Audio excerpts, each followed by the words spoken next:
Hello.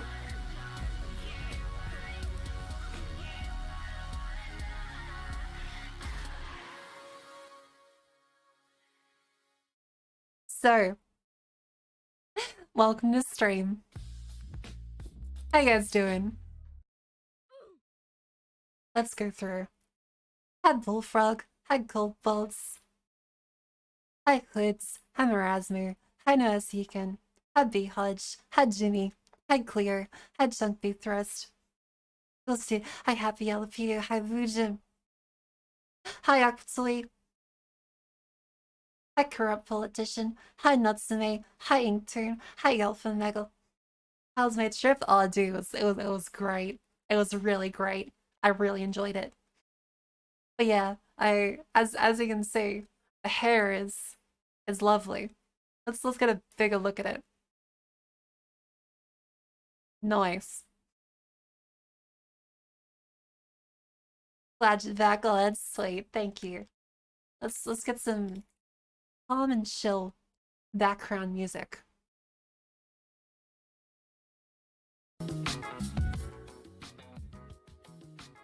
There we go. Lovely. So yeah, my experience in Japan, oh, it was truly amazing. I genuinely had a life-changing experience there. It was really great. Yeah, the best I can say is before I left, I definitely felt really kind of down about everything. I was definitely a little stagnant for a while, just in terms like overall, well, everything really. But yeah, going there and getting a lot more perspective on the world and seeing a place that I really finally wanted to go to definitely made it, yeah, really lovely. Am I still allowed to type in Japanese, or is that... Yeah, no Japanese. Japanese completely banned. Nihon, not Jozu. Hi, Blooded Nubs and hi, King Satis Snail. Welcome to the stream. Yeah, no Japanese ever. Never. None of it. Hi, Reina. Welcome to the stream. How you doing? Say this in Japanese. No Japanese. Nihongo nozo. I finished watching a video on the most evil doll in Japan. Ooh, that sounds cool. But yeah, I had a lot of great experiences. I was actually in Shibuya on Halloween. So, starting from the top of my experiences in Japan, this will definitely be like a chill stream where I get to ask you guys about stuff. You thought it would also be cool. You guys get to ask me questions. As well, also the background is really nice. I really like this background. I generated it because I was like, you know, it'd be really thematic if I chose one. Yeah, fuck, single brain cell. Yeah, so how let's make a poll. Let's make a poll. Did you guys miss me?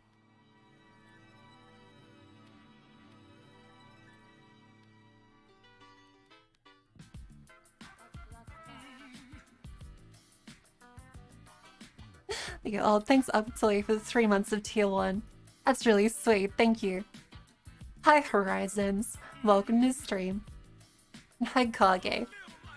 Hello. Oh, Murazu. Toroi no Ushiru ni Mako... Oh, that's me. Mako-san agarimasu. Hi.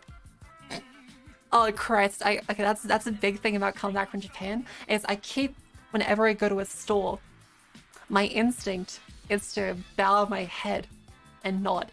I feel fucking stupid. Like, I know it's like a general thing of respect around the world, but I can't stop doing it. I feel like a massive weeb. And I keep, whenever people ask me a question, like, hey, kill me. So, started from the top. My way to there was through Singapore. I had a really big layer. You're a massive weeb, that is right, Clear. Yeah. Yes, I've studied the blade.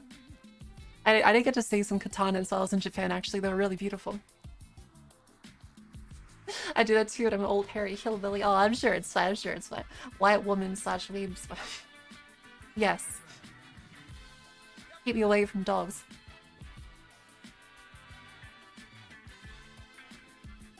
Now, the way to Japan was fraught with danger, dare I say. The plane ride was filled with a certain axis of people. Can you guess who it was? Germans. It was Germans. It was filled with fucking Germans. And so... Oh, the poll completed. You guys missed me. It was filled with Germans.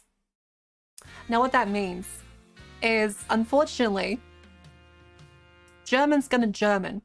And they Germaned the plane so hard that they wouldn't shut the fuck up. Yeah, see, I won't do the gag. I'll stay the gag. I wish there was cosplayers. That would have been fun. But these Germans on the plane kept hammering down alcohol. And you know with planes, they on international flights, they give you alcohol for free. They give you like wine, beer. It's great. But they really don't cut people off because they expect them to be polite, especially if they're heading to Japan. And so this German lady kept taking alcohol. She would take one glass of wine and she'd just get a little bit louder. She'd take another glass of wine and she'd get a little bit louder then. She'd take another and this bitch would not shut up. She was like fucking... I don't know a famous German that isn't Hitler, so I won't say Hitler, but she did not shut up at all. German beer is good, but this is great. Oh yeah, Japanese beer is amazing. Avita-jen. Hi Black Titanic, welcome to stream. Yeah, Angela Merkel. This bitch's like Angela Merkel. Wait, she kept spinning in a chair. Like Michael Scott in The Office. She kept spinning. He was Austrian? Fair point, fair point. She kept spinning in her chair. Now, I don't know if you've been on an economy flight or not overseas. Suck at his nuts. Yeah, you suck at my nuts. Now, there's barely any leg room for any individuals. So a lady spinning drunkenly in her chair inconveniences, especially if she's sitting in the fucking middle seat, 2 people. She was spinning like a goddamn Beyblade, talking to everyone and the stuff. You're like, Nam, please, please, for the sake of it. And she'd be like, I'm not being loud. And she'd be shouting. She's like, do you think I'm being loud? I'm like, yeah, I think you're like a here. You can maybe like bring it down to there. But she didn't get the fucking hint. And it came time. She was asking, oh, why are you wearing a mask? We don't need to wear masks. And I'm like, lady, I'm going, I just want to get some fucking sleep. I just want to get some sleep, goddamn bitch. And I was like, oh yeah, I just try to be polite. And so she started talking to the guy next to us. The guy next to us was a married man. A married man. His wife was sitting behind him. And she kept trying to hug him and stroke his arms. The wife was watching. I don't know if it's maybe a German thing, but she just sat there in silence. And the guy had no problem with it. He just let it happen. And I was like, your wife is right there. Your wife is like right there. And eventually, it came time to sleep on the plane. Yeah, they make the best RNG2 content. Yeah, sexy. It was really uncomfortable. The time came to sleep. The staff had told her to shut up multiple times, and she finally decided after 2 more glasses of wine. So I think the total count was like 7, 8 glasses of wine in like an hour. The time came to sleep. This was like a pretty late night flight. I'm going all the way from Australia to Singapore. She grabs the blankets. And instead of using a pillow, like any reasonable person would do around and an economy class plane. She's so drunk that she decides to try and cuddle me. She leans her head all the way into my side, is nuzzling me like a cat. And mind you, she's like 50. I asked her age, and to be polite, I won't say exact age, but she said she was in her 50s. And she is nuzzling me like a cat while drunk. And I'm like, please, no. No. And she goes, ugh? Basically, like that exact expression, like the ugh. And she sits up, and then very shortly after, like a minute, practically a minute later, she then collapses onto me again, strokes me. She starts stroking my thighs, and I'm like, nope, no. I call the staff. I'm like, please do something, Jesus Christ. And like, ma'am, you can't do that. The real kicker for all of this, how creepy she was, how annoying she was, how loud she was, and really rude. Guess what her occupation was? I mentioned it on Twitter. Guess what this lady does as a job? She's German police. She is a police officer in Brussels. Yeah, Mile High Club, Mile High Club. Yeah. So, getting completely shit-faced and nuzzling both men and married women. Well, yeah, technically I'm married, but... yeah, no wonder she has no sense of right and wrong. Nuzzling married men while his wife watched, and he was inspecting me. She needed to see if I had any goods. Yeah, that was quite possibly the worst plane experience I had. Like, even on the way back. On the way back, there was this little kid that would not shut up. She screamed the whole time. I eventually tuned it out like an air conditioner. Like, her scream was so consistent and long that the AirPods Pro detected it with its active noise cancelling. Like it was a car engine and not speech. So thankfully that helped, but it was not a near fraction as annoying as a drunk German police officer. Yeah. So that was before I even got into Japan. Before I even got into Japan, drunk German police officer lady. I was upset. And so I go to Singapore. I have a 12-hour layover. It's midnight. Actually, no, I think it was like, I got there at 2 a.m. I had a 12-hour layover. And I didn't sleep at all. So I slept on the floor of Singapore Airport. And that was a pain in the ass. But I had a much more pleasant sleep. You just sleep in the airport both times? Actually, no, on the way back, I actually managed to get some decent amount of just reading in. Which was nice. But yeah, the first time I was dead. Yeah, sleep schedule got burr. Now, I tried Singaporean food. It was some soup. It's like some wonton soup. And it's like Singapore place in the food court. Have you guys ever tried those little bags of like fishy, shrimpy flavored stuff? But not the good kind. Like not the good kind.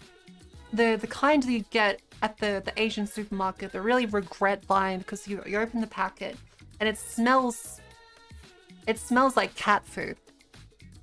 It's the shrimp that smells like cat food and not like the prawny taste. Yeah, that was what this wonton soup tasted like. I felt like vomiting just being in front of it. And mind you, I paid the airport prices for this. I paid like $15 to get fake shrimp flavored soup. So the Hai food. I would not eat this if it was high. There was a Burger King, like right next. I could have gotten Burger King. Instead, I was like, you know what? I'll be cultured. I'll be polite. I'll try the ethnic Singaporean food. I made a mistake.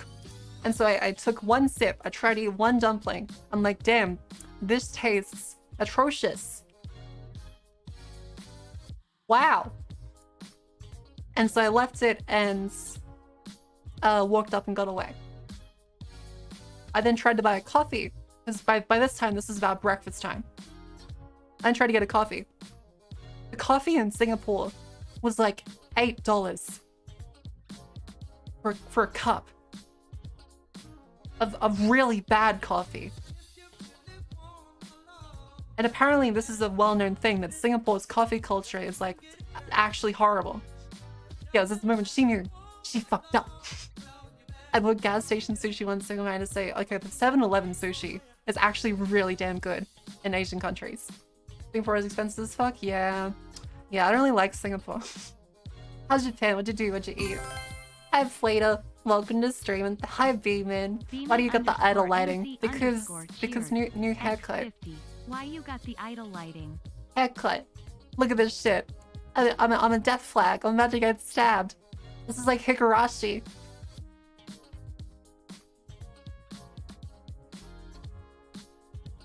But yeah, as for getting to Japan, so I'll finish up the Singapore stuff and go to Japan, because Japan was fucking amazing. But Singapore sucked. Like it was pretty with some of like the water features and stuff, but I had to say Singapore feels like completely devoid of soul. Like everything where I looked around, it just felt like a bunch of rich people stuck in an island. Yeah, that's basically all I felt from it. Like there's nature, there's really beautiful pieces of nature, but it just felt like a soulless piece of land for the rich people to build a bunker on. Because it isn't a tax haven. Well, yeah. Hi, Paper Compass, welcome to stream. Oh yeah, dude, I'm like Edward's mother and Fullmetal Alchemist. They're gonna try and revive me, and I'm gonna come back with like 3 legs. I've heard rough things about Japan outside town. Oh no, Japan was lovely. I loved every single spot in Japan. Singapore is really nice. Singapore is nice construction-wise and safety-wise. I don't really want to go back there. I just didn't really like, I mean, well, people-wise, I mean, honestly, the people in Japan are all really nice. Like, I know they judge me as a foreigner, but like, I didn't really experience the thing with Japanese people being rude to you because you're a foreigner. Like, they were really nice. Everyone I met in Japan was really nice. Aside from the Nigerian scammer guys that try and roofie you. They kept grabbing me. They kept grabbing my arm on the streets of Kabukicho and Roppongi. So nice that they asked you for sex. Dude, I got asked for sex by a lot of people, like men and women. Men and women in Japan kept asking me for sex. It doesn't help that I was near Shinjuku and Kabukicho for like most of my trip, but yeah. The main country for the card game is to play Vanguard. Oh, really? I didn't know Vanguard was actually set in Singapore.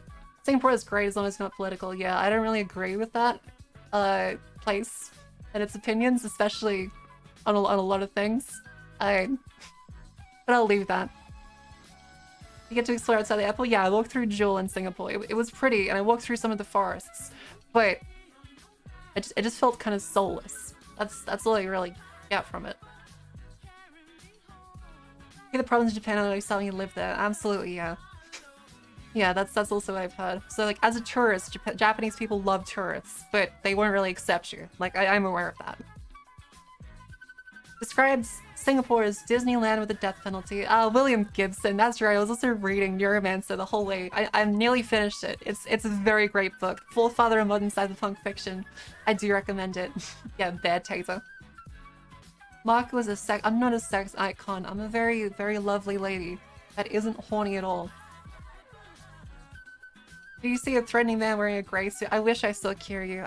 I wish I saw Kiryu. First time reading it. It's really lovely. Molly is so fucking cool. What kind of clothes did you wear? That's the thing.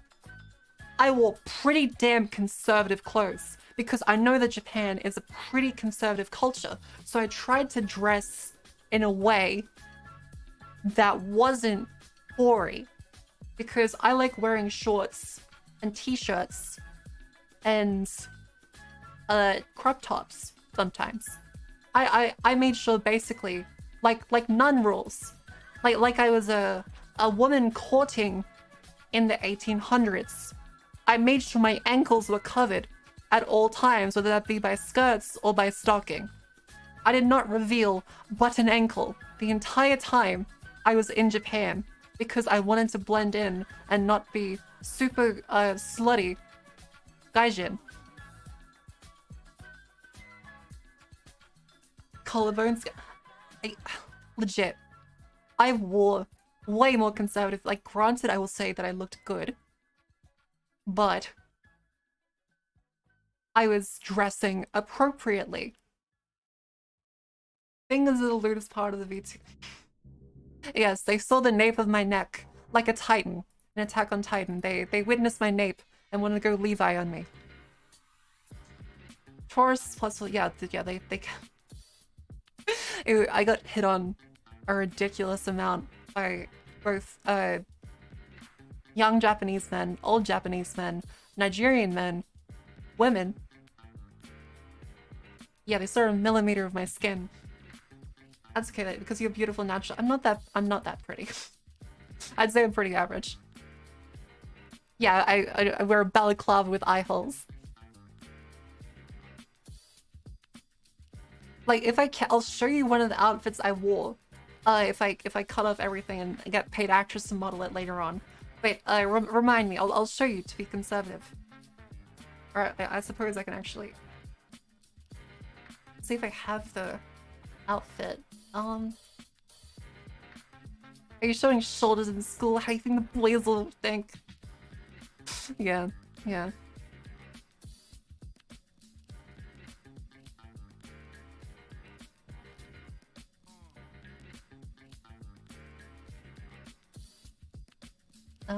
The blue dress. Yeah, the blue, for the people that have seen in the past, the blue dress was one of them. The single foot. Yeah, I wore sneakers. They weren't exactly sexy footwear. I wore smelly, gross sneakers that I like completely destroyed now, and may have also potentially damaged my feet because my it's healing well out now actually.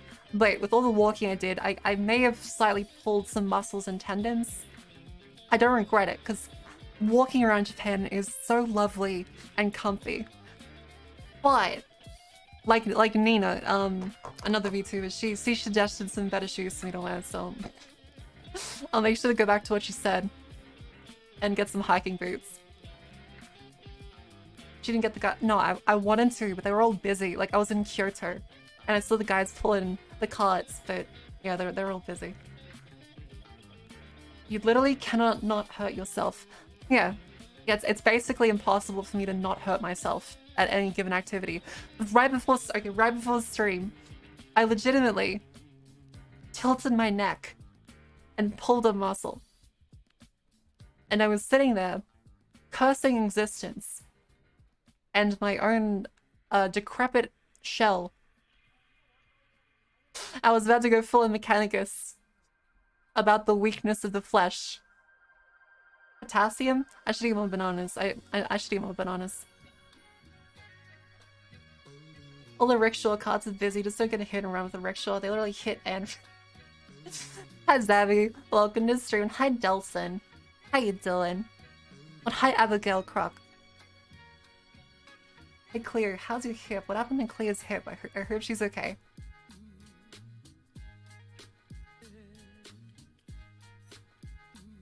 But yeah, where was I? So my first fun Japan was trying to figure out the train stations. They're really lovely actually. The train stations in Japan are probably some of the best, well, if not the best, run public transport areas in the world. They were so incredibly great. Coming from Sydney, it is shocking, to say the least, how on time and perfect everything runs. To get packed in like sardines. I experienced that on my way to Kyoto because I left around peak hour time. But the rest of the days, I was actually pretty comfy and wasn't that restricted. I'm still just in awe at how great everything runs in Japan. The trains were never like off time. I never experienced a single train or bus. The buses too. The buses are on time perfectly. I never experienced a single one being late. I love the mold thing. What's the mold thing?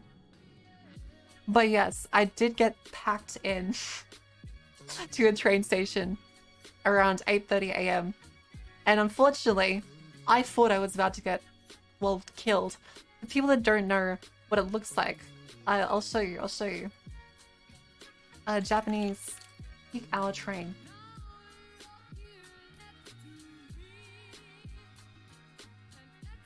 Yeah, so I got on around 8 a.m.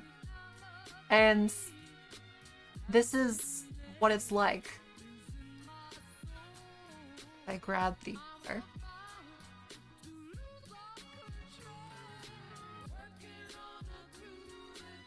This is what it's like. They literally have to pick you up and smush you into it like they're in a cannery. It is quite frankly terrifying. Yeah, cuddle pile. It's a good way to get close to the locals. Oh yeah, dude, I made so many friends. No, I didn't. You can't talk on the train in Japan. It's considered very rude. Yeah, like they literally have like people smushes. That's like an occupation of a train conductor. Was language barrier an issue? Oh, absolutely. Absolutely it was an issue. I basically knew like, hey, yeah, arigato. As well as some various ones like, there's a good reaction image for this, about how you can navigate Japan a little easier. So, just like this. So, I show you. Where's the meme? I posted it yesterday. It was really funny. Yes, this is basically me the entire time I was in Japan. I would like to order a double cheeseburger, please, and they're like, watashi, like, I would like to order double cheeseburger, please. And they're like, oh, I get it. As soon as you speak in katakana, they understand a lot more. Like, it actually works. This is real. You feel like you're in JoJo, but it's real. Holy shit, that's a big message. Beeman_NZ_cheered. X250. Beeman fun fact: so back in the Wayday before the ancient Clio trains ran like shit in Japan, so the fucking big brains found a mold the US was playing with that was extremely smart at going through mazes to find food in the most efficient way possible. Oh, you mean moles.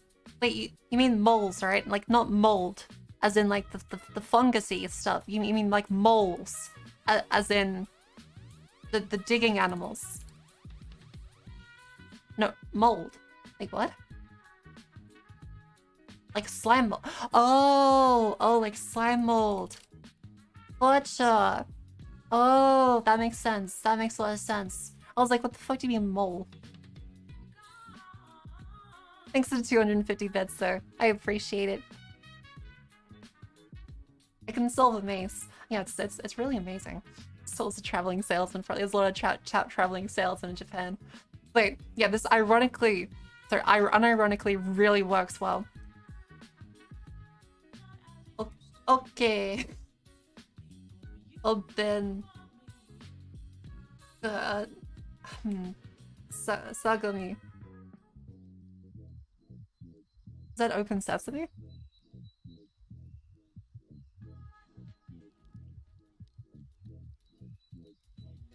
I think it says Open Sesame, right? Banned for speaking chat. Yeah, Murazu is now banned. I'm quoting JoJo, don't worry about it. Alright. I still need to finish JoJo. But yeah, it was really great and that the public transport is actually fairly cheap when you consider the price of it. Hi Millennial Loves, welcome back to stream. How you doing? Open the game. Oh right, I was confused because I saw open and meh. So I was like, wait, maybe that's like sesame? And so it kind of fit the kanji. Okay. How much money do you spend into claw machines? I've spent $20 to get Denji from a claw machine. He's actually really reasonably priced. So if I show you how I got him. Denji. Yeah. I got Denji. This nice big Denji. He's really reasonably priced. He also got stuck this way. He only costs $20. _NZ_cheered. X250. He's quite big so too. They made a map with all the current he's like this big. They hadn't put food at each point and let the mold loose after a couple hours of it finding all the food the mold pulled back into itself and only kept the connections that was the fastest to each food. Oh wow. That's interesting. That makes a lot of sense how they're able to efficiently find it. I love whenever engineering takes inspiration from nature. It's really great. Yeah, that's definitely a better solution than trying to do all that figuring out by hand or with really simple computers in the 60s. Go for the closest price. This is the only price. So the way they explain claw machines to me, how long did it take to get him? About 10 minutes. Is the way the guy explained it to me, because in Japan, unlike Australian claw machines, they actually have a guy that like sits there and tries to help you when he goes past. Yeah, like they actually want you to win. Like there is skill to these. Like there's actual way to win each prize specifically. Granted, it may take you like a certain amount of money to actually get it properly, but there's a lot less luck in it than with Western ones. With Western ones, if it gets stuck, then they're like, hey, go fuck yourself. Thanks for the money. And they don't technically need to actually give you the prize. This one, when it gets stuck, the guy literally comes over, opens it up, and places it, and he like gives you tapes like, grabu. Just this part. And I was like, oh, hey, karimasu. And it was great because he's like, he showed me that once you actually grab the Nikia, you can hook one edge of the claw into the bin, and because the claw in this one is powerful enough, it'll actually lift Denji up and over, and so that's how I finally got him. As I hooked the claw into this side, like in between this, and lifted him up. Yeah, like it actually picks them up properly. I was really surprised and really happy. I also won a One Piece figurine that was like $60 after only like $20 worth of tries. Yeah, actually not so RNG scummy. Yeah, it's really nice. Hi Lord Blizzard, welcome to stream. Reminds me of the video Tungsten Rat playing the online ones, and Handler had to have like 5 times. Yeah, that's how I felt until I got it. Like, they literally helped me 4 times. When I got it, I was like, ooh. It was like a life epiphany. Sugoi. But yeah, Shibuya was amazing. If I show you, I'll see if I can show you my outfit.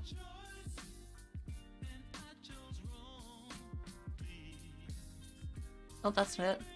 So Shibuya, if I grab a couple things up, the model seemed shiny and then before it's tricky. Yeah, I'm playing with the lighting settings, but also it's the land of the rising sun right now, so I'm very sunny. Hi Zalexos and hi Unmoving Great Library. Look clip an IRL person sniping a machine. Nice. Once you're in one of the prizes, I think you've seen less than enough times you give it to you. Oh yeah, that nearly happened, but I managed to avoid it. Okay, so that's that one, and let me show you some of the pictures from Shibuya. You look very washed out. I'm a fish. What do you expect? I'm always gonna be a little washed out.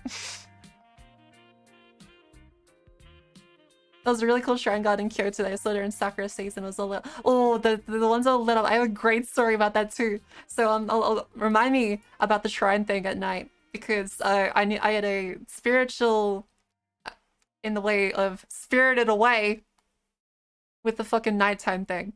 It was actually terrifying. It was probably the scariest moment in Japan for me. Like, less than the guys in Kabukicho trying to literally buy me or asking me how much I would get paid for sex. I genuinely thought I was going to die and get spirited away in one part of Kyoto at night, because there was 0 lights and monkeys were running wild in the area and I could hear footsteps. So what was $1? I think they offered me like $300, $400. I was like, no. But yeah, this is some guys I met in Shibuya during Halloween. Right. Do you guys know Convening Confessions?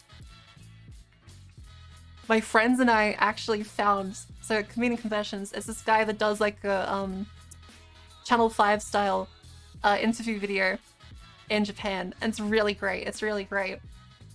And so he goes around interviewing people. We actually saw some of the people in the video. And we saw the old guy with that's almost completely naked. Like the old guy with like the white cloth around his thing and dresses in gold sometimes. So we saw that guy and got a photo with him. But yeah, we saw these guys dressed as Tengas. I saw a Chainsaw Man cosplay group, some Pikachus and stuff. That was really cool. And you guys, I went as the Yang from Ruby cosplay. A streamer watched this interview like him in Halloween. Oh damn, we were still trying to find him. We spent like a solid few hours trying to actually find Convening Confessions. But yeah, as for some of the example of the clothes that I wore in Japan some of the days, this is one of it's a maxi dress, modeled by paid actress. Yeah, I dressed fairly conservatively. Yeah, so I was not being a whore. I literally covered basically all of my skin except my hands. That's too sexy. I'd hit that.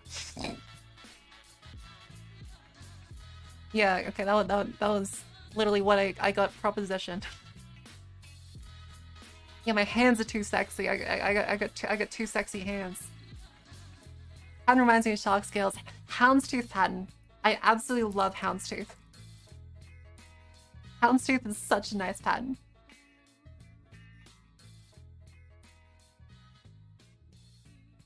It's reaching dangerous levels. Who's too powerful for Japan? They might have been. Reminds me of World War II Dazzle pattern. But yeah, Houndstooth is a pattern. You'll see stuff like this on a lot of clothing, and it looks really nice. Where was I? Oh yeah, we also saw a big street party in Shibuya, which was really nice. We saw a whole bunch of people dancing in the street. We couldn't drink there, so we made sure to drink a ton beforehand. Wait, yeah, we walked from Shinjuku to Shibuya, and we saw so many people cosplaying. There was so many people that wanted to take photos with me. It was really sweet. Like, we went into a Don Quixote, the big store in Japan, so Don Quixote.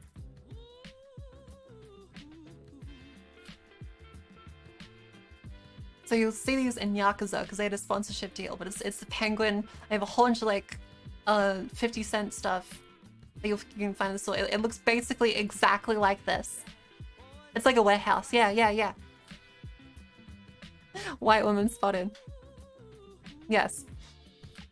Kind of like Daiso, if Daiso was mixed with like a party store instead of like a kind of professionally store. Is this where Penguino comes? Yeah, they choose a penguin as their mascot, and I still don't really know why. Not organized at all. Oh yeah, it's definitely really difficult to find stuff. Reminds me of chicken feet or shiploads. That sounds familiar. But yeah, like basically any party store in Australia looks like this, but with a lot worse stuff. Like this is like the format of a party store with a million things thrown about everywhere, but stuff you'd actually buy. Yeah, you can get anything weird there.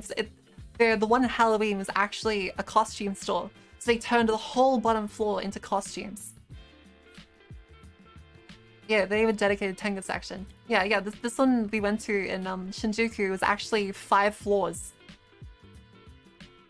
The stuff they haven't deemed junk and shipped to us. Yeah. It was really nice. Chicken feet is all you need because chicken feet is all you pay. Why they name it after Wind? That's what I don't know. Is I kept looking up online. I'm like, why'd they name it Don Quixote? Like, oh, it's about a guy that tried to fight a windmill. It's like, okay, but why? Like, oh, because it's a boy. And I'm like, okay, but why is there a penguin? And it's like, oh, you call him Don Pen because the Don and Don Quixote and Pen for penguin. I'm like, all right, but why is there a penguin? Like, I get that you called him Don Pen. I can see how those two make up the name. But why? And that's it. They legitimately, they just wanted the penguin mascot. That's all I can find, because shut up, White Wolf. Denied. Did he fight a windmill with a penguin? I wish. I wish. Now, Shibuya was really fun. Another thing that we did was go around shrines and pray to some shrines. They're really genuinely extremely beautiful. I'm also for oh, damn back. Don Quixote is a pretty famous story, but I didn't know about this penguin. Yeah. Battle penguins are the best weapons. Yeah, just pick up a penguin and wield it against the transgressors. Now, that was my first day in Japan. I walked 40,000 steps. 40,000 scam shrines. There was no scam shrines. They're actually really nice. Like they just get you to drop in 1 coin, and then you pray. And it's really pretty. You also saw some HoloLive stuff there too. Do you buy any amulets? I did actually. I have an amulet right now. It's apparently about changing to good fortunes, because I had a lot of bad luck during the trip. And so I prayed to the shrine, I'm like, hey man, do me a solid. And buy all the HoloLive merch. Yeah, there was actually a lot of HoloLive merch. So like there's some HoloLive shrine merch. So if you go to some of the shrines, you'll actually see these signs from HoloLive.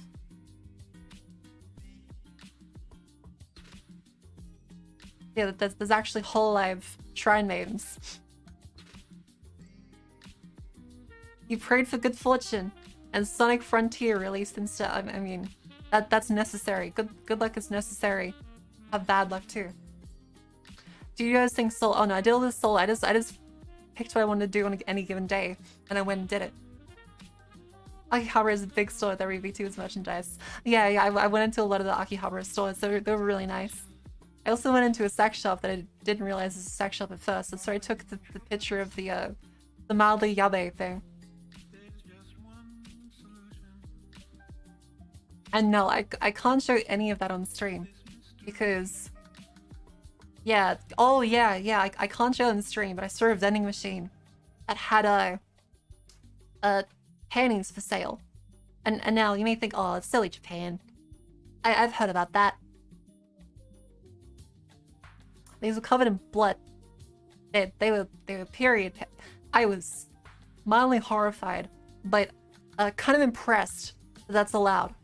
I would have thought that'd be like a biohazard. A Resident Evil, if you will. You can buy lollipop. Yeah, it was concerning. We can all be mature about this and respect that that's just kind of weird, but ultimately isn't really hurting anyone, provided they don't have a blood transmissible disease. Another streamer bought some for a gag. I was tempted, so I was like, And then I thought, wait, what the fuck do I say to the border force? Because I was like, if I buy these and I try to bring them back to Australia, will I go to jail?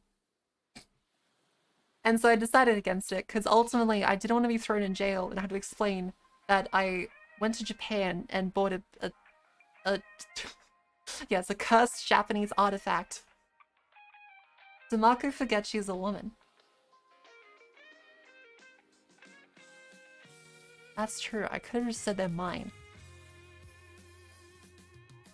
Fuck, that's smart. Fuck. I was like, there's no way they believe that that's actually a... I could have done that. I could have done that. They asked why they're sealed. Well, I could just unseal them. I thought the insinuation was that you wear them. Oh no, I wouldn't wear those. I wouldn't wear those. That's yabai. That's yabai. That's bad. That's really bad. But okay. Strategy for next time. You really want to unseal the like, okay, if I go to a shrine, I can probably like bless them. The whole thing is yabe. It is. Oh, okay, let's stop. Marco, what's this filter? It's actually YouTube Studio's filter. So I can go in, I can put in different light settings. So if I do this, now I'm very dark. But if I go back to this, now very bright. This one is there. I need to click the thing, but yeah, now I'm back to being a little dull. Was it real? But that's what I don't know, JJass. That's what I don't know, and I'm kind of scared about. Bisexual lighting marker. Well, I guess it is appropriate. Yeah. You can do. I think like 30 is about like a good medium. That's like a good medium.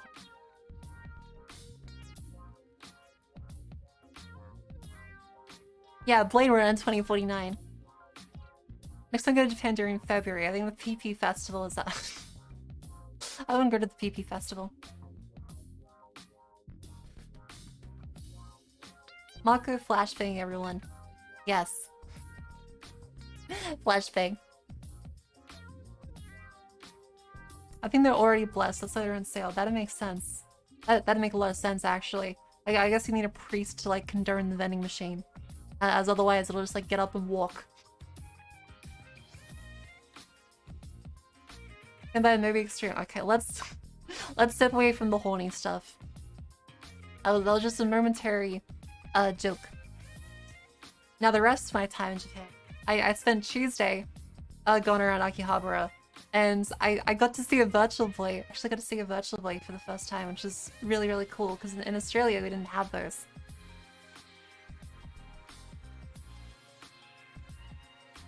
And I got to see all of the... Okay, Pinky, no, not that one. Settle. I got to see... Yeah, Virtual Boy. Alright, so I'll open this image. And so I'll put this one in.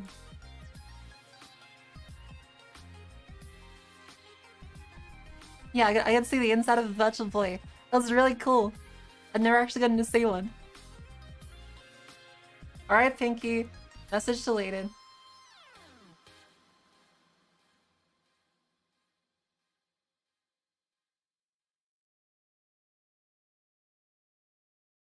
Stop. I wonder how many Blaze eating system places they released. Yeah. I tried to use it and I just got eye pain. It was a massive pain in the butt. I tried using it and it wasn't good. I'm gonna be honest. It's really kind of whack. Because all you do all you do is you look into it, and it's just black and red. That's it. That's it. This is the entire thing. Yeah, it gives you headaches like crazy. It's not fun. It doesn't feel good. It's a really shitty 3D. Yeah, it basically just a really shitty 3DS. The 3D isn't even that good. I was like, it can't be that bad. It's that bad. It's really that bad. It's not good. I do not recommend. But yeah, I really loved the Hangover cures too.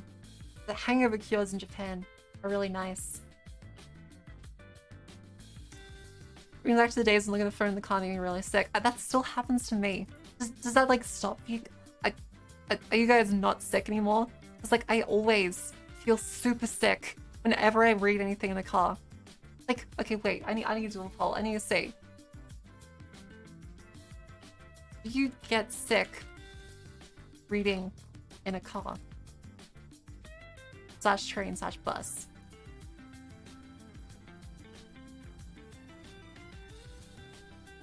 I need to see, because I feel really surprised that some people aren't immediately sick.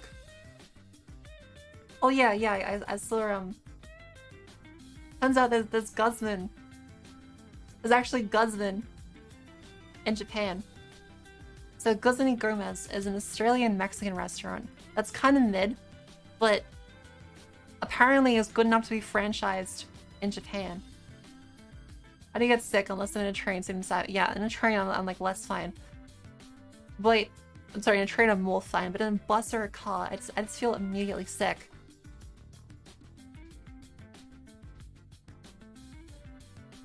How different was it from back home? Well, it's close, so I couldn't go there. I don't want to go and spend money on goods in Japan because it's really expensive. Like, it's still like Australian prices, but in Japan, everything is cheap.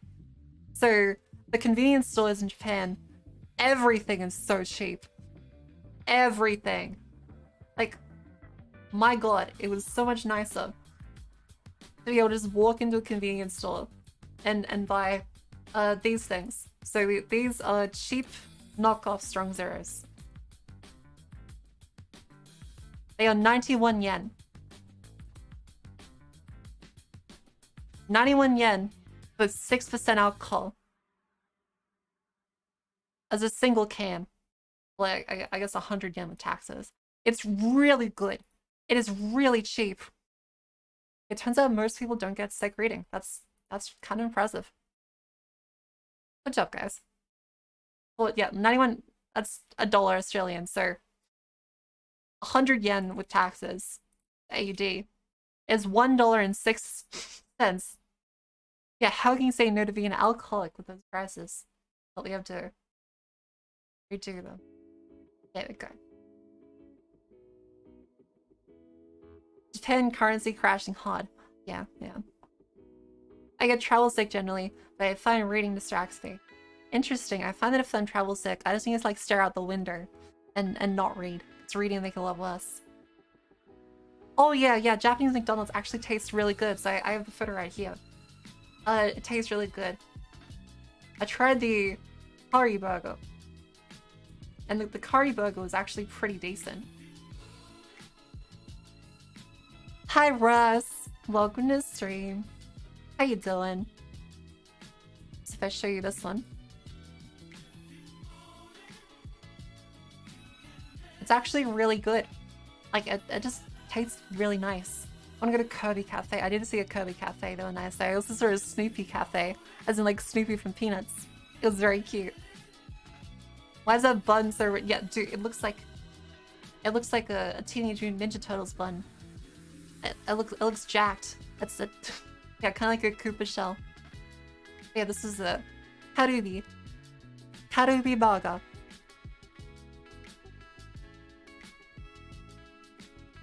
You watching viewers streamers on Japan? I didn't have time to. Like, I couldn't even watch regular streamers in Japan. I was too busy. Remember, I was only in there for like a week, so I had to make the most out of everything. Which is why it feels like I've been gone for way more than a week, because I did so much. Ooh, I also found an Evangelion car. So there was a car with Evangelion trim, which is really cool.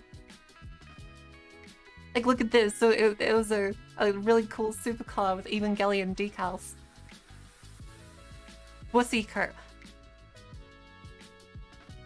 Busy Kurt. Busy Kurt. Yeah, Shinji, get in the Lambert.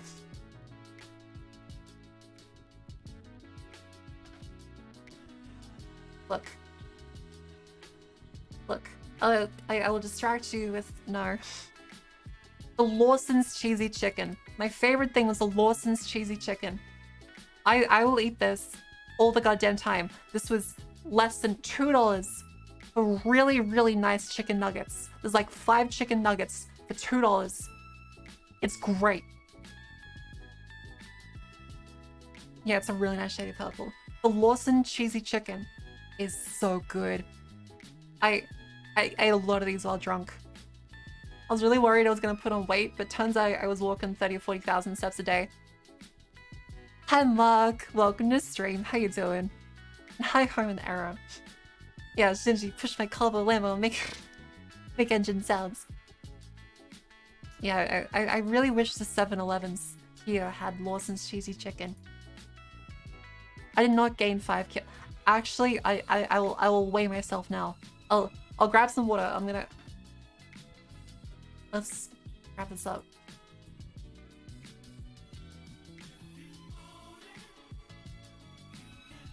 There. I'm gonna grab some water. Well, all of you should grab some water too. I'm gonna weigh myself. I'm gonna see how much I weigh.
When I started playing frisbee, it was such a different outlook for me because the ball goes up in the air and it's limited as to what it can do once it's in the air. So if there's a strong wind, it can curve, but it goes up and it comes down. A frisbee, once it's in the air, Alrighty, I've got the scales. I've got the scales. Let's see how much I weigh. I want to see how much I put on Japan. Hi Kura. Hi Kira, welcome to stream. How you doing, sweetheart? Can we bet on the weight range? Alright, I'll let you bet on the weight ranges. Okay, let's see what's some good bets. Let's make some good bets. Prediction. Okay, prediction. How much weight did Mako gain? How much Japan did you take back with you? Oh, I took back the Denji Chainsaw Man figure, which is really great. As well as a Hello Kitty Shrine Maiden that I got from a shrine in Kyoto. I got a Hello Kitty Shrine Maiden from the Fushimi Inari Shrine. I called her grandma and she replies as sweetheart, also impressive. I'm used to it at this point.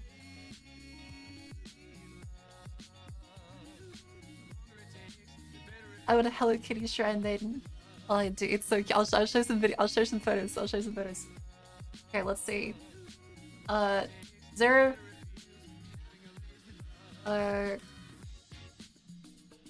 Say 1 to 5 pounds. Oh, let's say 1 to 2 pounds.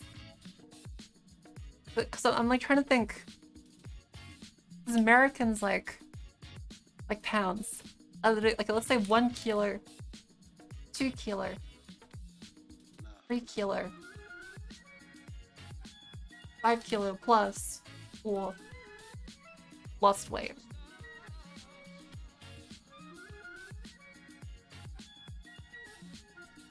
Weight of the average Wabi going is about over 70 like before I went to Japan, I was, I believe, 76 kilos.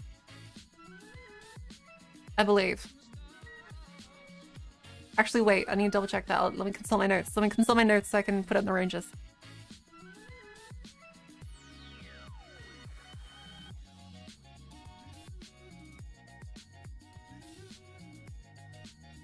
And no, actually, like, I looked at the notes, I was 77 kilos before.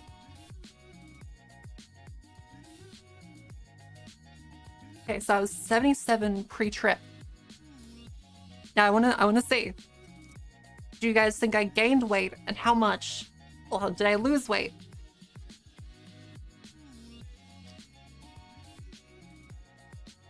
There. The betting is now up. Now keep in mind, I did walk 30 to 40,000 steps per day.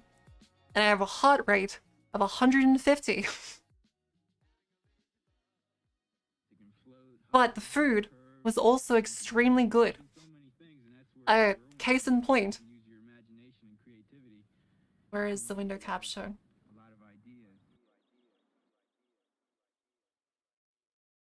That's the wrong one. But I ate a lot of Lawson's cheesy chicken, McDonald's Karubi burger, as well as a corn dog. The corn dogs from Lawson's are really fucking amazing, by the way. They're really good, and they're also like $1.50. These corn dogs are $1.50. That's an unfair spread. I might shoot myself in the foot by voting 0.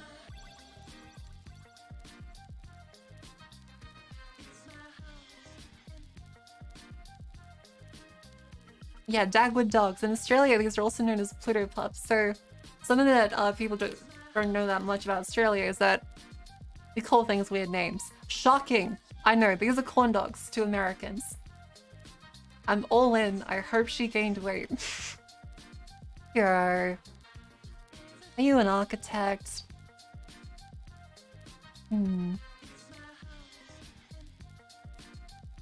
But these are corn dogs. In Australia, we call these Pluto pups. And I'm not fucking joking. We call corn dogs Pluto pups.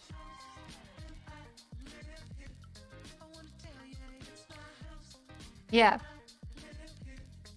That's not a joke. Yeah, Pluty. Australians are weird. Oh, absolutely. We're really fucking weird. My town's always called them Dagwood dogs. Why Pluto in particular? I need the corn dog lore. I think it's because... That's a good question. Why are they called Pluto pups? Why are they called Pluto pups? Dagwood dog is named after a character in the American comic strip. The fuck is a Pronto pup? Okay.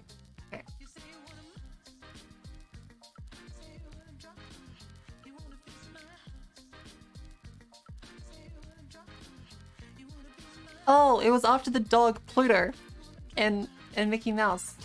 Pluto, the dog. We named it after Pluto. we're eating him because he's yellow. like the batter on the corn dog. So we're oh. Ouch. Yeesh. Yeah, so we're literally eating Pluto pups. There's pups. They're in his puppies. Oh no. All right. Let's get a drum roll. You know what's like a good soundtrack to pick for this?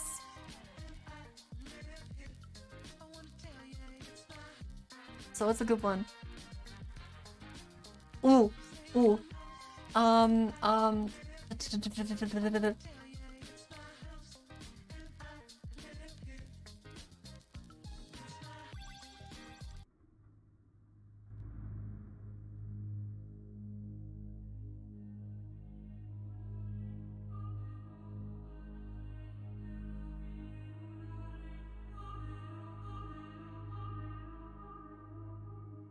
Alright.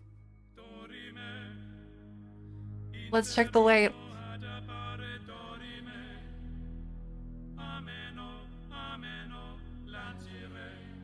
So let's see. I ate a lot of Lawson's cheesy chicken. Star was 77.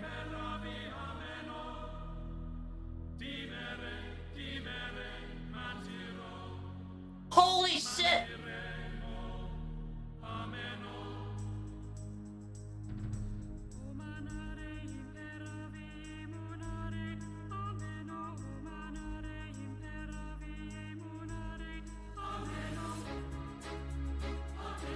The architects have not won this day. I have lost weight. I weighed in at 76.5.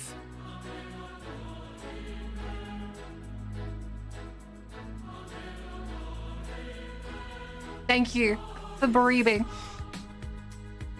No, it's okay. I'm still thick. I'm still thick. Let's go Japan numero compro mundo. Hi Mikon. Hi Mikon. How you going, sweetheart?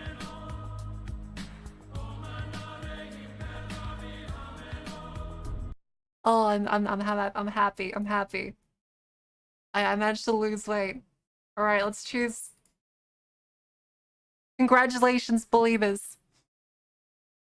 I have lost weight, and the channel points are directed to you. Curry burgers. Wait, let's take it. I don't really know that. Okay, I went through the Fushimi Inari Shrine. That shit is the 1,000 steps. So the Fushimi Inari is on a mountain. Look at this. Look at this goddamn thing. It was incredible, but it's up a mountain. I had to walk up this for 3 hours. I spent 3 hours walking up a mountain to get photos. It was really beautiful. It was definitely worth it. It was extremely beautiful.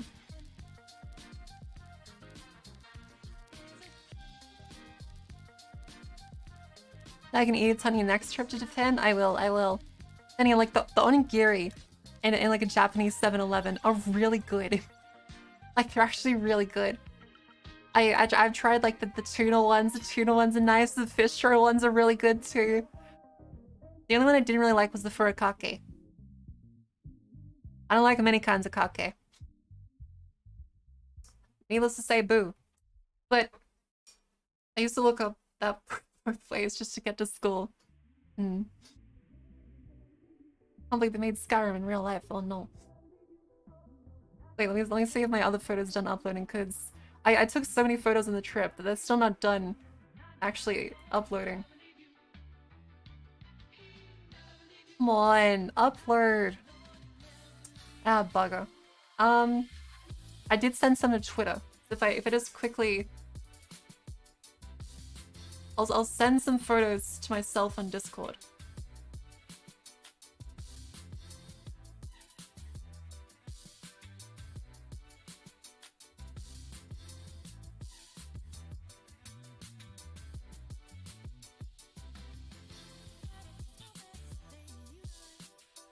There we go. Alright, so if I send a bunch of photos to me,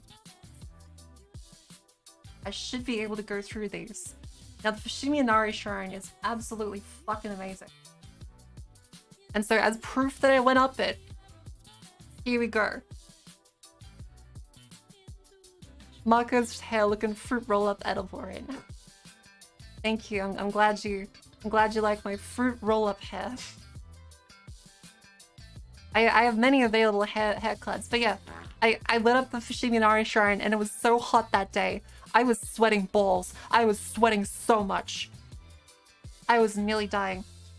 Hi, Invert Mouse. Welcome to stream. It actually is kind of shiny. I'm glad you like the hair. It actually does look so sweet. Thank you. But yeah, I managed to walk up this entire mountain to get these really good photos with no one in them. Like, that's what I was really happy about. There was barely anyone actually on the mountain past a certain point. because it was so hot, they were all gathered like near the entrance. And I can understand that because a lot of people that day were really old because it was like a Wednesday. No, Thursday. It was a Thursday. The people had to go to work. But by getting up early and going on a hot day, that meant that as I went up the mountain, there was no one. Did you do the Monkey Hill and just outside Kyoto? That's another story. Is the same day in Kyoto, well actually the night before in Kyoto I went to this. I was genuinely worried that I was gonna get spirited away.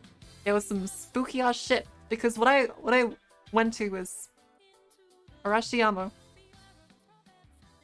Bamboo Night Forest. I was told that it would be lit up like this at night and it would be extremely beautiful. I was going in expecting this. I was going in expecting this to await me after my long bus ride to this area. I was warned there would be monkeys. But what I got instead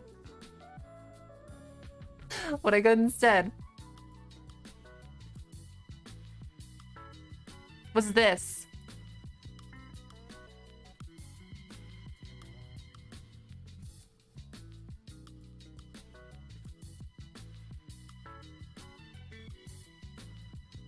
You didn't go in?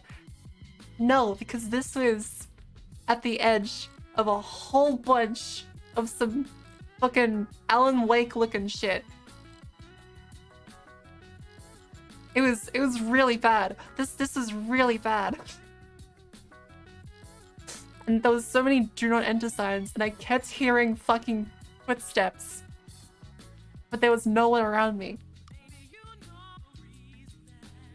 Yeah. Yeah, there are a bunch of tunnels to the outside. Yeah.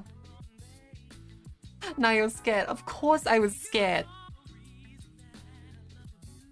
You look at this and you're like, ah, I see. I will literally die if I go that direction.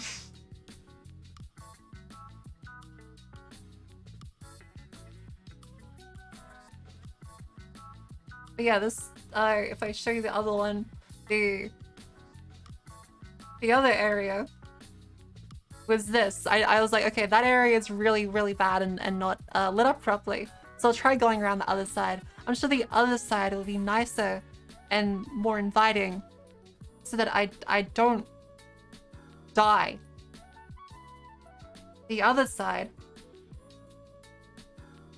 The other side looked like this. Wait, if I get it up.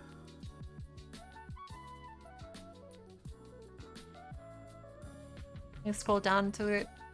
The other side was all around a train station, so there was just a train going by. And I could just hear it everywhere I went, and I was just kind of terrified.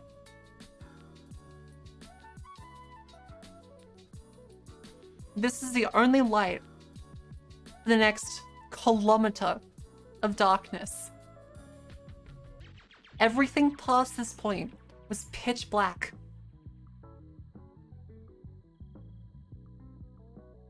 That's the last, this is the last thing you see. Do you see the kimono station? I saw a lot of people in kimonos, which is really pretty. But I didn't go into one because I was like, I'm really sweaty. I don't want to get these things sweaty. Because that's something I learned is that in Japan, no one really sweats as much. Turns out a lot of Japanese ancestry doesn't have sweat glands in their armpits or like hands. They have some sweat glands, of course, but yeah, literally built different. I see your face in that darkness. Yeah, I wouldn't be surprised. Find the 8 pages. Yeah, Fuck, I wish those. Dude, I wish I didn't sweat so much. Like, Japanese sweat gland removal. See if I can find like a non-yabe picture of it, but it's actually covered by the government. I found out is that the Japanese government considers it a coverable surgery, where they literally delete your sweat glands because it's considered an inconvenience to other people.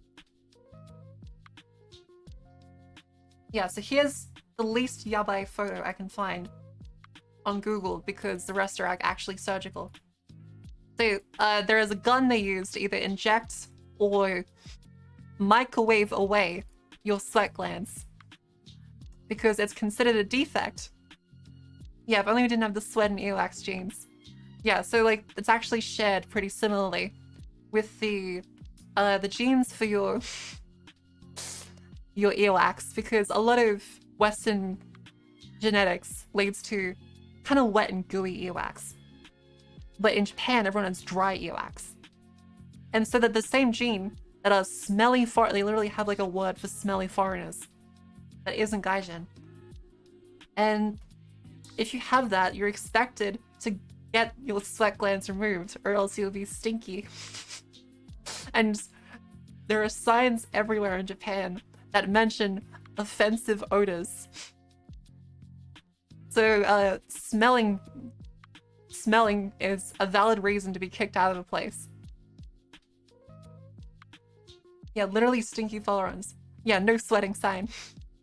And so walking up the Fushimi Inari Shrine, all of those steps, I felt like I was genuinely about to die because I was sweating through everything. And I showed you, like, I was wearing this dress for some of the time. I genuinely thought I was gonna fucking die. Yeah, smelly foreigner, get out of here. I wonder how common heat stroke is in Japan. Apparently fairly common. There were warnings about it all over the shrine, that people trying to walk out there need water. And there was actually vending machines along each little like stopgap. And those stopgaps like every 100 or 200 meters. Could have done the surgery anyway. Yeah, like I don't like smelling bad. But my genetics make me sweat really a shit ton like all the time. Even now streaming. Granted, I'm in Australia, but I'm sweating right now. Yeah, it smells like fish. I'm sorry. It literally smells like fish.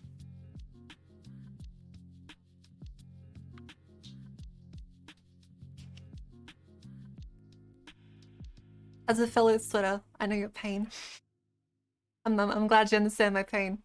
You won't be able to live in Australia. Yeah. I'd die of heat stroke. Do not get them removed. Yeah, I know. I understand that we sweat for a reason, especially in hot climates. But it's still, it's not fun. Most people love smelling like shit. Do they? Do they really? It's not fun, it's your play. Yes. Yeah, let's see. Our next things that I did. Let's pause in the video. So the next things that I did was that's really quiet. Oh, there it is. I had laser removed a few times. It feels like someone flicking a rubber band on you. Yeah, like I've gotten laser in certain parts of my body, and it honestly doesn't feel too bad. It basically just feels like a rubber band. It's not that bad, honestly. You can send tattoos and just inject sweat glands with good smell. Yeah, Cyberpunk 2077, become sweat. I wish. I just want to like sweat out rose smell. That'd be nice. I'd like that. And yeah, my next thing is, so I've gone through all these places in Japan, Kyoto, Osaka. Osaka was really nice. I went to Dotonbori Street, and turns out there's a whole bunch of Spider-Man statues. So in Osaka, so Spider-Man, baby, there's a whole bunch of statues with Spider-Man like caked up in front of all these Kobe beef restaurants. Oh, okay, that doesn't look. Thank you, Tumblr. But yeah, you can see is that there's just Spider-Man all caked up in front of a restaurant. And I discovered that that's actually a thing. The reason why is because when they bought the original, like the Kobe beef, like the bull heads, they also came with a Spider-Man statue, apparently. And so the restaurant owner was like, you know what, fuck it. I'll put a Spider-Man statue up, and it became such an attraction. People seeing like a Kirby beef restaurant with a Spider-Man on it. Feels like, damn, I should do this. And so when they bought more restaurants, they bought more Spider-Man statues. And so every Kirby beef restaurant that is managed by the same group has a Spider-Man statue in front of it. Does that mean they pay for Spider-Man license? That's what I'm also not sure about. I generally don't know if they actually pay licensing or if it's in like Doujin rules in Japan. And they're just allowed to have Spider-Man.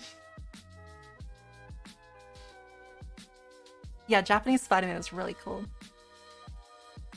How is this related to the Optimus Prime Singapore noodles? I think it's probably the same situation. Somehow I doubt they do. Yeah, like if doujins are allowed to exist in Japan, I sincerely doubt that they're actually paying rights. They probably just bought the statue like, oh no, it's not Spider-Man, it's Spider-Man. Yeah, they're very thick boy. Very thick boy. I tried takoyaki in Osaka as well, because apparently Osaka is really known for okonomiyaki, so the pancakes, as well as takoyaki, or the balls. Yeah, they were nice. I really liked the balls. Yeah, you wanna ask like that? Eat Kirby beef. No. On a more serious note, and like a non-horny note, the key components of a good butt are primarily genetics and a balance of muscle and fat. So anyone can have a good butt by primarily working out with certain exercises and ensuring that they have, you know, adequate mass in the area. A good butt is a good butt because of, you know, effort put into it. Like it's like squats. Squats help a lot.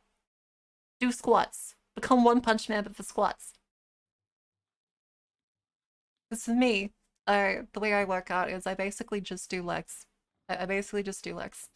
Yeah, a good physique at all is a common exercise and diet. Well, yeah, but some people like seem to fall into the thing that, oh, you need surgery to have a good butt. Like, you need to be born with good genetics, but really, everything is a combination of effort and luck.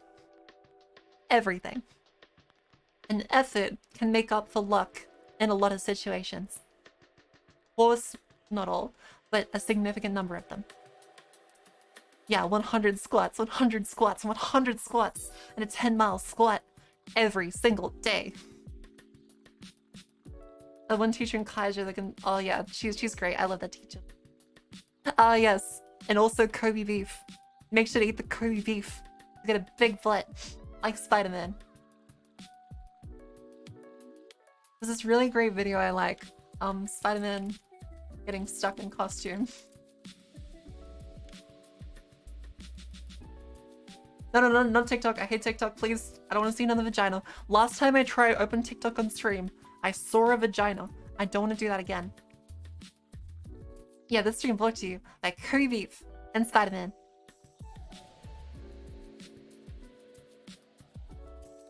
Okay, this is the one.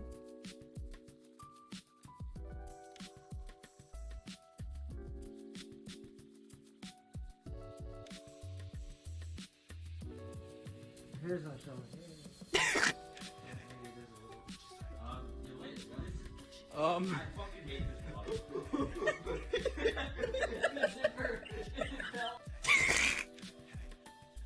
So he's now stuck forever. He's stuck forever. Use card marker to get thick ass cheeks from our sponsor Curry Beef. Yeah.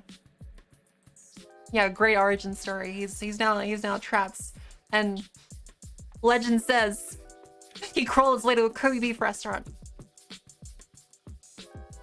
There's one where a guy in a Spider-Man suit jumps into a pool and was oh yeah, dude, that'd just be straight up water torture. So that would literally be a Guantanamo Bay's water torture tactics where they waterboard you, because waterboarding is putting a cloth in front of your face and running the water over it. Because what happens is it actually completely covers your air holes and you can't breathe through water. So it gives you the sensation of drowning in an efficient amount of water. And so a Spider-Man costume would basically just waterboard yourself. Yeah, imagine the humiliation of going to Guantanamo Bay. They dress you up as Spider-Man, and then and then they just chuck water on you, and you have to roll around as Spider-Man. Yeah, educational stream. I aim to educate. That's primarily why I'm here, because I'm not particularly hot. I don't have that aspect covered. So I gotta make up for it with education and knowledge. Yeah, I gotta educate the feds. I'll be a CIA informant by next week. So here's how you make napalm. Let's get the anarchist cookbook out, kids. What are you in disagreement incoming? Stop. Really begging for people to call it. No, like, that's not my thing. That's really not my thing. My main thing is because I do like a more educational type content and I'm able to keep ranting at people. You can teach how to make napalm. Half of TikTok does it. Oh yeah, true. That's fair. That's fair. Big butt is what? Yeah, big brain better than big butt. Do squats to your brain.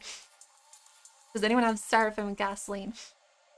Yeah, please don't make napalm, guys. That's really not good. You are very likely to burn down your kitchen and yourself. I aim to educate, and I will say, please don't. You will get hurt. Your ability to just chat is way more impressive after trying to stream. That was such a cute thing I saw people do.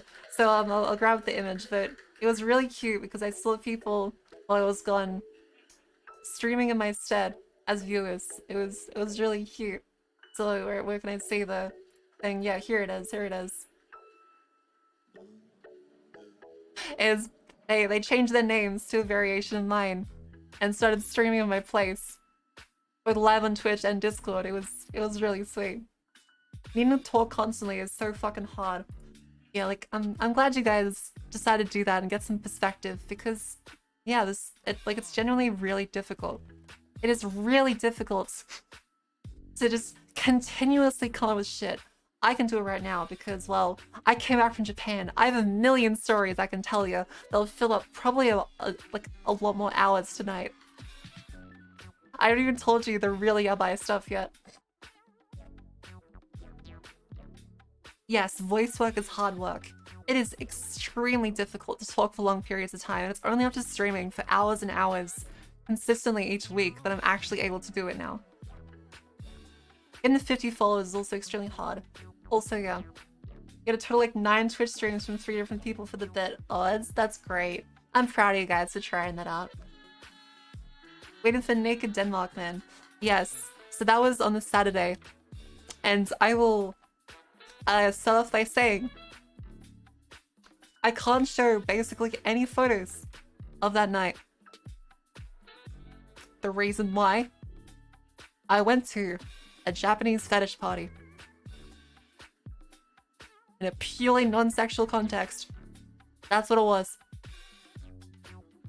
And a man from Denmark, stripped naked, tried to fight us, and we nearly threw him off the railing. And I will go into more depth on that later on. Respectfully, honestly, yeah, they did like live shibari with like the rope tying. I thought it was really fucking cool. Sounds like a Yakuza subplot. It felt like a Yakuza subplot. I just have a video of my friend getting insulted by the guy and her just like laughing her ass off as he's getting dragged away.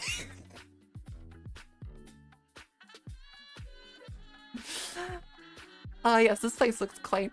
Yeah, it's like the same with Kiryu, with the people that have a diaper fetish and Yakuza. And he's like, respect other people. Do whatever you want to do, but don't force others into it. Mark through Danish fan of the Hell in a Cell cage. Oh, yeah, like, I'm surprised you didn't get Danish missile. No, it basically was, like, he stripped fully naked and kept trying to shove his penis in my face. Oh no, I met with my friends in Japan. I travel mostly alone for the most part, except for like meeting out at some points. But again, I will go into that once we reach the Saturday stage. For now, we're still at like Thursday. The Thursday, That was me in Osaka. I tried some takoyaki. I tried to go to a whole bunch of gay bars because I accidentally found myself in Doyama, which is, as I discovered, the gay district that isn't in Tokyo, and it's considered the gayest place in Japan that isn't Shinjuku. And so I was like, you know what? I'm here. I may as well try to actually go into one. Turns out Thursday last week was actually Culture Day. And culture in Japan, I guess, doesn't allow people to be gay on holidays. So every bar except the gay ones were open. Yeah. Yeah. So I went to multiple bars and they weren't open. This really nice old man that was working in the building saw me struggling trying to find the address of one. He even escorted me to the place. He looked at my phone. I was like, oh, sorry. And then he dragged me to the place. It was like, is that the one? I was like, hi. And I got to say my stuff. And it was really happy that he found it for me. And I was like, oh, that's so sweet. Oh, good night, Mark. Thanks for coming to stream. What? It was closed. So yeah, that was mildly sad. Do you see sexual harassment spot? I did not see that. What the fuck is that? But yeah, I tried to go to another one on my own, and this is where this is one of the cases of me being flooded with, is I got flooded with by a Japanese salaryman. So I tweeted about this, but he stopped me in the street. And he was like, oh, you're very beautiful. Where are you from? I was like, oh, thank you so much. I was like, I'm from Australia. I was like, except I was like, oh, Australia-jin. I was like, woo, Nihongo jouzu desu. I was like, wakarimasen. I was like, and he switched it to English, and his English was actually like pretty good. Cause like he had a briefcase in hand and everything, and he was like, you're very beautiful. I love Australia. I love you. I was like, huh. Thank you. He was like, please, one drink. Can I just get one drink with you? Please, I beg you. It's like, I really have to go. I have to catch a train. I'm so sorry. Salaryman or recruiter for Rubik's Shop and Salaryman Cross. Oh, yeah. But no, like he literally wanted to take me to a conveni and just grab a drink. And I was like, no, I had to go. And on the way to the train station,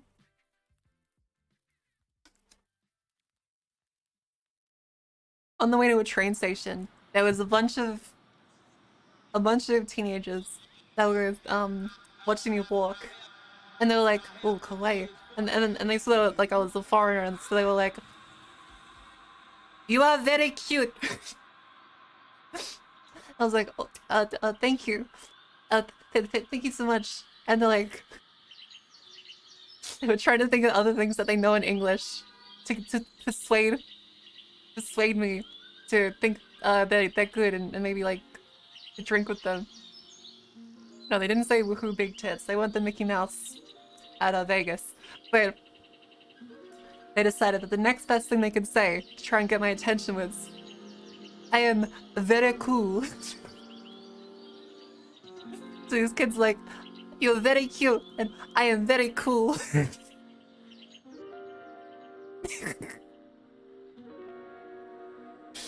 And the metal scientist. It was so great. It was so adorable. I was like, oh, that's great. That's great. Yeah, kakui. Yeah, I literally can't argue with that. They like, what am I supposed to say? Yeah, like, I gotta respect it. That said, the only thing I know in Spanish is mucho guay. What's that mean? You just stating facts. I am very cool. Ah, very cool, okay. I now know Spanish. Spanish 上手です.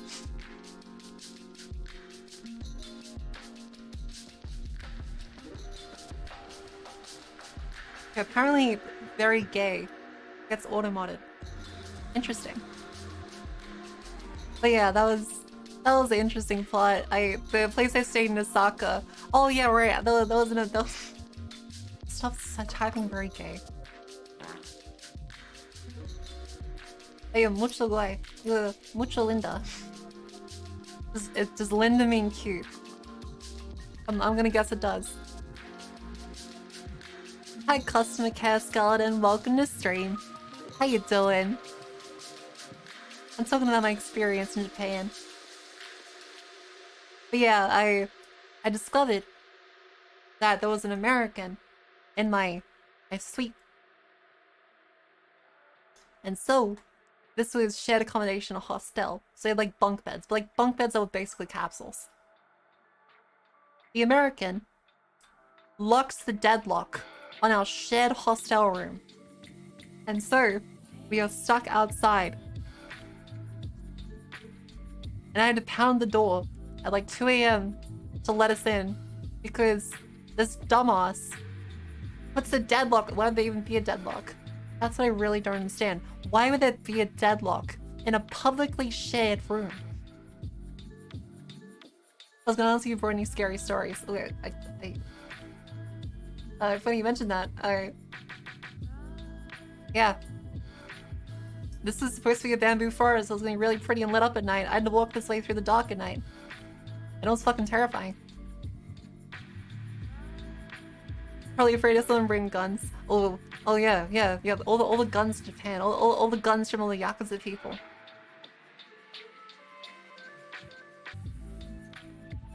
But yeah. That wasn't as fun. But the next day on Friday, I went back to Tokyo. And this day, I got genuinely shit-faced.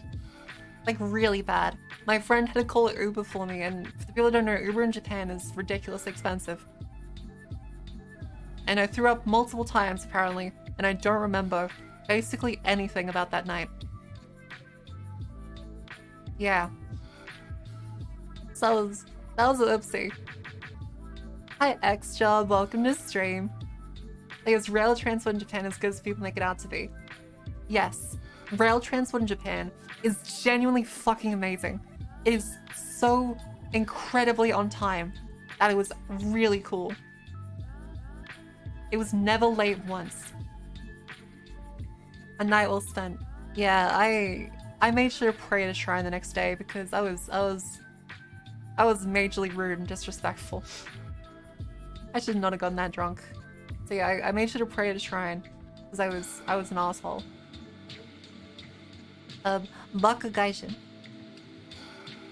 It was late once because of the obstacle as shown on screen. Oh, okay. Yeah, like I saw other trains, but it never actually had an issue with me, unless one is a manic breakdown like they did in Persona 5. Oh. Yes, the famous manic breakdowns on public transport. I still haven't finished Persona 5 because it takes like 100 hours. I just want to read my shoujo manga and my Yuri. 100 plus. Yeah. Like, bruh. That is 2 solid weeks of doing just 10 hours a day. That's fucked. Like that's fucked. You don't have 100 spare hours lying around. No, I don't. I'm here with you guys. You're not missing out on too much. Oh dear. Oof. Playing RPGs is so much harder now. Yeah, like I can't justify 100 plus hours on Persona 5, especially with the fucking cat.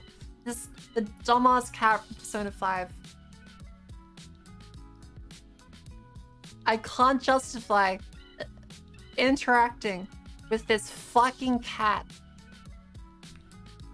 He's a cunt. I don't like him.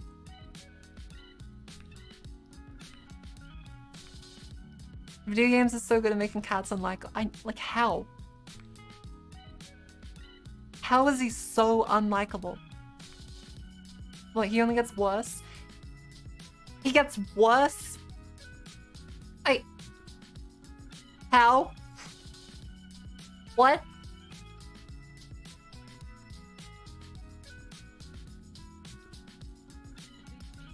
I'll try Starfield and never finish it, just like all the other Bethesda games. I did finish Skyrim, and I finished Morrowind, but I never actually finished Oblivion. Is the cat the Poochie of the group? He's more like Scrappy-Doo, if Scrappy-Doo was even worse. Like, do you guys remember Scrappy-Doo? He's just really shit.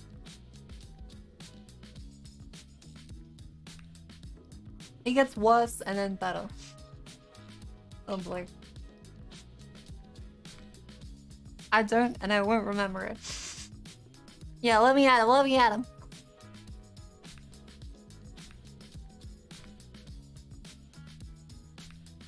Actually, wait, pull up the clip of him pissing on Daft. What the fuck?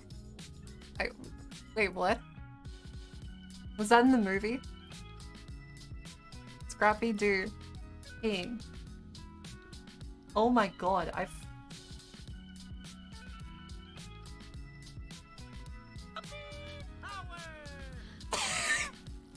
god, she's peeing on me.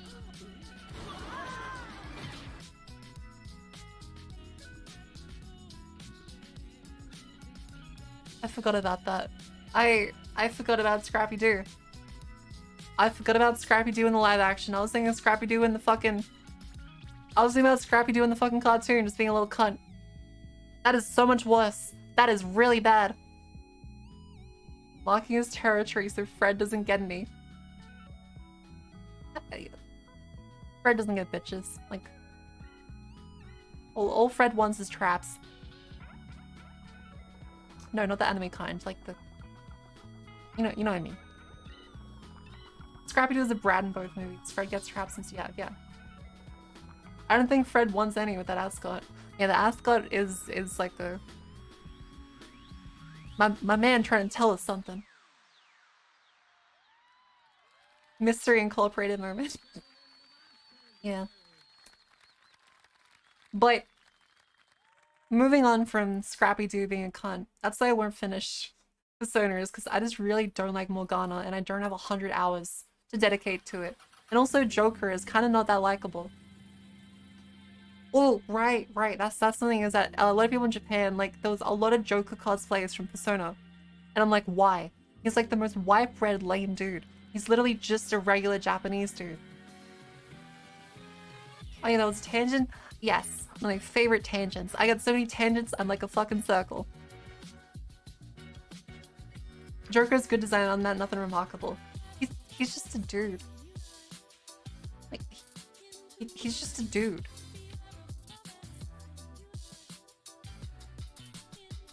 What's this? Hi, Ultra Rare. Welcome to the stream. Every magazine in your house.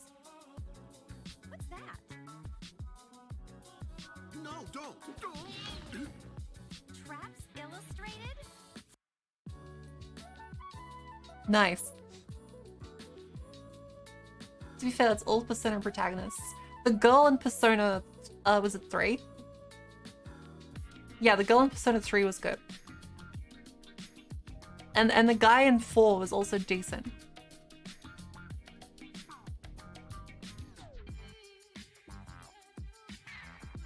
Alright, what was I? So, our next one is... I'm trying to think. So that was Friday. And then Saturday. Saturday was... I actually went to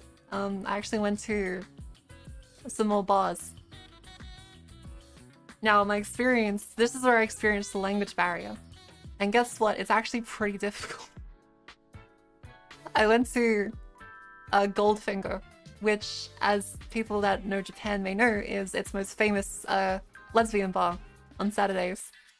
And so I went there, and I was with my friend. I was like, I looked in, this place is packed. That's something I've learned about Japan, is pretty much all the bars are full. They are completely full. There is no space to get in. And so we're at the entrance. We just look inside. I'm like, huh. we drink outside for a bit, and my friend's like, you should go talk to the girls. Talk to the girls. I'm like, I don't know Japanese. And I go and walk in, I'm like, you know what? Okay, fuck it. I'll finish this drink. You and I will go in. I'll try and talk to people. Yeah. And so I go in. Yeah, I'll tell them I'm very cool. But I walk in, and these two girls look at me, and they're like, kawaii. But then she says in English, "You're very beautiful." I was like, holy shit, someone knows English, thank fuck. But she didn't know English. Turns out she was actually Chinese. And she spoke through my friend. She's like, you're really pretty. Like, you're really beautiful. And I was like, oh, thank you. And my friend knows Chinese, so she was speaking Chinese to them, relaying it back to me. And I was just sitting there like a fucking dumbass, like,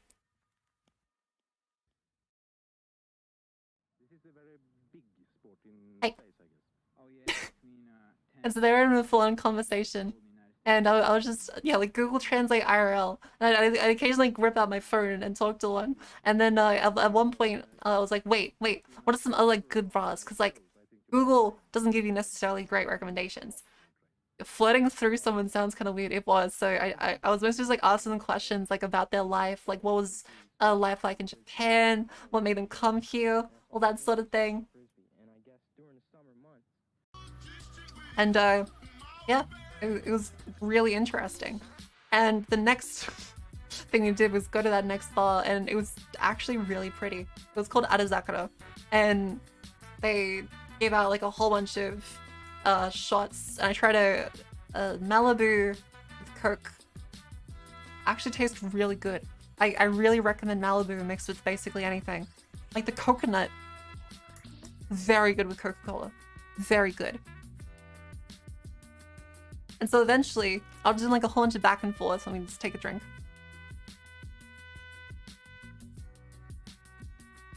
One of the girls is like, like, can I lay my head on your shoulder? And I was like, hey. I was like, yeah, I was like tapping my shoulder, like, yeah, sure. And then she just laid down on my shoulder, and I was like, okay. My friend looked over and she was like, nice. And they were just all talking in Chinese. And I was trying to like figure out what the fuck people were saying. Much better than the German girl on the plane. Yeah, because there was consent. Like, consent being established is like a big portion of me actually being happy that someone is on my shoulder. And I'm not being just molested. Everyone loves Marco, so yeah, that's the thing that happens is all my friends are girls. At some point, Singer just like leaned and rested on my shoulder. I'm like, thanks, but like why? And I know this one's gay, but not all of them are. So yeah, it was extremely interesting having to navigate a language barrier and basically speak through a friend like Google Translate. Oh, that's cool. That is shoulder and a whole bunch of bungee. But yeah, we figured out that one, and then came the one of the big reasons why I wanted to go to this thing was some friends had gone to it in the past, and I'm like, oh yeah, it's really cool. So it was called Department H. Department H 2099. And I heard about this from some friends, and we go in there, and they actually give you a reduced entry fee, which we later found out if you have fetish wear on, but we didn't have any. H for hentai. Yes, I believe that's the implication. And there was a lot of people, like way more than I expected. There was like a lot of Japanese people. No, department. So department. And I cannot show any of these images, but I had such an amazing time. What counts as fetish wear? People got in like wearing fishnets and stuff, so I guess that counts. And we walked in, And there was people in cosplay. There was a guy dressed as Spider-Man. There was a guy dressed as a Gundam. There was the guy. Cleo's seen the pictures. Yeah, she has. There was a guy dressed as whatchamacallit? Oh, I can't remember the anime. I think it might have been Ultraman. Yeah, I think it was like an Ultraman in there as well, which is really cool. And we saw the guy from Conbini Confessions, the naked old man with just the G-string covering him. It was really great. Like my friend saw him and she was like, "Oh my god, we have to take a photo," and she's got a selfie with them. And we were navigating around for a bit, and like, I'll be honest, and this is something that's been said, is that like, I aim to be like a little more mature on this channel and not like, oh, horny. Haha. I don't really get horny that much, so like this is basically all just like an interest thing. So don't take this out of context. This isn't me being like a, ooh, Orila, sexu, sex. No, it's literally just I thought this shit's really interesting. And so, Marco the Wet-Eyed Tourist. Yeah. And so, I saw a girl like at the entrance. You walk in, you pay your fee, and there's a girl just like sitting in a glass cube the whole night. She's just like in the wall. She's in our walls. And she's just sitting there tied up. And I'm like, damn, did she like get water? Huh. The asexual experience. Oh, that's nice. Sip stream. Well, it's not even awkwardly for me. Like I was there. I was literally just like.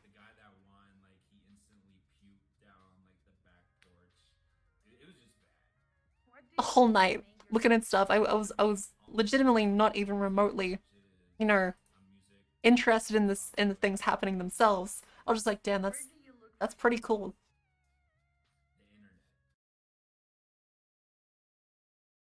Oh, the music cut out.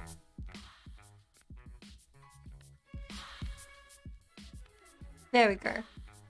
Hi Asta, welcome to stream. Well, that sounds surreal. Oh yeah, it was really cool. It was really cool. And after that happens, oh, posture check. That's a good point. Posture check. The closest to that sort of thing I went to was with my parents. That's surprising. How the fuck does that happen? How do you go to something like that with your parents? But I got to see a live Shibari, so the rope bondage demonstration. It was really cool, like not even remotely in a horny context. Watching like the trust someone has in someone else to be able to keep like the ropes tight, not hurt themselves, not hurt the other person, was really beautiful in like an artistic way.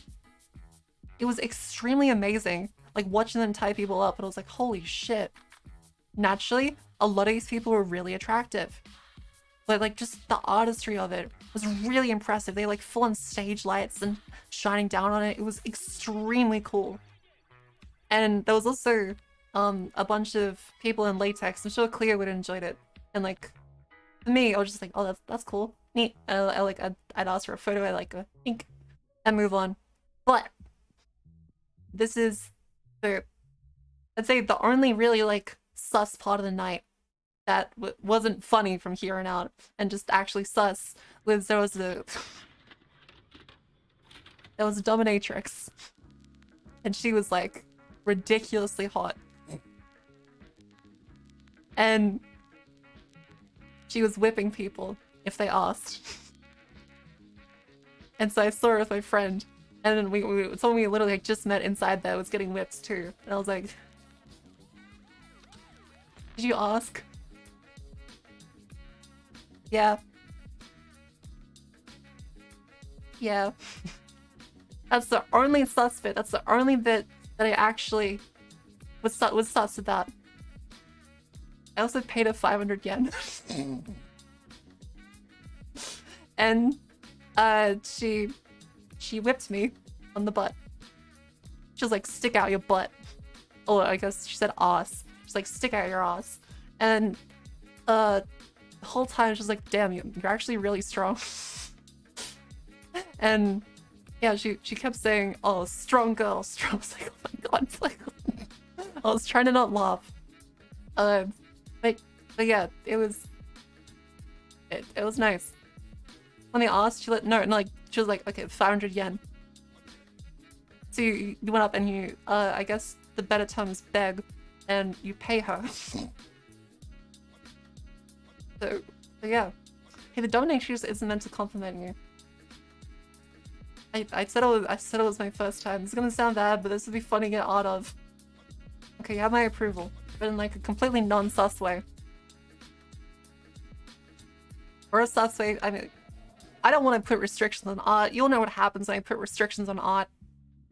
Hi, GT Swift. Oh, happy birthday. Welcome to stream. Hi, Gravity Guy. How you doing? But yeah, nobody will blame you. Yeah. And I'm sure everyone in the same situation would agree. It was really fucking hot. But that's it. That's the only sus thing. The rest from here on out was just me appreciating it from an artistic perspective. They had like a full-on drag show. They had a whole bunch of performance artists. And they were really, really cool. Like, it was actually really amazing. I wish I could show videos, but a lot of them were exposed nipples that I'm still not sure were male or female, so I don't want to get banned by Twitch. And now comes to the fun part. They were really great that all your desk chair broke. Oh, that sucks. I hope you get another one. You have banned either way. Oh, okay. Running on 2 hours of sleep in the hopes and dreams of empty aluminium cans that once held coffee in them. Well, I hope you enjoy this stream. Can you upload it to somewhere? I probably can upload it on Discord. I'll do it later. It's like it's safe in the terms of just being like an artistic performance. It's not particularly degenerate. It's just really cool. The fun part of the night is that my friend and I, you can actually bring alcohol in this. Oh yeah, join the Discord. Join the Discord. It's very great. See it in chat. There's a link. Is that you're allowed to bring your alcohol in, and there was a convenie right next to the line. It took like 10 minutes for this huge line to get in, and I was really impressed with Japanese efficiency the whole time. And so we bought like 2 strong zeros, 3 strong zeros each, as well as some snacks, and we brought those in. As we reached like the hour mark, we're like, shit, we do not have enough alcohol. And as luck would have it, we would later go on to get a whole bunch of alcohol for free. But how did this event transpire in the first place? Well,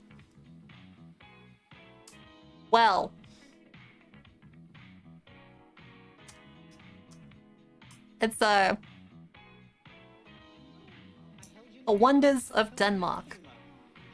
So this guy from Denmark was going around the entire club trying to kiss people. There was a lady in a very elaborate furry costume. And he just went up and kissed her on the nose, and I was like, oh, he's just a drunk fella. He's having fun. And then he started getting a little rowdy. You locked eyes from across the room with a naked Danish. Yes. He grabbed the chair, and he kept trying to hit on this girl, but there comes a point when guys are really drunk that hitting on someone isn't really effective. It's just kind of funny because they're so completely blackout drunk that they aren't even making sense of their words. It was like, you're so beautiful. And so we're like watching her, and we were like, are you okay with this? And she was like, don't worry about it. And so we go back to watching. We're standing there, like there's only 1 row of seats, and my friend and I really wanted to sit down, so we're just watching this guy. He's being an asshole to a whole bunch of people that are telling him to be quiet. He goes up, keeps trying to grab women, and he sits down in the chair, and then he just starts stripping. He just legitimately starts stripping in the chair, and eventually he stands up completely naked while my friend and I are trying to watch the show. And like I'm recording. I'm holding my phone up to record it, and just go.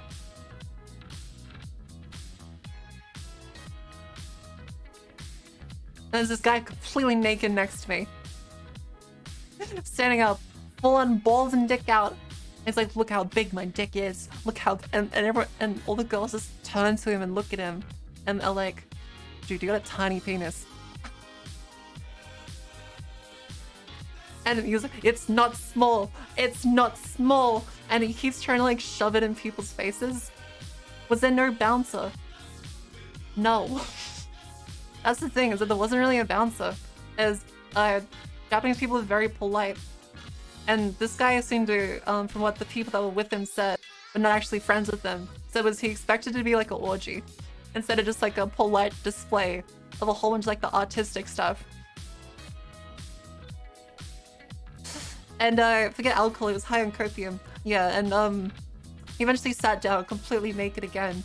And my friend and I were looking at people and I'm like, damn, like they are really thin.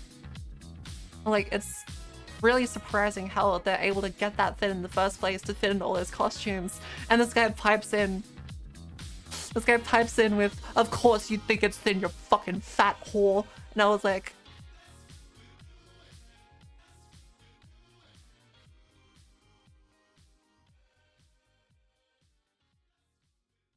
and yeah, that was the moment that I was instantly like, okay, he's now insulted my friend. Like, why are you with this guy? We just happened to be by him because that was the only free space that there was to actually see the show. So we were just next to him. We were not with this dude. We just met this dude at the club and he was happened to be next to us. And so I was instantly like, okay, fuck this guy. He just called my friend fat.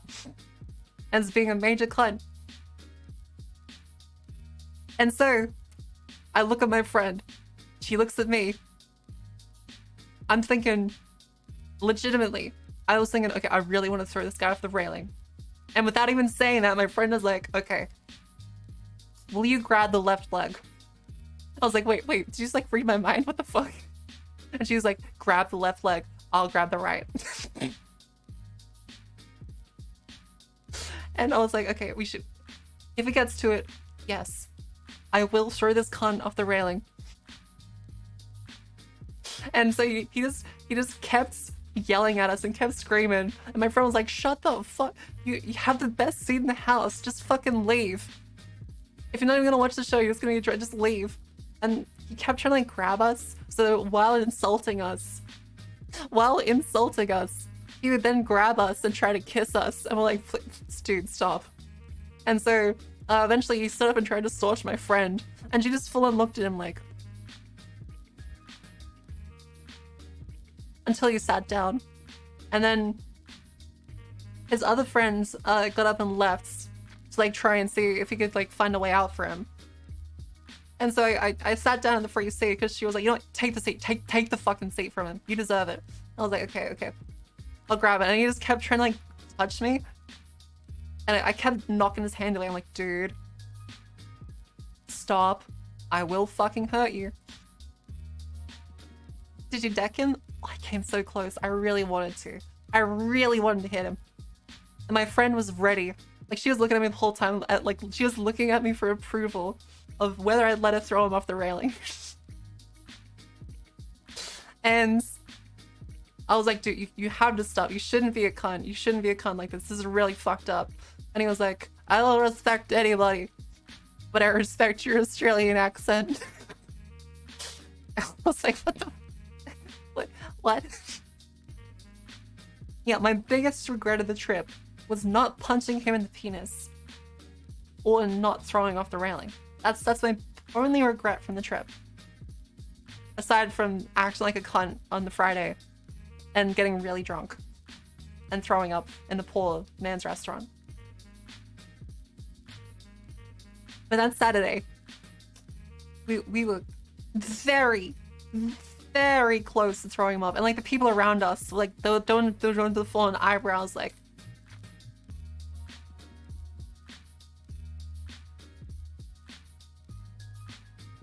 I was like, yeah.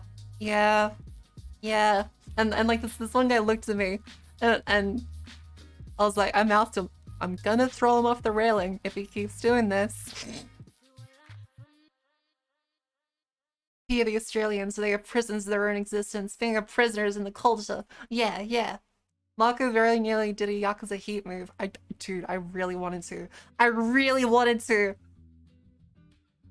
It It was only a one-story drop too, so he would have only just like broken a shoulder or something. I'm sure all the people around us would have defended us too, so I kind of wanted to, but I understand that it's not technically right. But I really wanted to, and I kind of wish I did. And it's pride. Also, yeah. Essence of shock throw.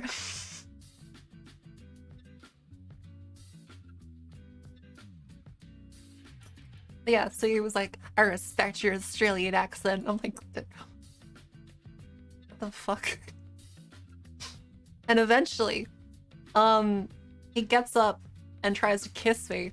And I'm like, I push him away. I'm like, dude, fuck right off. And he turns around and he tries to kiss my friend. And she kicks him down into the chair. And he keeps like saying, you fat bitch, you fat bitch. And she's like,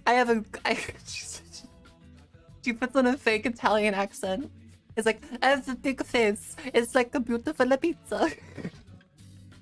She's like, thank you very much. And I'm just trying to not fucking laugh my ass off. I'm trying to just watch the show as this guy insults my friend and she just makes fun of an Italian accent. It was genuinely fucking amazing. And I let her have the seat as a friend comes back. And the staff are there. And it's this lady in a full, like a full latex catsuit. From head to toe. Like, there's only just a space for like her eyes and her lips. That's all you can see. And she's fucking pissed. She sees the dude completely naked and she's screaming at him. But she's one of the staff there. She's like, put your clothes back on and leave. And he starts like slapping her. He starts like slapping her arms away. And she gets pissed. If he respected you, then he did as you say. He's like the guys who fake a siege with a spoon in the hand and stick in the eye logo of anyone who's helping. Jeez, what the fuck? Is it like actually a thing? I would never toss him to— yeah, that was the only thing that was like in the back of my mind. That maybe I shouldn't toss him over the edge. But I also didn't want to interrupt it for other people in the show. But yeah. Really close. Really gonna fuck with the person who's part of BDSM show? Yeah, like they fucked with the lady in a full latex catsuit that was also like buff. And she like slapped his hand away and she was screaming at him. And his friend kept like trying to say, I'm sorry about my friend, but he didn't know Japanese. So there was like this nice old Indian dude that like acted as a translator between them. And he was so zen and chill. He was like, I was like, I think you should leave. He was like, I really think you should leave. And so he goes to drag the friend out, and the friend just starts like trying to rub his dick on people as he goes past. And we're like, okay, dude, no, please stop. Tries to kiss multiple people again, and we're just like slapping his hand away. And eventually gets dragged out by the security staff. Because this gigantic black dude comes over, and he's just like, I'm gonna pick you up.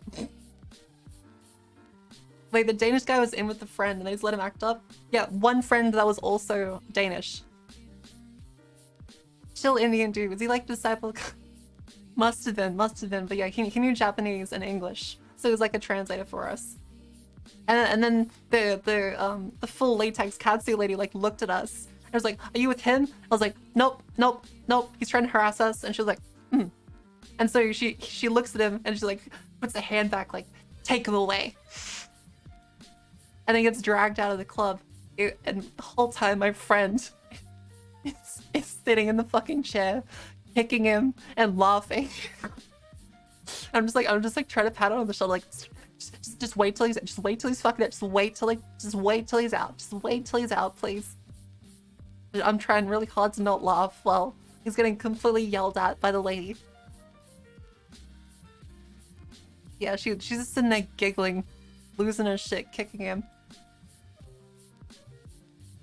It was great. That was a top 10 moment for me. That was truly amazing.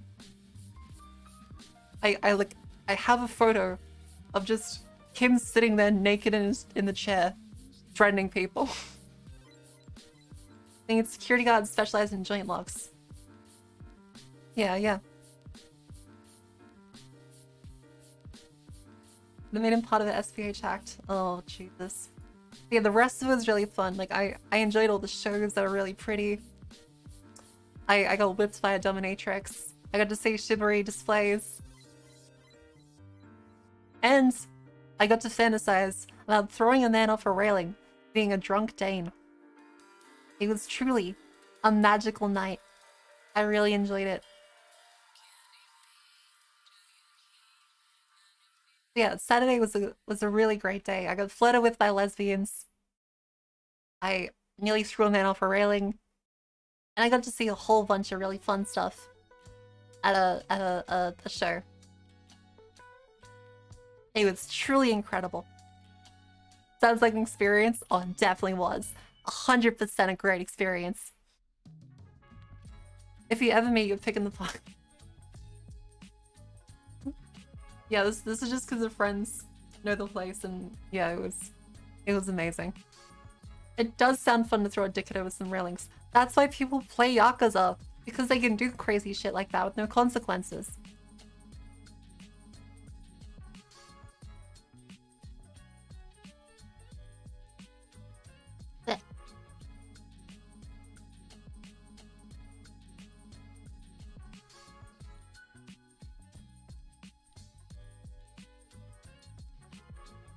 Ugh. But yeah, as for some other stuff, I would say my favorite thing has to be just the general atmosphere of Japan. It's very tranquil, very peaceful. Everyone is super respectful. It was lovely. Oh, did you end up getting costume for Halloween? I wore the Yang from Ruby costume. So I wore the cosplay I posted on Twitter before, which for reference is this one.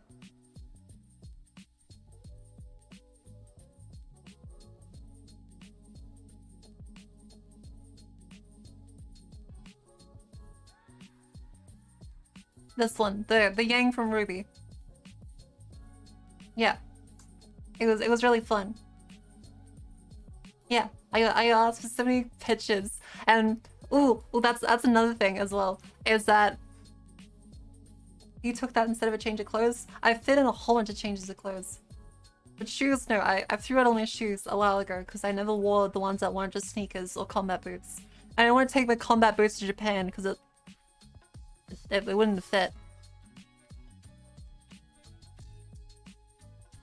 I do like the shoes I have in the model there. Like I do like to wear these ones too. These ones are nice too.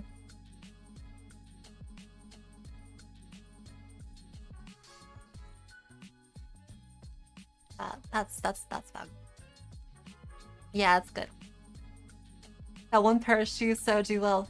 Yeah, those high heels or flats. They've got like a tiny heel, but it's like a kitten heel at the back. It's not big. It's a little chunky too.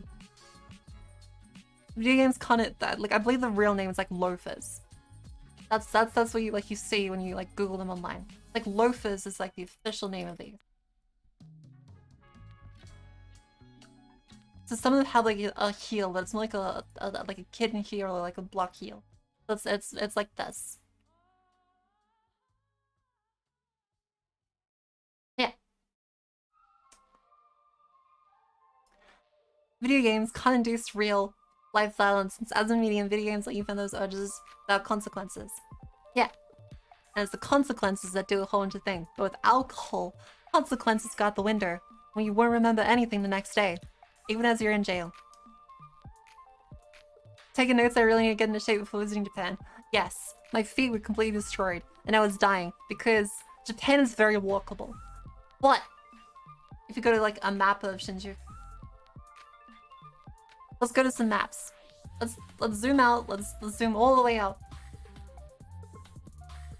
All the way. What if you die while being drunk? Then I guess you won't really remember much. No, wait. Now let's take a look. We can see Tokyo View. So this is where the airport is. This is where you fly in. It's about an hour to the airport by train. And the train is only like $2. It's really great, especially when the train from the airport to Central in Sydney is like $15. But yeah, so you go back to the Tokyo Central Station and you catch a train line over to Shinjuku. This takes like only 20 minutes. It's amazing. But notice that through all of this area, there's not really any buses. You have to walk through all of this area. And yeah, so this is about where I stayed, around like Shinjuku Golden Gai and these areas. And you'll notice how many konbinis there are at basically every corner, but this is like, to get here is about a 10-15 minute walk. And so you have to walk 10 to 15 minutes basically everywhere. Bullet trains. Yeah, bullet trains are really great. I love the Shinkansen. It was so nice. Koreatown, that's where we were. Ooh, nice, nice. But yeah, Shinjuku is like the party capital, along with like Kabukicho. How easy is it to get around Japan without knowing Japanese? I mentioned it before, but a lot of it is like this image. As if you say things in katakana, it'll understand you like a JoJo character. It's really funny, but it actually works. Like, I barely know Japanese beyond just some like basic keywords and how to say common stuff. Like, where's the toilet? Without any Japanese, you can do pretty well by pointing, gesturing, translate on your app. Yeah. You can do pretty damn well. Yeah, so let's start at Shinjuku Station. And so to get to, say, all of this, you can see this is where the train lines from Shinjuku Station go to. So all of this stuff around here is where Shinjuku can go to before you transfer out. But for these simple nouns and logical order and hand gestures, that's fine too. That'll do well. If you do some directions from Shinjuku Station, and then let's drop a pin. Let's click to get to this park over here. The only way is, well, there is kind of a bus, but you're primarily meant to walk the 16 minutes. And that's the case with a lot of things. As you can see, this is also the entrance. It's a decent couple hundred meters underground. And so that's another thing you need to know in Japan, is they have entrances to the train stations clearly labeled. Whereas in Australia, you just kind of enter at any place, and the train stations are small enough that you don't really have to deal with it. With this, you enter at a specific point, and you navigate through all these underground sections to get to the train line that you want to do. You have a whole bunch of exits and entryways labeled. The navigating is, you go to the exit, and then you find your way to the train station. Simple nouns with linear sequential logic and some hard gesticulation works magic in most languages. Absolutely, yeah. It really helps me a lot. And yeah, Shinjuku Station is basically I think it's one of the biggest train stations in the world. So just like looking at this, it's one of the biggest trains. This is all one train station. All of this is one train station. It is gigantic. It's really amazing. But yeah, like if you get lost in Persona 5, it's even more overwhelming in real life. Like this is again like hundreds of meters. This is like kilometers. Yeah, to get over here is, from this distance to here is 1.6 kilometers, I believe. So you can walk for literally a kilometer inside of the train station and around all these passageways. It's really impressive, but definitely scary. You don't even need to learn grammar, you just say words and the other person's brain auto interprets it. Yeah, like if someone doesn't know English and they're just like, McDonald's. I'm like, oh, okay. That way. Or if they're like, Sydney Opera House. I'm like, that way. Or toilet. I'm like, that way. So it's the same thing in Japanese, is it doesn't matter that I'm technically butchering the language. They genuinely consider and understand how to fill in the gaps. But yeah, it's cool, it's cool.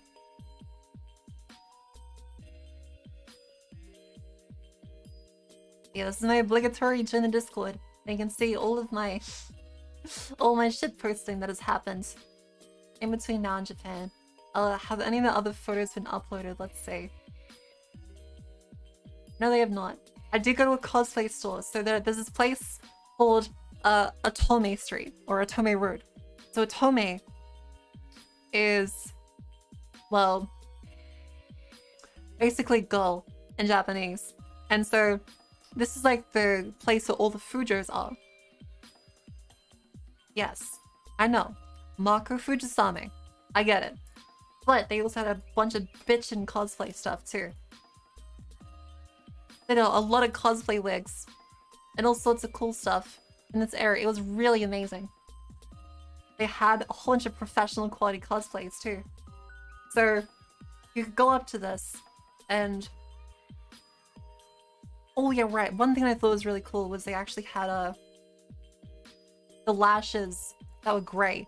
So I've never been able to find these outside Japan. Like they actually just have grey false lashes. I thought that was really, really cool. So also put on it and to politely thank people. Yeah, so if you say arigatou gozaimasu, generally people are really happy. Or like, sumimasen. They're actually gonna get stuck up for that mock cosplay. Yeah, I did buy some lashes from here because they were nice. It was like these are like really nice cosplay lashes because like the little fanny bits really suit anime cosplay. Yeah, there was so much stuff. It was really cool, and they also had like a million different colored contact lenses. Unfortunately, K-Books was closed. So K-Books is like the big manga store they have there with all like the manga. There's also advertising like host clubs like Swallowtail, which the Trash Taste guys went to in a video. Now, there's a lot of yaoi in this place, as it's Otome Road. Basically just like in Dress Up Darling. Yeah. There's... So there was a lot of yaoi. Basically all the other stores were just yaoi. There was nothing but yaoi. And so I went up the yaoi stairs, and literally everything in that store was yaoi. Like not an exaggeration. It's just VL. Some of it was pretty hot too. It was more Yuma Joshi instead of Fujoshi. So there's actually a distinction between the two. So education-wise, a Fujoshi is characterized by the really bad proportions and stuff. So like Fujoshi yaoi content.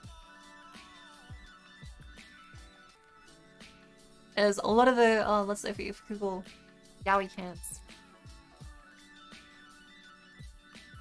is you'll see a lot of this stuff where this is like yaoi content. It's yaoi because of the really horrible proportions that's meant to exaggerate and appeal to women who want to see gay men kiss. Say yaoi to an Australian, they go like, oh, like the chocolates. Yeah, because in Australia, a yaoi is actually a mythological creature too. A yaoi is... spelled with Y-O-W-I-E. A yaoi is a mythological creature. That's kind of like Australian Bigfoot. I made them into chocolates. Called yaois. We also call our ghillie suits. So ghillie suits are also known as a yaoi suit in Australia. So the Australian army calls these yaoi suits, not ghillie suits. Why do we want to see dudes with massive hands? Okay, so coming from a woman's perspective, the reason why it's hot is because of the perceived difference between a big strong guy and a small man that you can kind of simulate compared to a traditional relationship role because he's bigger than the small dude, and that makes it hot because of the power imbalance. Thank you, ugly bastard, for the follow. Welcome to the stream. How you doing? Hi, Blood Emblem. How are you? Welcome back to stream. Yeah, I missed everyone. It's really fun. I really like streaming. But yeah, so in Australia, our army literally wears yaoi suits. The army supports yaoi.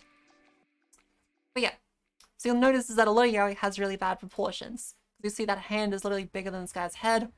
This guy looks like a Dorito with AI generated fingers. This guy kind of looks like he's from Parasite, where the aliens possess people's hands. But Yuma Joshi. So Yuma Joshi is like the more polite version of Yaoi, where people have good proportions and are more like pretty boys. Pretty boys that they want to see fuck. So that's Yuma Joshi. Yuma Joshi is considered to be less offensive than Fujoshi, because it's basically just hot boys that are vaguely gay. I watched Given. Nobile has the right to have music that good. I still haven't watched that one.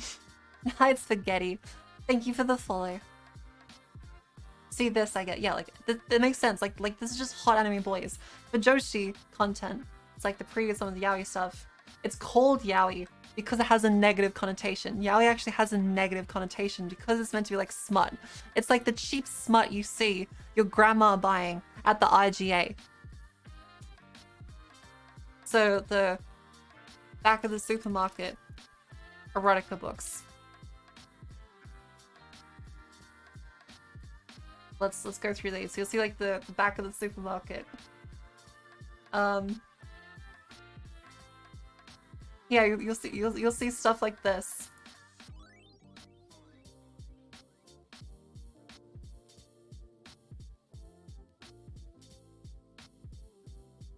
You'll see stuff like this at the back of the supermarket. Mr. Seductive, Heartfelt Book 2. Taking Charge. Finding the Way Back. And these like your cheap erotica smut novels that you'll see your grandma buying in the back of a supermarket. That's basically the same connotations that Yaoi has. They're really trashy and shit. BL, so boys love, has like more of a positive connotation because it's essentially just like Yuri. Yuri doesn't have the same negative connotation that Yaoi does because Yaoi is associated with the bad stuff. And people in general move on from saying Yaoi now because when you say Yaoi, you immediately imagine Yaoi paddles. And this kind of shit. And girls that look like this. 2007, holy shit, I love that old cameras kept the date in the photo. Like it really adds like a certain je ne sais quoi to the photo. You'll see 2007 Yaoi. It's like junk food. Yeah. But yeah, this is what Yaoi is associated with, which is why people in general moved away from Yaoi into more Yuma Joshi content. We met a guy online. Yeah, was that the one we saw back there? That is that this one? Oh no, that's Tales of Arise. I see. My friend that used to write this stupid romance smut, like female X dinosaur, and sold on Amazon for $2, but he made $10 a month. Honestly, if I sold it on Amazon, like I'd buy it. I'd buy dinosaur romance. By the time I started going to cons, they'd already been banned. Yeah, not surprising. But yeah, this is, when you think of Yaoi, this is essentially what it is. This kind of really trashy book stuff. And so Yuma Joshi is more like this, so you have good proportioned hot boys doing gay shit. Because it's basically just boys love, instead of specifically really trashy Yaoi hentai. So if we take a look at BL books, as you'll see, that in the modern day, they all look pretty nice. Like all of these I would say look pretty appealing and cute with good proportions because it's a gigantic market and the stuff that was available back then was typically extremely cheap to make and trashy quality. This stuff is just good. Nice.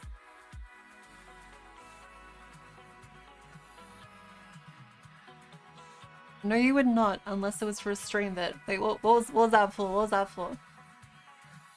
Well, today I learned. I'm glad you got some education out of this.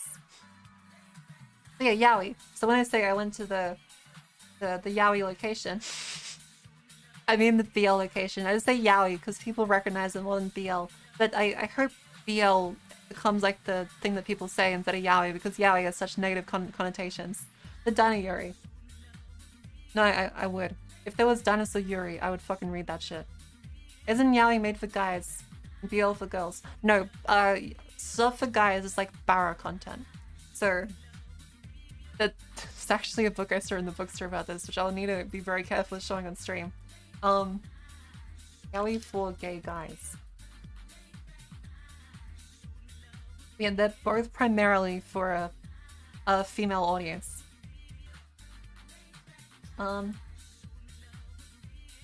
So typically in Japan, the gay male audience is more focused on this stuff.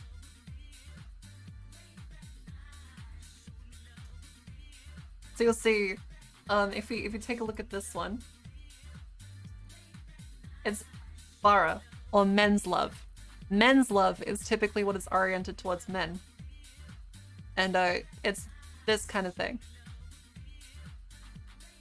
Go and delete these backwards so I have more space in my tabs.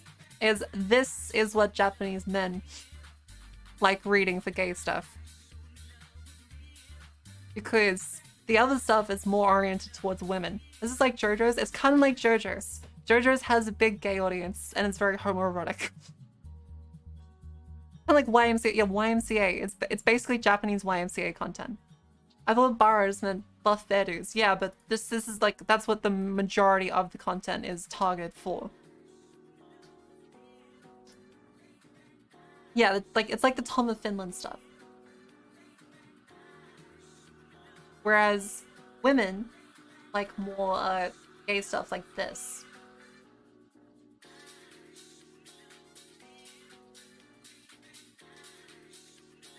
This is more like the stuff you would see yaoi fans be into.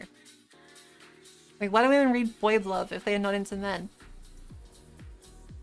There's a taboo aspect for it, but trying to think of the best way to explain it.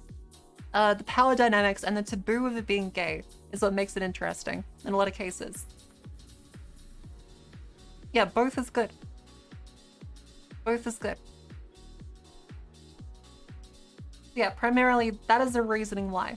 Is if you literally Google this, why do people like yaoi? It caters to women's narrative preferences, pure escapism, and lack of reality.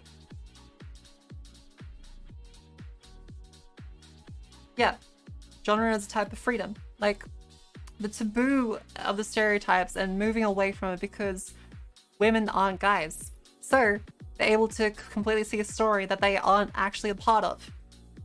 It's like voyeurism, I suppose. It's like, I don't relate to the gay characters. I'm a girl. But seeing that, it's kind of like the aliens in Avatar. You watch them do some kind of weird shit, and you're just like, oh. Huh. Interesting. It's like that feel, but consistent. Like the hair scene. It's like the hair scene the whole time. It's something that you'll never experience and can't really relate to. But just repeat it. Yeah, there's an ism for everything and anything, even isms you've never heard of. Avatar, Modern Warfare 2, and Recession 2, Electric Boogaloo. Yeah, all the blue Avatar. You know, not like Yang, but Avatar is in like the big blue fellas in Pandora. Psychology 101. Yeah. It's the kind of character building, just make them gay. Also, yeah, gay baiting and yuri baiting is a thing that's been happening throughout anime for ages.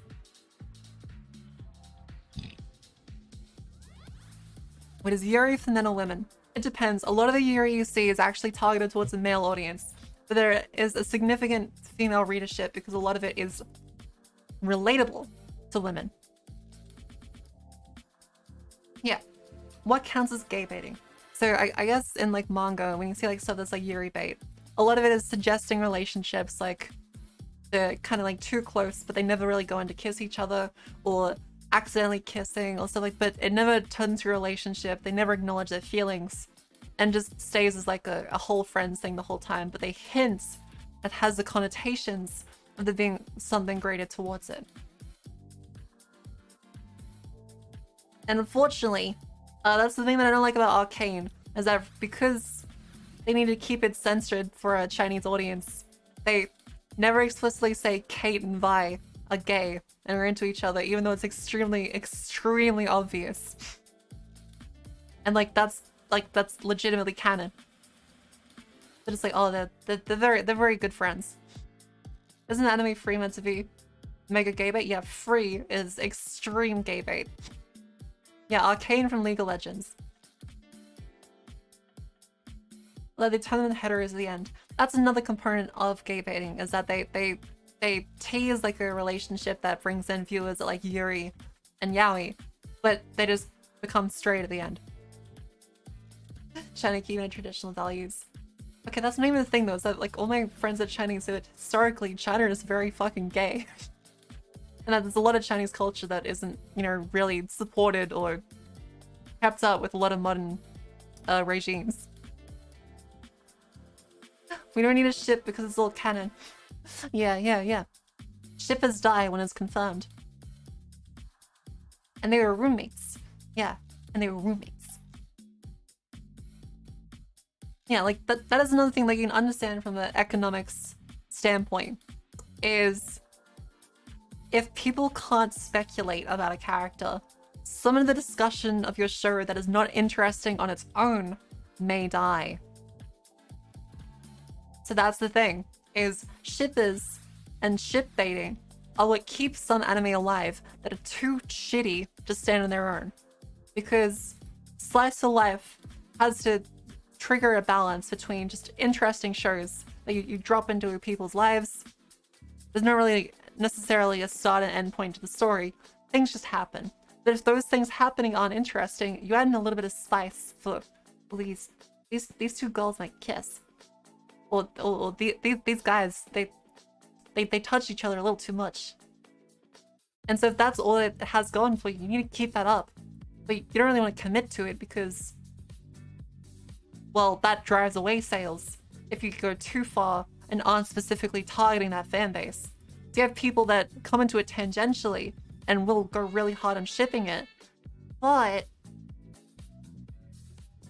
as soon as it's confirmed or denied, the shipping dies and discussion about your kind of shitty series that's really mediocre dies.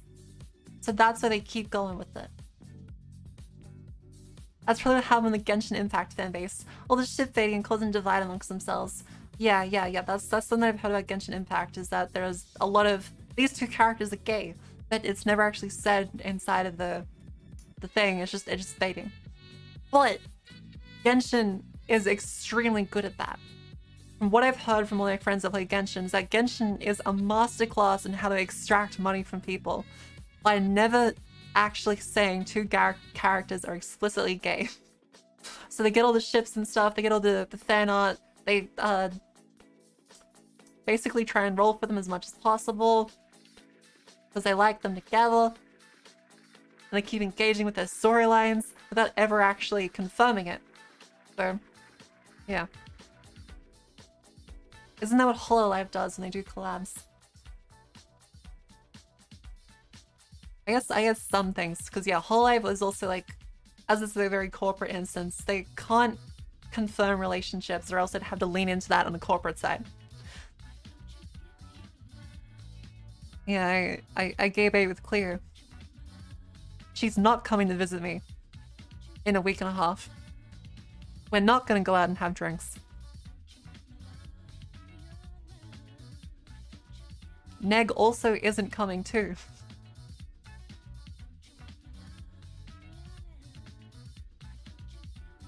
Yeah, none of that is happening. It's all gay bait. And family bait.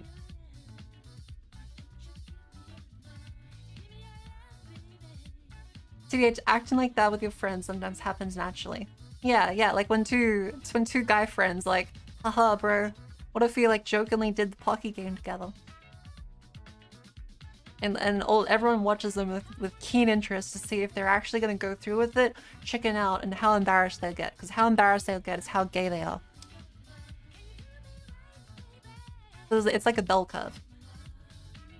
It's like a reverse bell curve. So it goes not very gay. No, if they're not embarrassed at all and they like full eye contact commit, then they're very gay. But then as they go towards the middle, it bottoms out. So they're like, yeah, I'm pretty sure they're not gay if they're like a little bit embarrassed. But if they go extremely embarrassed, that's like, oh, yeah, they're gay.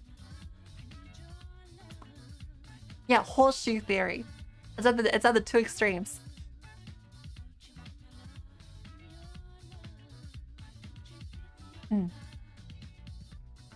Wait. But yeah, like stuff like that happens in VTuber communities, and it's not necessarily a bad thing. Personally, I mean what I say. Sometimes it's a joke for content, but ultimately,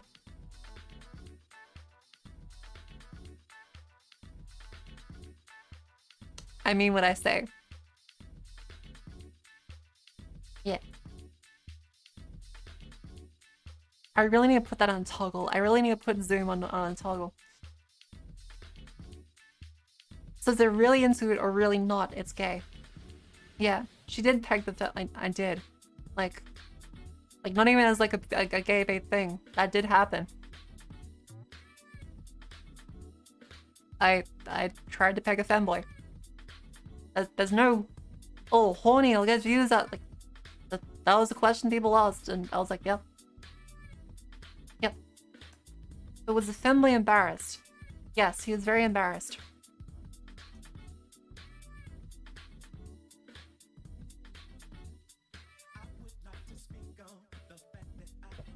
See, like, oh, that's right. I have a feedback form now. So I have a feedback form, and I've gotten a lot of really good feedback from it so far. So it's on a timer. It posts like every half an hour. Hi, Shogun11. Welcome to stream. Yeah, the Japanese people are lovely. But yeah, there's a feedback form that anyone can suggest things for the stream or give me feedback. And yeah. One of the feedback points I got was very honest that people didn't like the sometimes horny things. And what I would say to that is primarily, I'm not really horny. Like, I just kind of say things, and I think that's how a lot of discussion should be. Is not necessarily getting too scared of saying it, and of course not, you know, going over it in a ridiculous degree, but maturely and respectfully saying things. Because, like, yeah, I went to a fetish party, nearly threw a Danish guy off the railing because he exposed himself to me and called my friend fat. I also got whipped by a dominatrix. Like, none of this is, ooh, wow, I'm trying to bait some guys, I'm trying to bait some... No, like... Yeah. I'm Australian, I say shit. It's not particularly like a... trying to bait people. I just say it. Because honesty is the best policy. And, I mean... Yeah, like, I think it's possible to talk about things while being mature about them. And sure, sometimes jokes do go too far. That was something people also expressed in my feedback. But I'm Australian. Everything I do is a shitpost. If I get the where would I put it?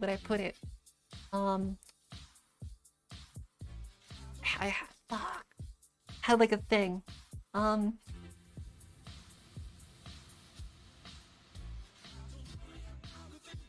Here we go. This is basically me. The whole time.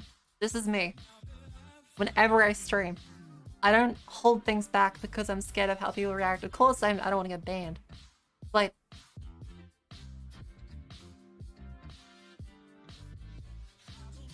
this is me. Every time I stream.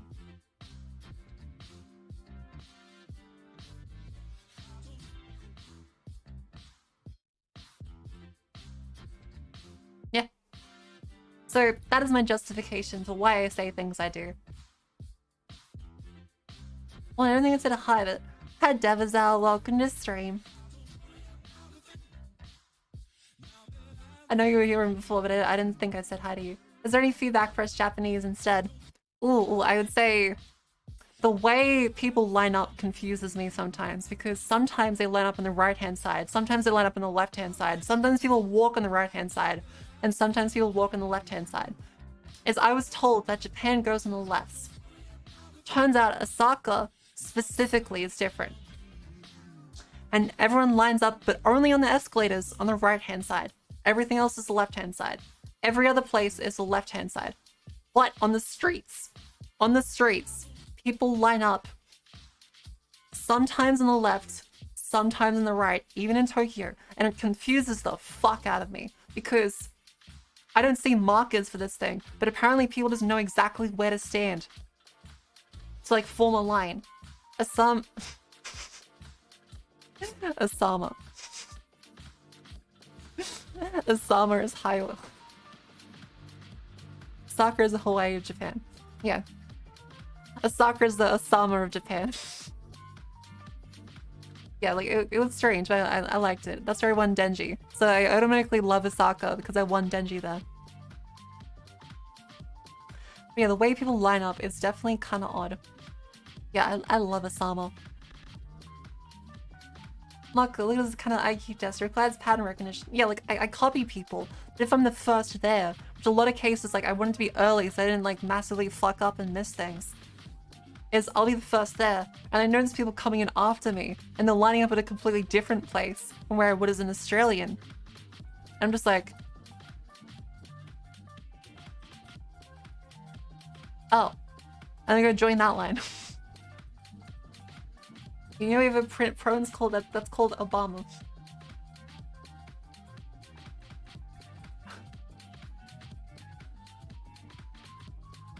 Okay. I haven't a funny thing to say about Obama in relation to Japan is that I asked for a color at one point, and this is a recurring joke with me and my friend. But he was like, "What color would you like?" I'm like, he was like, "We have Barack." And I was like, "Wait, do you mean Obama?" I was like, "Wait, do you mean do you have Barack Obama?" I was like, "What the fuck does that mean?" I was like, "Oh wait, no, he's saying black, but they don't have L. This is Ru." Oh. Yeah, nobody knows Obama's last name. He was like, Barack. Yeah. So me and my friend, whenever we say black, we're like, Barack Obama. I learned about Obama from Shogun Total War. Nice. Was he like a samurai? The goddamn music in the second boss fight is godlike. What's this for? What's this for? Wait, let me scroll up. Oh, Sonic Frontiers. Oh, I hope you're enjoying it. I've seen it. I thought it was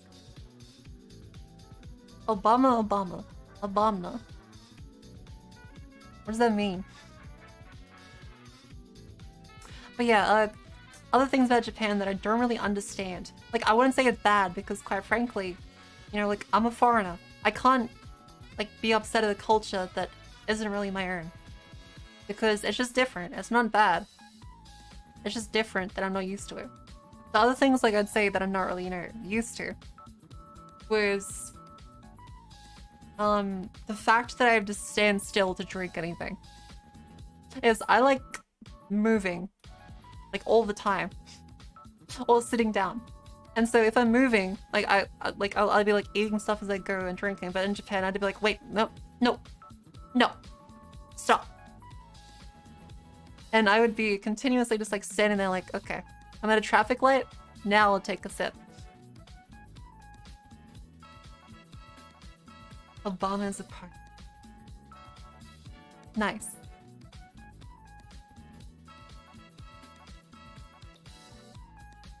Full the samurai, do Marco. Full of the samurai. Ah, interesting. Ooh. Also,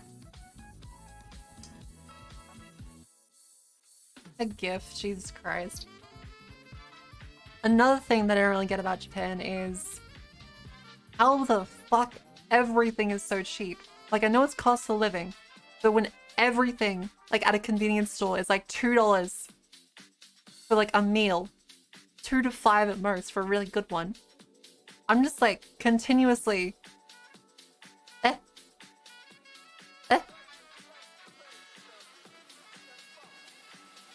Yeah, sorry about this, everyone. Like, don't apologize. It's just different. Like, again, I can't be mad. When you're traveling to places, you can't be like trying to force your culture on them, so I can't be rude about it and be like, yeah, no. That's stupid. It's just different. Gotta keep an open mind when going other places. Should have brought a duffel bag, dude. I should just grab 70 onigiri. I should just shove them in my bag. But let's take a look. 7-Eleven food shelf. So, when you like take a look at it, there's a lot of like really good items like this, and so you'll see these ones along with the onigiri. Where are they? Yeah. So this is what a typical Japanese conveni looks like. As you'll notice, is that they have a whole bunch like rice balls, onigiri. These are typically $1 to $2 each. And so that's basically like a meal for me, is I don't really eat much. And that's basically like an entire meal for me. Then there's like instant ramen, and these things like huge. They're like $3 to $5. These ramen over here is $3 to $5. And you have like pre-made karage and sushi sets for like $5 to $6 at most. As well as all these other sushi sets, like these are like $2 each. These are like $2 to $3. It is insanely good. It is so nice, and that's what I'm gonna miss the most about Japan, is cheap and easy access to food that is relatively healthy. Like, I lived off of convenience food when I wasn't in restaurants. I tried ramen and similar stuff. It was so really nice. No, like, dude, that's cheap. A meal in Australia is like $10 minimum. At a convenience store, our convenience stores are a rip-off. Like, convenience stores in Australia are there to make you pay for the convenience, not for your convenience. In Australia, we don't have as much density and population, so Australian 7-Eleven shelf is typically, you'll find the cheapest thing is $5. So you'll see a pack of chips with like, yeah, 1 pack of chips and a drink for $10. Meanwhile, you can do that for about $3 in Japan. You say that potato kuyas are like $5 to $10. That's cheap. $10 is the minimum in Australia. Frequently, I spend $20 to $30 on a single meal. That's decent. Japan is fucking amazing. Yeah, that's so like that's the thing I'm gonna miss the most, is for one, the culture, because all the shrines are genuinely really beautiful. Like that's why I have it as a background now, is because they were so pretty. They was so nice, and it was great reading on the backstory, like whenever I could translate it on my phone. It was so good. Our wages low, they're definitely lower. But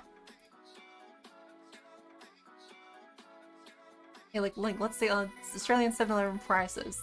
So go take a look at these.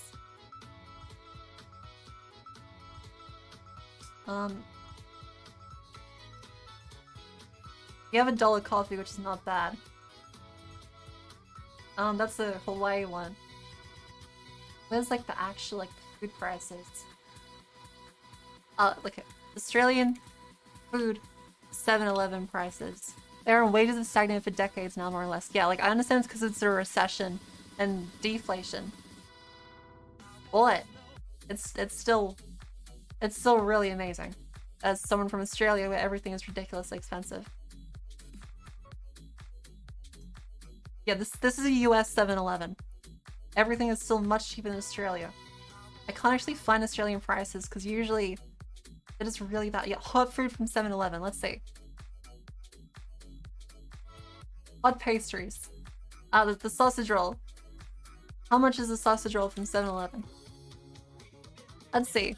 Sausage roll from 7-Eleven. They are not $2. They are not $2. They are more frequently. Yeah, on sale they are $2. Frequently they are $3 to $5 each. You know, in Japan, a lot of hot food was $1 to $2. It was insanely good. Most criminals don't care about average people, even they try and humor if they're civilians aren't a problem getting caught at the welfare system. Ah, yeah. I spent $30 on a burrito in sides. I'm in Melbourne. Yeah, that's the thing. Guzman prices. Guzman y Gomez is so ridiculously expensive. It is not worth it at all. Like, look at these prices.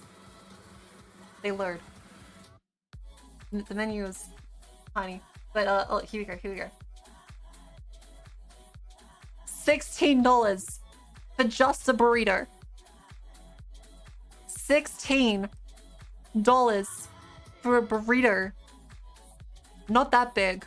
More like the size of my hand. Like the size of this hand. $16. It's not a big burrito. Food in Australia is fucking expensive. And to add fries into this is like another like $6 plus Coke. So for a cheap fast food Mexican meal, it is $21 at the cheapest. And that's with no extras. This is with no extras. A kid's meal is $11.20. Yeah, that's because of cost of living. And yeah, like, a Guzman burrito is pretty lame. Like, if you look at it, the size of it is about smaller than your hand. Like, this is them being generous in their own photos. It's smaller than your hand. So yeah. It's like, if you see like actual photos of other people that have tried it, it's pretty damn small. So as far as food being worth it in Japan, way more worth it in Japan. It's so nice.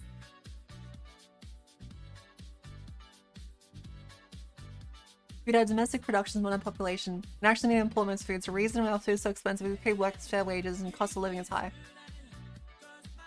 Also true, but it's mainly the population density that's the issue, as Australia doesn't have many people, and it's spread out by really far distances. So that's why food is so expensive here, is because we have both, yes, fair wages, but food was still expensive even when farmers didn't actually pay people properly. It's because in Australia, there was actually a lot of cases where farmers were paying $2 an hour, not the federal minimum of like 16 to 20. They were paying $2 an hour. Guess what? It was still expensive. Unfortunately, there's a lot of cases in Australia where there's just straight up price gouging. And of course, yes, distance to transport is definitely going to make it more expensive.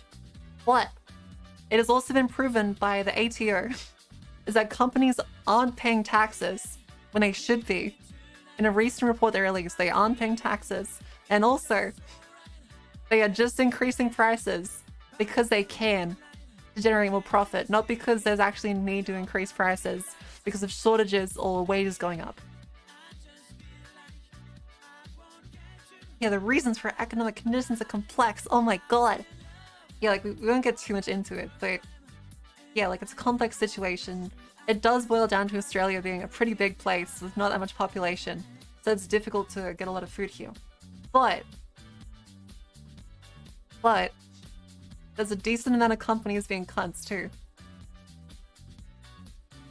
They're gonna get clapped for that? No, quite frankly, the ATO is kind of toothless when it comes to big companies in Australia. Fuck the politics, I mean, welcome to Markonomics. Yeah, invest in burritos. And invest in burritos. 100% worth it. Even the king can't get the taters for the chip products from the farmers. Oh, gee. Yeah, buy the dip, buy the dip. Specifically, buy the French onion dip. The French onion dip is a good one. Everything else sucks. Yeah, invest in Mako today. Oh, right. Speaking of money, so money is a thing that is always on my mind. not always, but when it comes to the fact that I had to pay rent, that's when money is on my mind. So, my job finishes soon. In like a week and a half. Okay, term is done for the year. I won't get to teach until like February. So, I need money. I have a fun job. So, most likely is I'm gonna be streaming full time. Oh, see you, Shogun. Thanks for coming to the stream. And no, don't apologize. I love Japan. It was really lovely. Talk to me, lose my money. Let's go. But yeah, I am gonna have to stream a lot more often while I can, as well as also. Thanks, Alex FK.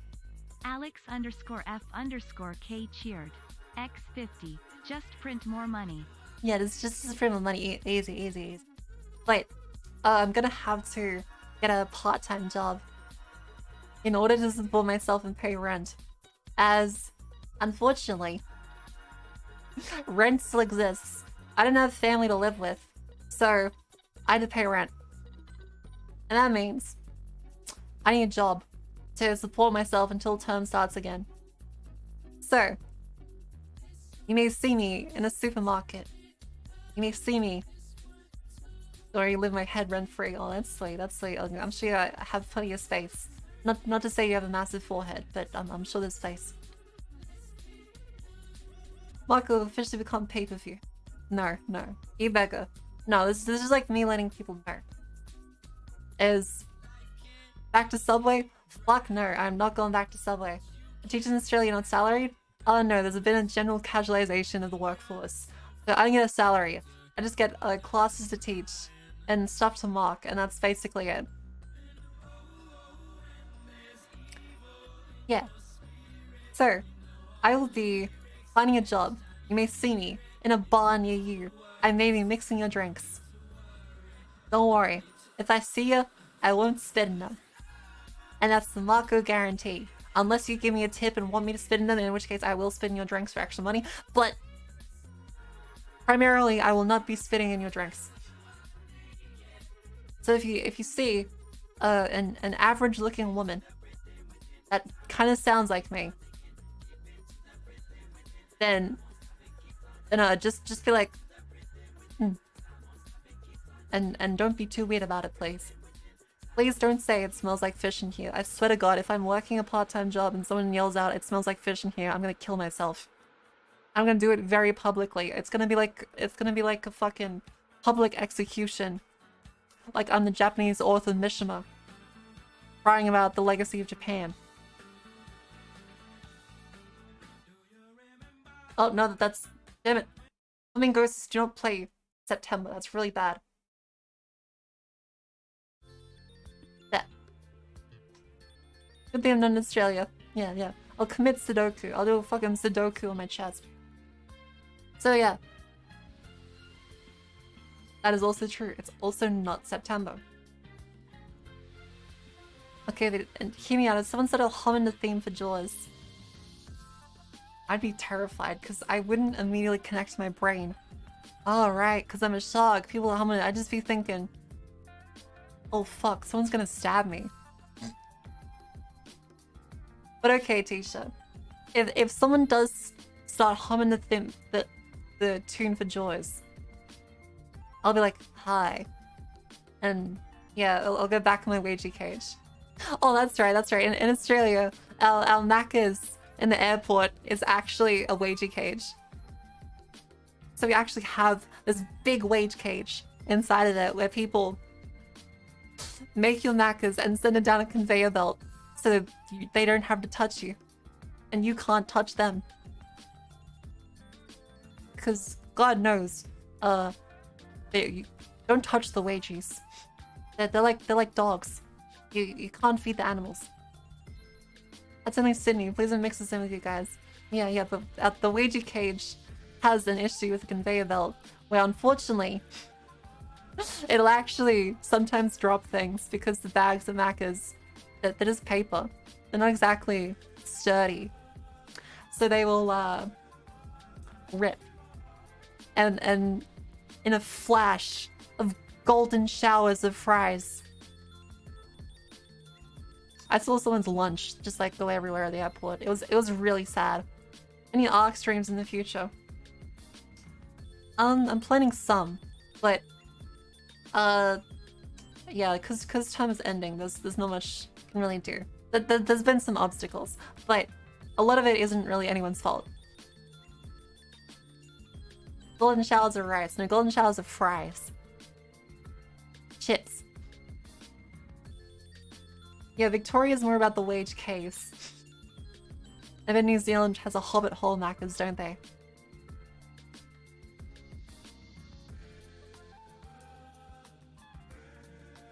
Yeah. But yeah, predominantly, what I want to say is I want to give it my all for a lot of stuff in life now because I went to Japan honestly a little sad and depressed because I felt a little stagnant in life. And after talking to a friend while I was there and doing a whole bunch of really amazing shit and getting a lot of perspective on how other people's lives in the world are, I'm pretty decent. And yeah, I wouldn't say I'm feeling as bad about myself anymore.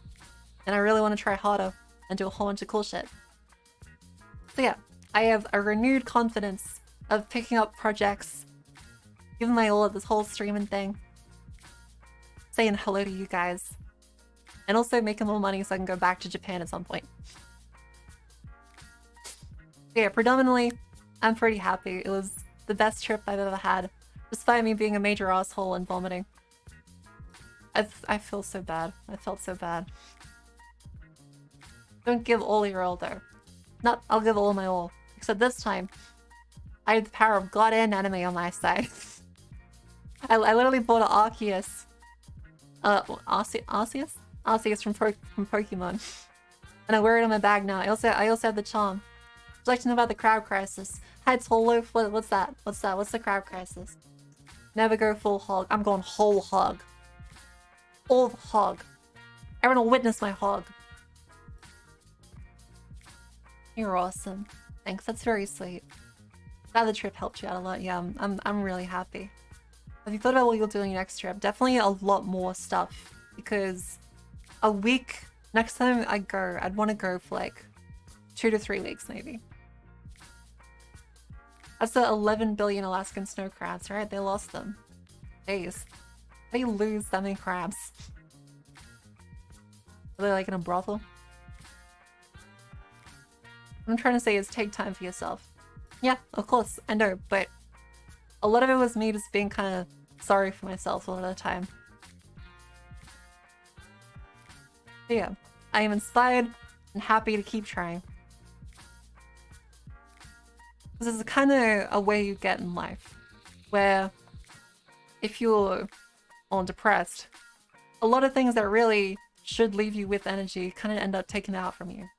And that's more so how I felt, is that it wasn't that I was already overworking myself, it was just the process of everyday life kind of overworked me. But yeah, now I can say that I can honestly try and push past that, and it's been helping a ton so far. Because yeah, I don't think that's necessarily a yabe thing to say. Everyone has issues, and I will try earnestly. And I'm not going to feel sorry for myself.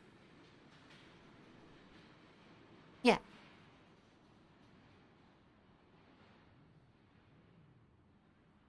We don't know what happened to them.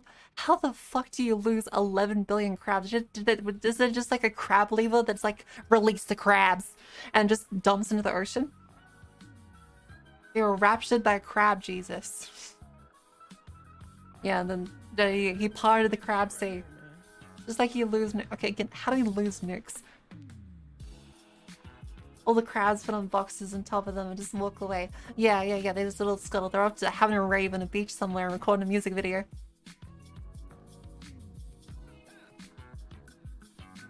But yeah. Maybe the crabs are the friends we made along the way. Oh, absolutely. Are you a college teacher or something else? University. Well, we don't really have colleges in Australia. We say uni. The university. Legend says there's still Raven. Oh god, I love Crab Rave. It's such a nice song.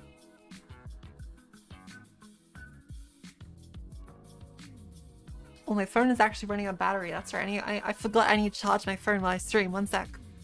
Oh yeah. Stretch. Grab some water, please.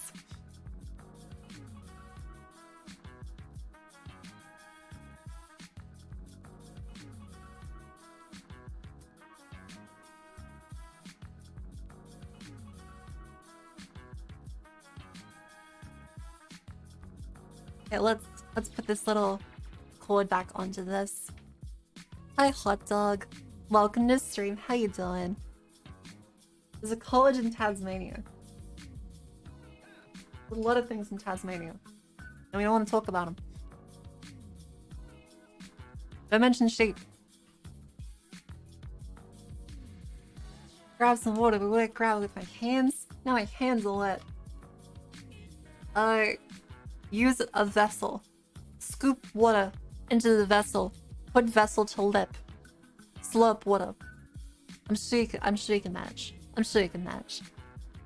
You're gonna use one pathfinding algorithm. Which one would it be? I'd say A-star is like pretty much the you know, most common one that applies well to a lot of situations. It's pretty efficient. Sure, there are better ones, but it applies to a lot of situations that I'm willing to say if that's the only one I can use, it's pretty good. But naturally, it relies on a lot of known information. So if there's like unknown information, then you don't really go with like simpler algorithms.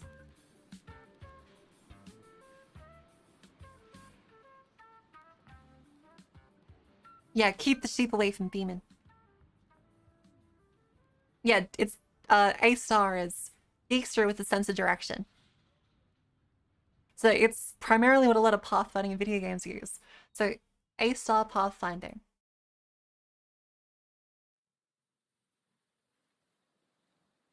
Take a look at that.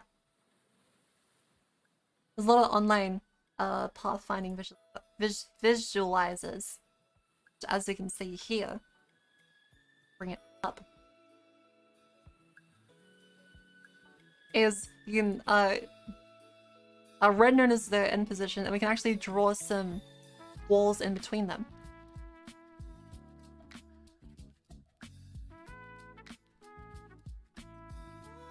Let's draw like this, and let's start the search. And so it fills out with Dijkstra, like a flooded search, and knows like a general sense of direction to get that way.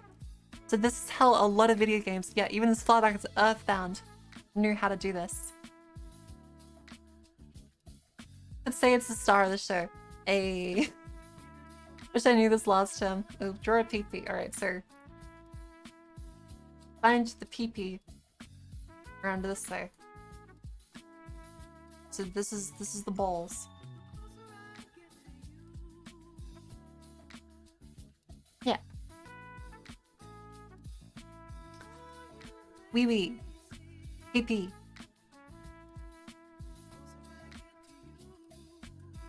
So yeah.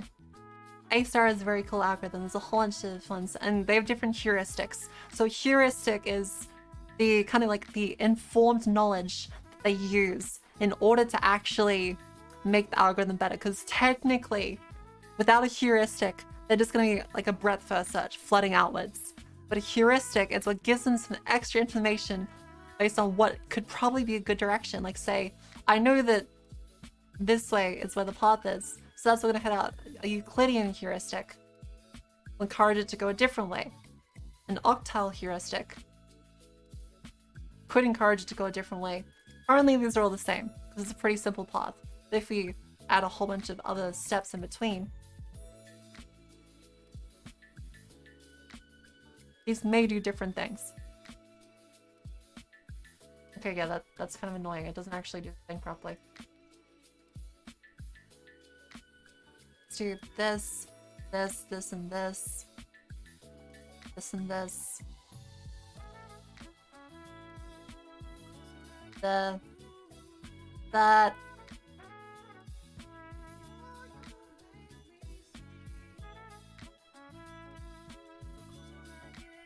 There we go.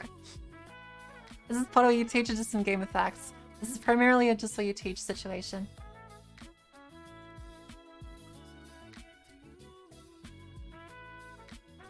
Explores more down to us, also gives them more ways to get there. Yeah, yeah. So which one finds out first if there's no way? Well, I think a lot of them are very similar. How they find out. Let's do... Yeah, so breadth first search is a really basic search. As you notice that it weights all directions equally. And so it's very slow, it takes a lot of stuff to search. But Dijkstra is very similar but has the same issue. It's a lot faster though. A star, using a heuristic, can figure out if we should probably go around this way if we can see a closer direction to the path.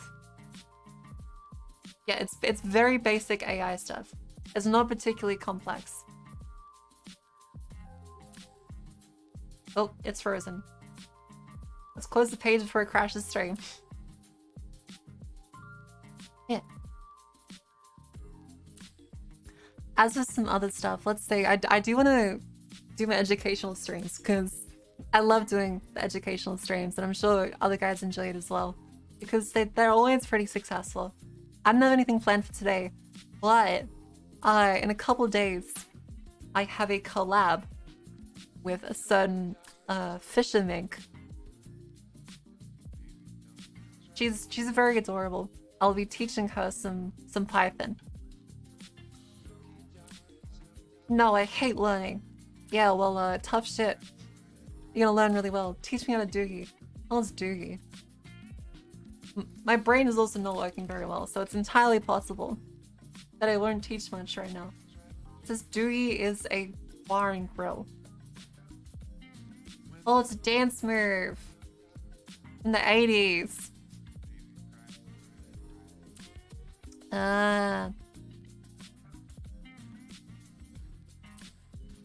Python.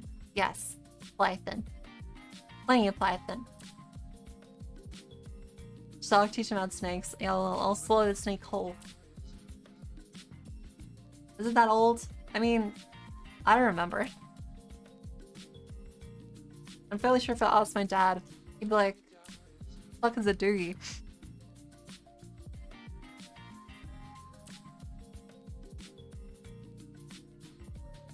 No, the song is 2010. It says it's from the 80s. Am I looking at the wrong thing? The Dougie.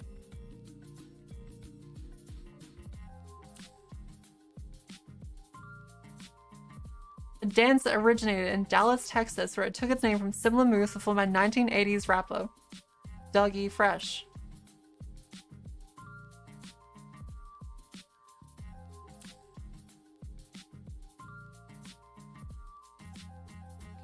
Yeah, it says 80s. Oh, so the video is from 2010. So there's a dual-pronged reason why I wouldn't recognize it.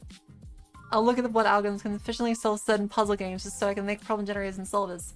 Well, you can just use AI for that at this point. Like a lot of heuristics would just be getting closer to an end state. So you can see this NVIDIA AI solving a Rubik's Cube. Google, I think it was Google AI. It was OpenAI.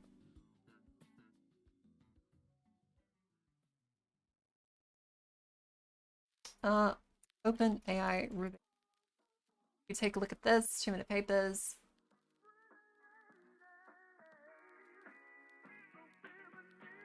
There we go.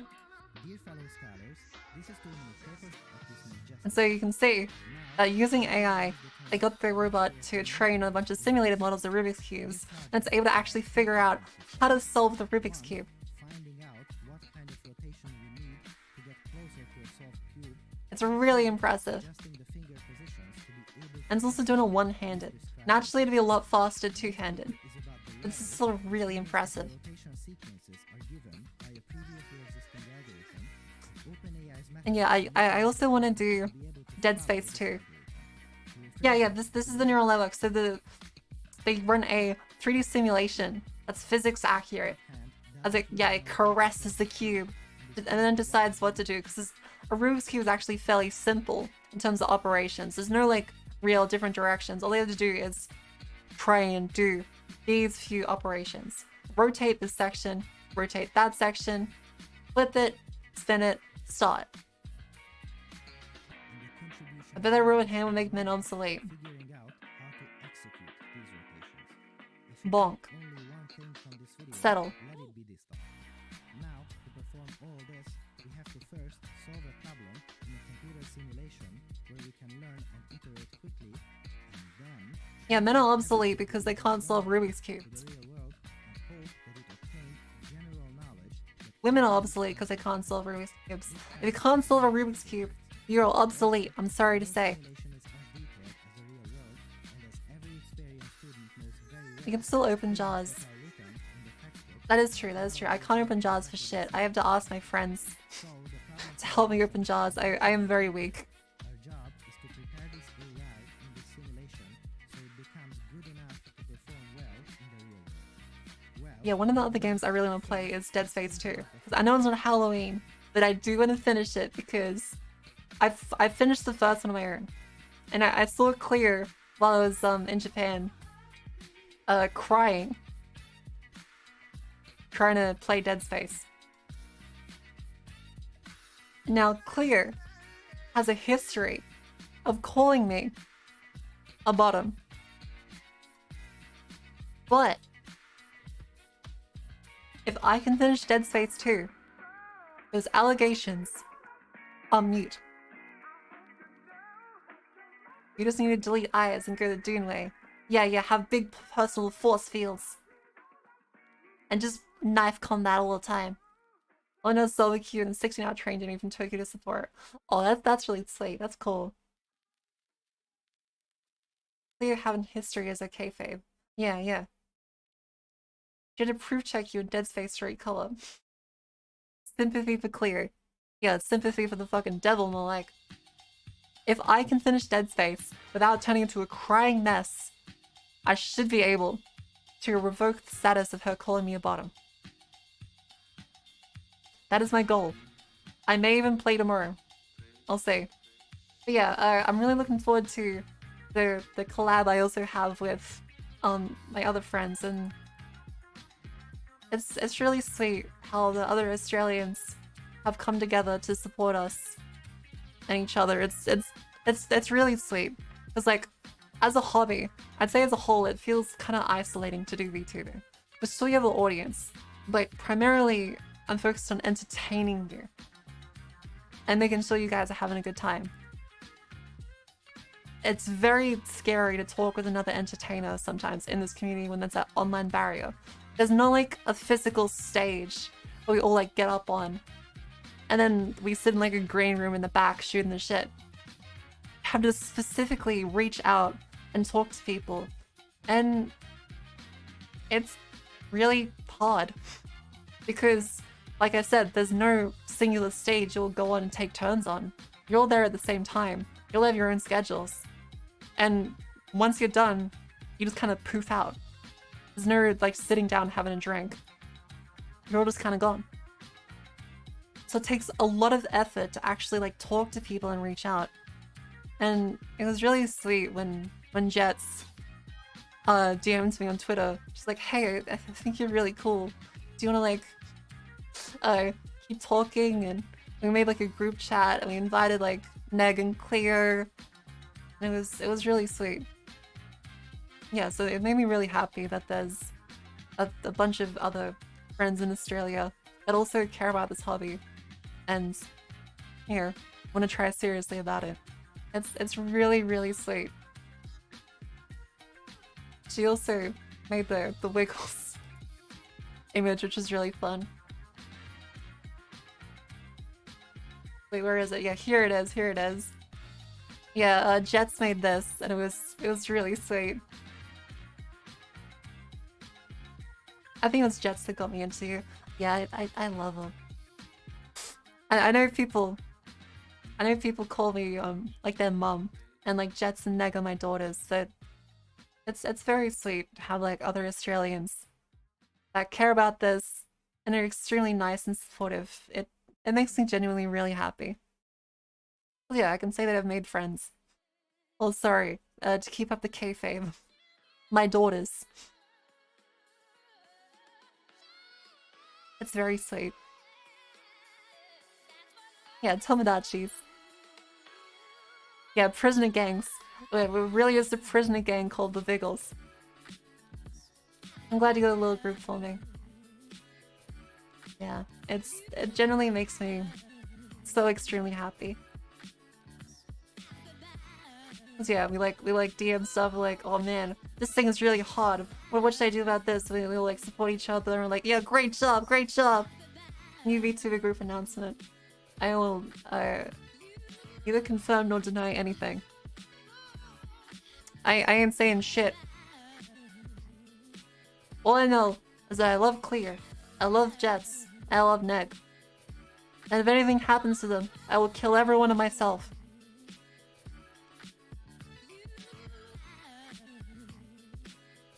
Yeah, simple as. Yeah, that's very sweet. Does that include us too? Yes. Everybody. I'll go full and destroy the world. Kamehameha. Everything.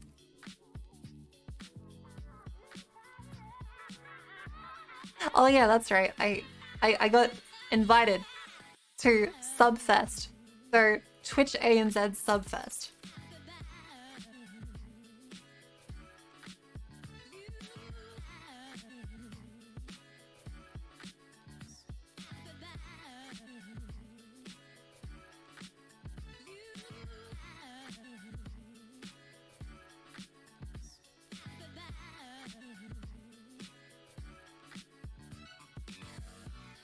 Oh yeah, I noticed Google puts this location down the bottom.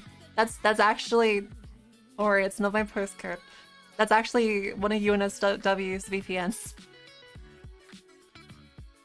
So don't worry, that's not like triggering my postcode or anything. Like a lot of the ones that come up here just happen to be around UNSW.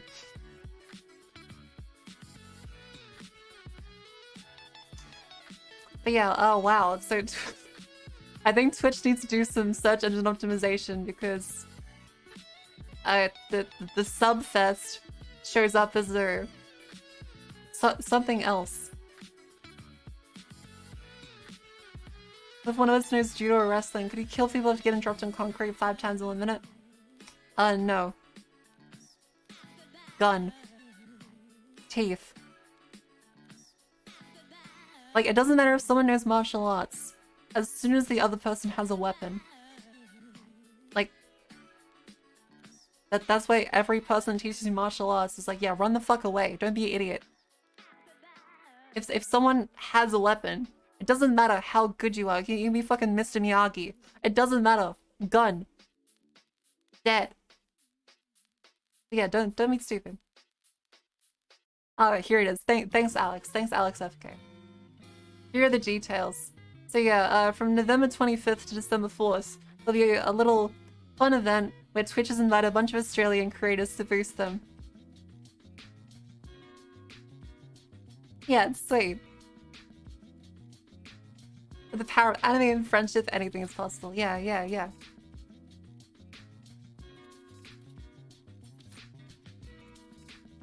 Oh wait, so yeah, that's one thing. And I think it actually might be in the list of all the people though. I think.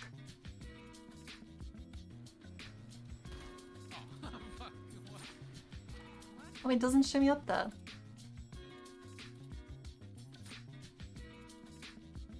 That's odd. It should say that I'm in it because it actually has me on there. I wonder how I actually include it. Oh, good night, Mirazmu. Thanks for coming to stream. Clearly it's but not you. No, like I'm on it. Like it's just not showing right now. How the fuck do I get it to show?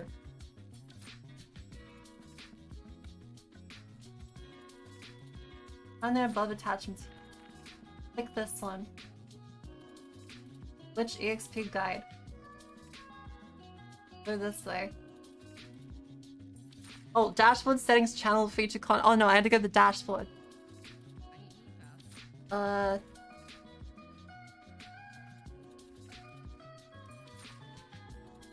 Dashboard settings. Let's say this. Let's add me to this thing. There's a special instruction I need to do I missed. Channel.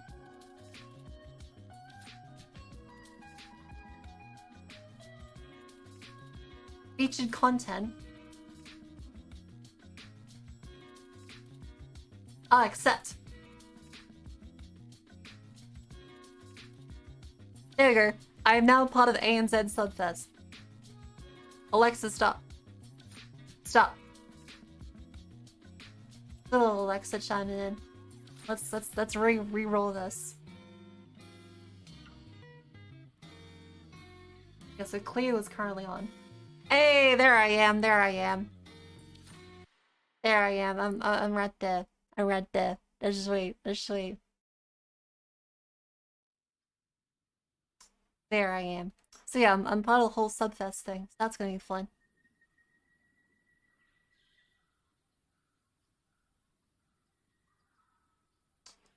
Where was I? So yeah, it's really sweet having a whole bunch of other Australians to collab with and talk to. So Subfest just being a feature creator for a bit, it is, and there's also prizes. I get prizes for every bit. There's like an XP tracker. So if you guys fill up the EXP, Twitch will be really happy with me. How close to partner are you? I think I'm like 5-10 views away from getting partner on average. It depends, like based on stream, but like how many people do I have here? I have 64 people watching currently, apparently. Which is really good. Because that means that for a return stream, people didn't completely abandon me. I expect to have like 30 viewers this stream. So thank you very much for sticking around. That's really sweet. And so if I stream more often, I'll be able to bump up those rookie numbers. But be able to get partner, so yeah. I'd have 5 friends join, but I don't have 5 friends. Your expectations are understandably a few months old. Growing quickly recently. Yeah, I'm still not used to this many people watching me. It's very sweet, because if you imagine just like 60-something people in a room all listening to you, it gets very scary as you would look over each of their faces and you just be like,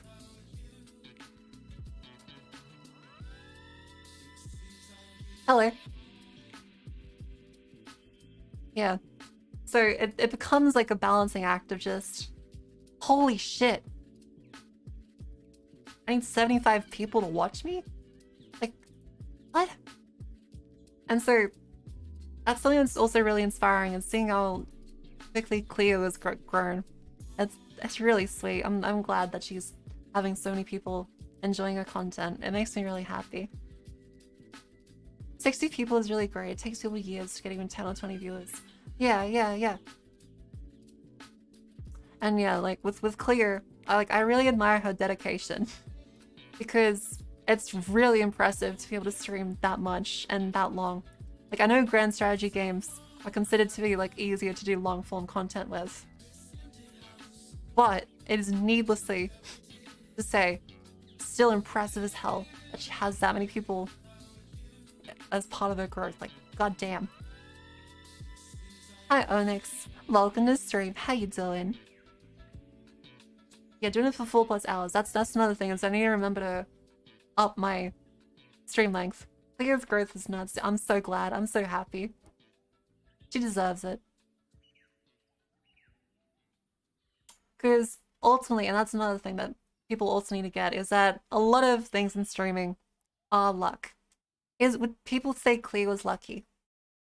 Yeah. But is she good? Also, yeah, like, she fulfills a niche that is extremely good. Like, I tried looking. There's really not that many people that play grand strategy games. Like, there really isn't. She found a niche that is extremely good and fulfilling. And she worked really hard at it. Like, Cleo worked really fucking hard. It is difficult to stream basically every single day. That requires a ton of dedication. So, is she lucky? Yes. Does she work hard as fuck for it? Oh, absolutely, dude. Like, I can't stream every day. I can't handle that. Like, and the fact she does, despite having a job and responsibilities and stuff, is extremely impressive. Same thing with Neg. Neg growing is really impressive to me because she works completely full-time and still finds time to sing, record music, as well as do all that sort of, like, holy fuck. I am impressed with my daughters and my wife. They're really great. Yeah, cute girl that playing not painting games. I'm good. What is this? I'm talking to a cartoon. I'm your first VTuber. Hi. How you going? I'm a marker. I'm a shark lady. I teach computer science in Australia, and I do stupid shit because I'm Australian. G'day. Yeah, T. If you want to see something cursed, my customary thing, you like sharks?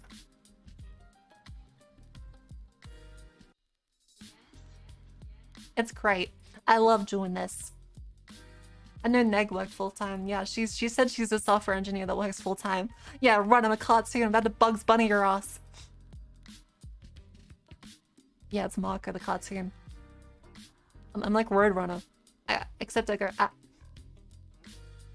Ooh, that's right. The guy in the club at Japan, the friend of the really drunk Dane dude, was like, I love your Australian accent, because that's something Dane said, is that they really like Australian accents.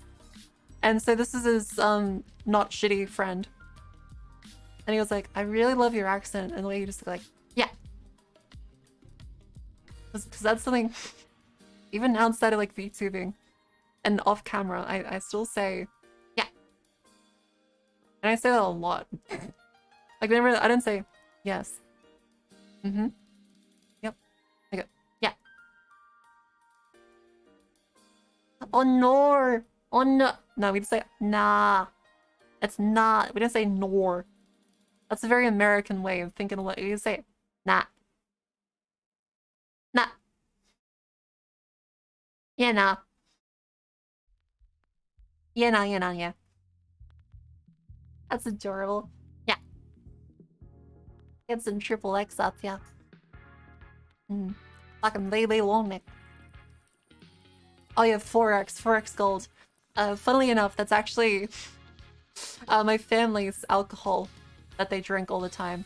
So my relatives, like my grandparents, they all drink it because of Queenslanders. Yeah, it's Australian, highly contextual. I see you also love watching Tom Cardy. Tom Cardy's songs are amazing. Yeah, fucking Lele Longneck. 7:15. I think it's 8:15 in the morning. Yeah, state nationalism. People live in Queensland at the tippy top and at like the side near Brisbane, yeah. But that's about it. Everywhere else is a hellhole. I love him. Oh dude. I'm glad you love him too. Like Tom Cardy is a national treasure. I love him so much. His songs are amazing. If people don't know Tom Cardy, let's move over to the side and give him a little bit of a show, sir. Tom Cardy's work is really good. I've played his songs on stream a couple times. Like, he needs to be known by everyone. Have You Checked Your Butthole is such a good song. When my roommate comes into the room looking for his car keys, I don't say it yet. And when he gets me off the couch to check underneath the couch cushions, I don't say it yet. No. And then when he says out loud, I wonder where my car keys are, I still don't say it. I still don't say it yet. But then he asks me, do you know where my car keys are? I look at him in his face and I say, have you checked your butthole? Seen your keys, but since you're asking me, you better check out that butthole. Of course I'm not serious, I don't think it's up inside your big brown business. But a funnier thing to say to yeah, Businessman is really good too. When I see the best man start to sweat, I don't say it yet. Oh dude, I sing along to this in public all the time. Getting yelled at by his mum. Oh, I still don't say it. When I see the groom asking the vicar if they can wait just another 15 minutes. It's so good. I love Tom Cardy. And when the father of the bride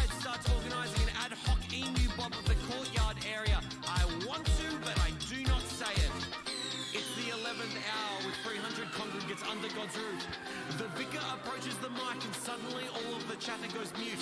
He says that they've misplaced the rings. Could anyone possibly know where they are? I know it's my time and all heads turn as I stand and say, Vicar, have you checked your butthole? Get up, butthole. I have not seen your ring, but have you checked your ring? My ring on me butthole. Love is patient, love is kind, but if you ask me where you can find literally anything you've lost before, I'm gonna suggest that it's up your butthole. Where's my phone? Is it up your butthole? I lost my loan. Have you checked up your butthole? I'm losing my patience. Check your anus. Where is your class? Oh, it's so I just good. lost my grandma. Oh my god, I'm so sorry. That's what this is from. That's what this is from. It's so good. I'm not looking for a silly joke right now. Yeah, Oh, the little ring bearer con is such a good line. Honestly, just like a shoulder to cry. Have you checked your butthole? Get up, butthole. Maybe you'll find your dead grandma up there too. I fucking got you. Butthole. My family hate me. This might be the reason that I've got no close friends. Fucking worth it, baby. I love him. The energy of a confident man. He's basically Australian Freddie Mercury on YouTube. I love him. I love him to fucking death. I love this man so much. He rocks the stash. Hi, Folka. Welcome to stream. How you doing, sweetheart? How you doing?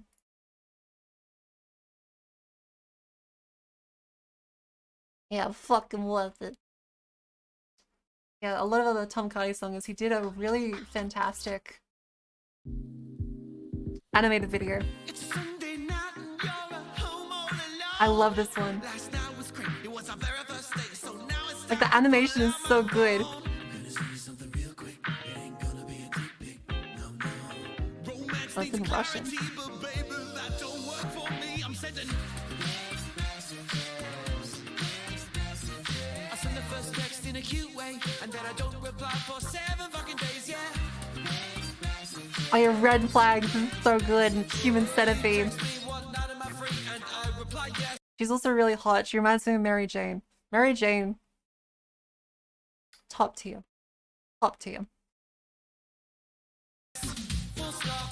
I send you a little smiley face, so you send me back a little smiley Yeah, all face. his songs are so good. And then I say, Chillin' hey, big and until so the you next write class back, hey, is and I say, nice. hey, what? What do you study? What do you study? You said, hey first, and I say, okay.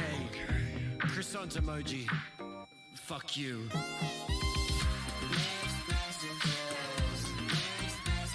One second I say you're very pretty, and then I show up at your house Gonna kick you down, yeah. I pay for the dog's veterinary bills, but then I punch your dad in the dick. Ha ha ha ha ha. Now I'm going to a hospital. Just Yeah, me, you, just and if your I dad in the did back get- of the ambulance. And even with Do you speak French? Just if I do go. I love that song. Hi, Linsnum. Welcome to the stream. How you doing? Yeah, like I love the animation in this one. It's so good. Yeah, Mary Jane waifu. Oh yeah, someone asked me earlier on if I kissed a girl in Japan.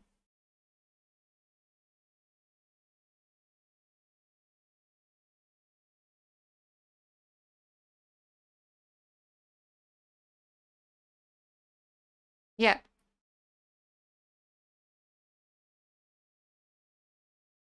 Back to Tom Cardy. The Tom Cardy's other songs that are really good is Hey, I Don't Work Here. I love this one. The tune is so good. Went to lesbian bars, what do you expect? Yeah, like they called me really pretty and rested their head on my shoulder. But that wasn't the ones I kissed. It's not baiting. It's not baiting if I say that I've fucked your mother. As well as your dad. Saturday morning comes and goes without too much on my mind. Except maybe lunch. A walk down to the shops just to move. Feel a bit rough from last night.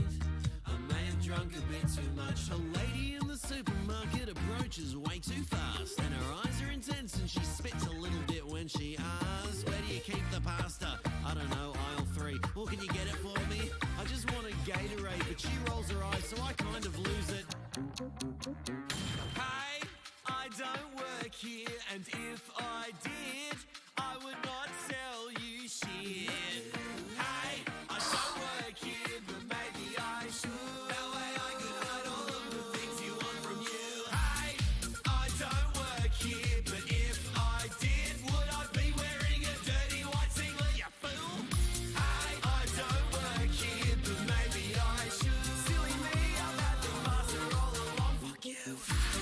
God, I love Tom Cardy. This song is so good.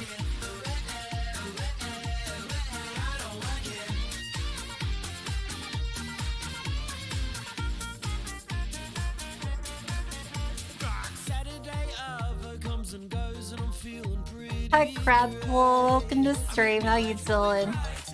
Walking on the hot sand of Bondi Beach, I take a rest in the lifeguard tower shade. My foresight readies me for melee. A man runs from the surf and approaches way too fast. With a blue bottle across his chest, he shakes me as he asks, "You gotta save my kid." I can't really swim. What kind of lifeguard are you then? I'm just here to take a nap, but he rolls his eyes, so I kind of snap. Hey, I don't work here, and if I did, I would not save your kid. hey, I don't work here, but maybe I should. That way I could help relieve that nasty sting for you. Hey, I don't work here, but if I did, would I make Uh, National Treasure. I don't work here, but maybe I should. Maybe I should. Should do what? Save my son? No, get a job. What about I my was subs son like a who's Silverly. drowning? The music's getting me activated. Yeah, it's so good. Tom Cardy is like pure energy. Look at this fella. Look at the confidence of this man. Hi, Big Ron. Welcome back. How you doing? This cover of Carol, yeah, Carol Brown is also really good. You shouldn't hold that against him. Read Between the Lines is also really good. His songs have such like poppy beats that they're so good. Oh yeah, by the way, I can show you all the different hairstyles now. So, just show you all these ones. So this is the dead mum cut for the people that have just arrived. Oh. This is my default hair. Very bouncy. I like it. It's iconic. This, the sexy hair, the L'Oreal Paris, maybe it's Maybelline hair. And then we have the I'm totally not clear hair.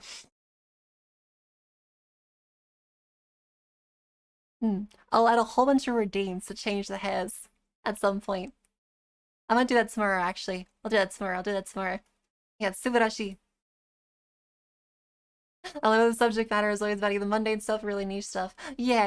I love that all his experiences are just condensed down to this song form. He's like a modern Jaskier from The Witcher. He's just a bard. He is a YouTube bard. Yeah, the Cayman hair. That's probably the best explanation I can say for Tom Cardy and why his energy is so nice. Is that it feels like you're listening to a ballad from a bard. It's just some random shit that happened to him that he's embellished a bit and turned into a really fucking sick song. Let's go to this hair for a sec. 2, 3, 4. Oh, just like listen to that. Because it's such a beat that takes like a lot of inspiration from like very Australian sounding songs, like a lot of like Bon Jovi stuff.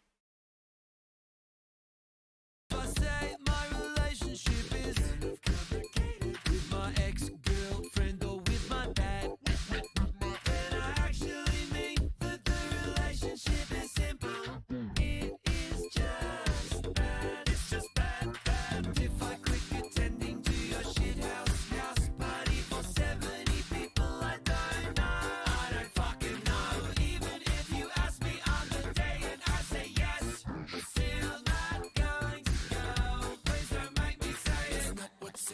what's implied. Read between the lines, I'm being subtle, delicate. You massive, stupid piece of shit.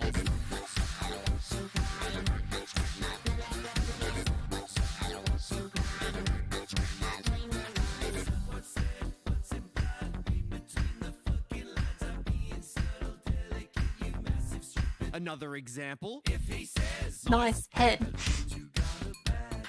if she says, I literally can't. She literally can. She's using hyperbole. G'day, champion. I'd like to fight you. Are you a big fella? Do you want to get stabbed? Hello, sunshine. G'day, big wheel. Yeah, all right, legend. You're going to die. We're not gonna pay you. It's not you, it's me. It is you. I don't really take much. You're gonna hurt me. Want to see some improv? I'm a bit quirky. Literally anything. I have a pen. Wink. Yeah.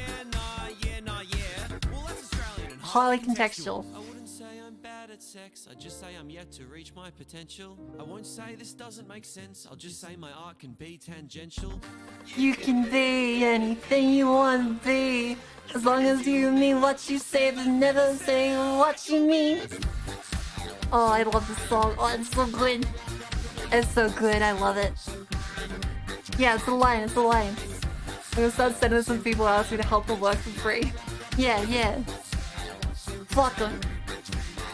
Pay them an exposure. Send them your penis.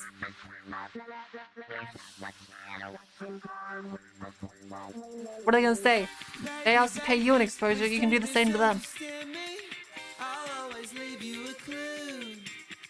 Assume, don't wait, it's time to speculate. You've got to see the signs. Please don't do that, it's actually sexual assault.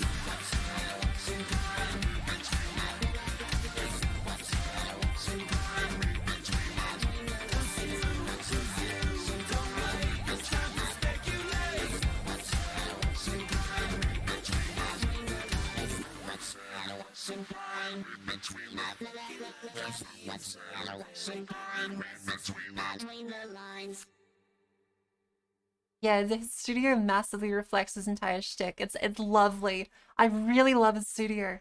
Like it really adds to the charm of everything. Like it feels like a camper van. Like it feels like you'd see this in like a camper van of someone. Yeah, organized chaos is a good way to put it. But obviously it's not a camper van, it's way too big. Only the lads who used to play cock and balls, yeah. Two entire synthesizers that he only plays carrying his lapper on the couch. Yeah, like the way he bounces around his room is a really great addition to the videos instead of just standing there. But yeah, Red Flags is also really good. Started off so well. Begin my night, not expecting the fright of my life. She was perfect from what I could tell. How could I not see the danger right in front of me? My favorite food is fish. Baby, that's my favorite too. I love cartoon dogs. Baby, I love Scooby-Doo. Hey girl, what's your favorite film? She said the best movie of all, a masterpiece of art called Human centipede, human centipede. I think that I'm gonna get murdered tonight. Human centipede, not ironically. The costume design was a highlight. I like it for the plot. Tell me what the plot's about. German doctors say slave people last to mouth. Cool. Human centipede. Please God save me. I think that's a red flag. I don't want to get stabbed. She said, Yeah, him and Seth Everman. Two kindred souls. holy shit, I'm gonna be the main course. She said, I admire the narrative of character growth. I try to get the waiter's attention by blinking in Morse code. Why are you blinking so much? I've got something in my eye. Here, let me get it out. No, thank you. I don't want to die. Bonjour. Yeah, So I was big blinking breakfast at me and is fruit because salad your are also baby's a so freak. good. And his opinion of like Very just so good fat to and get bon appetit. makes me think of every Frenchman. Silly made up red flags. I'm just gonna grab some water, I'll be right back. On the best relationship you never had. maybe you're right and I'm looking for excuses. My heart's got bruises, but I'm ready to choose this life. One day we'll get married and be husband and wife with a tasteful ceremony and the wedding of our dreams. I'm the wedding theme.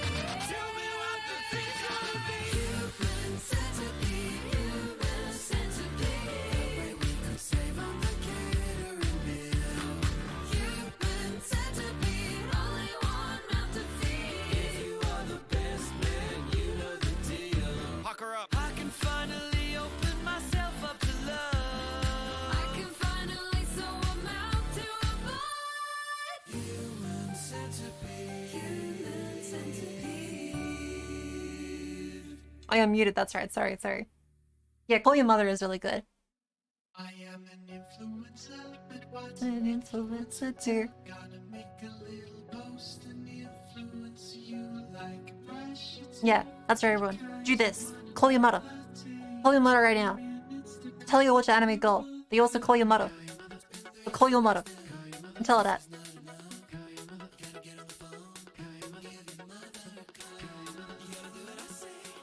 It's 7 a.m. I'm sure she'll appreciate the morning call.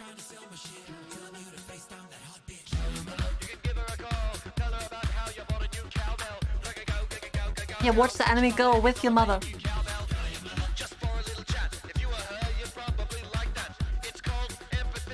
Link to the video? Oh, here's the video. Come on, watch the Anime Girl singing in my underwear at 7 a.m. I'll dream case of beer. Okay, bye.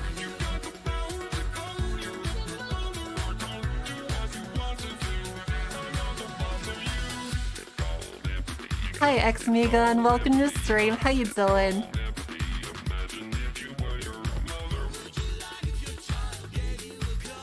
Oh, VT was a family activity.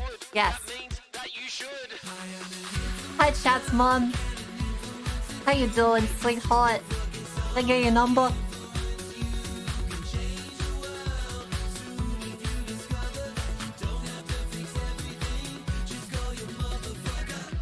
Ask about her friends, what she did on the weekend.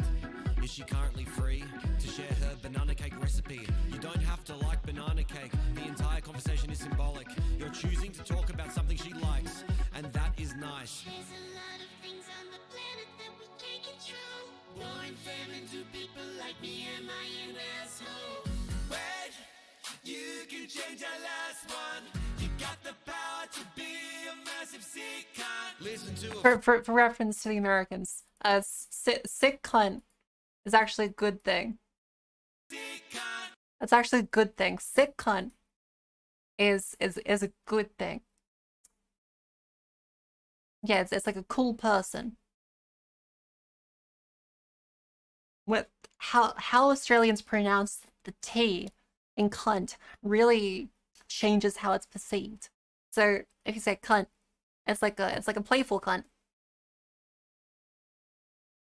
It's that the just saying like adjective cunt is a playful thing. But if you change how you say cunt, so you say, oh, you're a cunt. So you really add the to the t. That's what makes it a bad cunt. That's a bad one. So if you call someone a cunt, that's a bad one. Yeah, so it's about how you change the pronunciation of the word, because a lot of Australians just say, oh yeah, sick cunt. Yeah, the last little bit of emphasis gives it the proper anger delivery. Yeah, a quick cunt is a good cunt. This will probably help me stay out of fights if I ever visit. Yeah, okay, if Americans ever try to enunciate cunt, they'll say it a really bad way. Yeah, you gotta kind of whistle the T. Cunt. Yeah, no, don't call everyone a cunt. Because, like, as much as you joke about it online, a lot of people you see in the street don't want to be called a cunt in public. Because that's gonna be seen as an insult. Because there's kids around. And old people. Some of his length, I think it's more just tone. Some of it, but, like, that tone with the extra t is what seriously sells it as good or bad. Yeah, Australian culture lesson. I've now taught you how to speak Australians. Next up is learning what things you put in a barbie. Guess what? Shrimp on it. Guy was an Aussie on US face, shenanigans and tears. In suits, and call the 4-star general a cunt. Oh god. Oh, that's bad. That's really bad. Yeah, speak Australianese. Next up, the goon bag and you.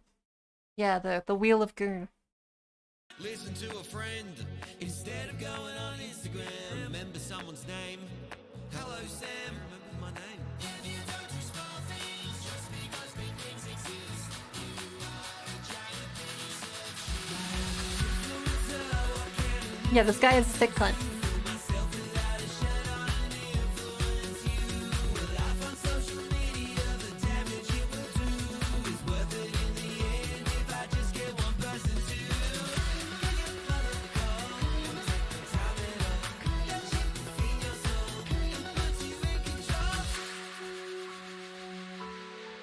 Next week's lesson is the VV Longneck Cannon's Brekkie. Yes. It has all your carbohydrates necessary for the day. The way I look at the difference is whether or not the tone it is said with sounds like an explainable with emphasis, or just a casual noun of dubious nature. Yeah. So yeah, I highly recommend Tom Cardy. He's a lovely fella and quintessentially Australian. Highly recommend him. Yeah, the Twitch will be like, why the fuck is everyone saying cunt? Why are people doing that? That shit's weird. That's just weird, man. Why the fuck is that happening? Yeah, Muds is sick cunts. I'm still okay. Yeah, absolutely. Pussy just sounds too pretty. Unrolls of the tongue carries the wig. Yeah. I looked up Tom Hardy before. Yeah, Tom Hardy. Venom. Have you seen that oddly specific song Digital One Radio host? I have not. But another one I really like is Just for Fatigue.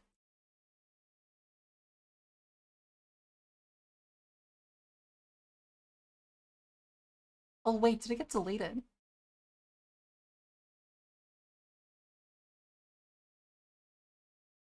Wait, did Just for Fatigue get deleted? No, it's still there. It just doesn't come up as well in Google search.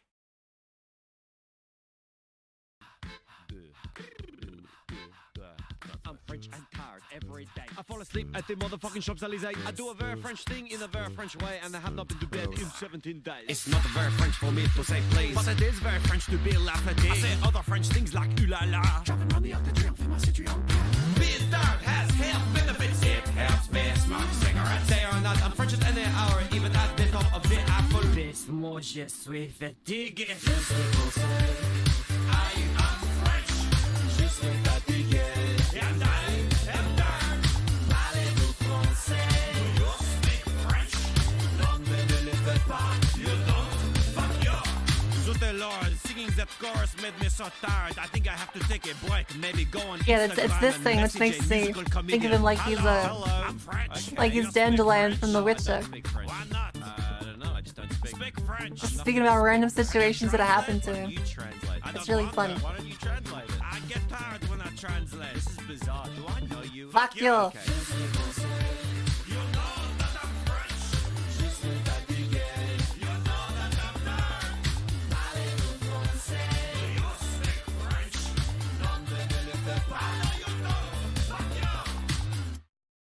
I love him. Oh yeah, since we were speaking about hot women in Japan before. Yes. There was a lot of really pretty women. But there's also a lot of really hot dudes. Like the host clubs that you'll see. So host clubs are a way of paying to talk to people. And predominantly, this is used by guys. But it's actually also used by women. And so, host club boys. This culture is really interesting. Because you'll see like this Oran High School host club. So this is an anime about this whole phenomenon. There are really hot boys that you pay to talk to you.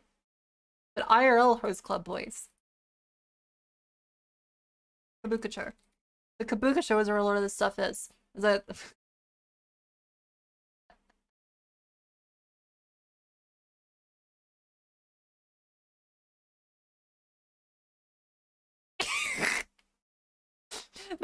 that leads into another thing, is that yeah, the photos you see in Japan, they're a definite exaggeration of the truth, to say the least.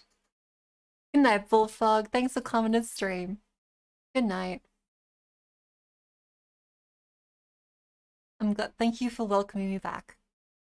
So yeah, this is the case with a lot of things, is that they very much stretch the truth, and there's a lot of skin smoothing going on. Like a lot of the times that we'd see is that you'd see host club and hostesses, as well as prostitutes, all look the same because it's this insanely blurred filter, but then you see them IRL and you're like, that is not the same person. Like, that's just straight up not the same person. And like, there's a lot of like actual editing of the face itself too, not just like the skin smoothing, but the face is literally being changed.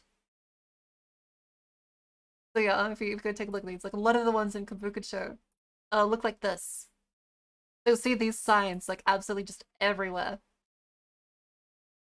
I'm just like, pretty, somewhat feminine, kind of like scene boys. But none of them actually look like that. Like I've gone to some of these clubs and I've seen some of the prostitutes and hosts and hostesses. Yeah, like this is 100% photo. Like, no one looks like that. I hate K-pop skin trend. Everyone just wants plastic skin. Yeah, it's really bad. Wait, let me play something. It's really bad because this is a phenomenon you'll see a lot. Like, I love skin texture in dudes. Seeing dudes with like nice skin, but you can still notice like a tiny bit of like beard shadow is hot. That's nice. Smooth skin is also nice, but yeah, this is like increase in eyes, and you'll see hostesses. So hostesses have fucked up pitches. It gets really bad. Like the pitches are really bad. Let's see. Photos. You'll see them is that they start to get like really bad. Any of these ones? No, let me see if I can find it, because like, looking through Kabukicho, there's a lot of nudity, so I want to be careful showing this on stream.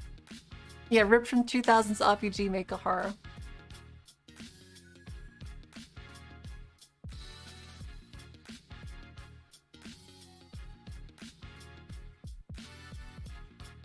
Oh yeah, so you'll see a lot of these edited like this. If you go up on screen.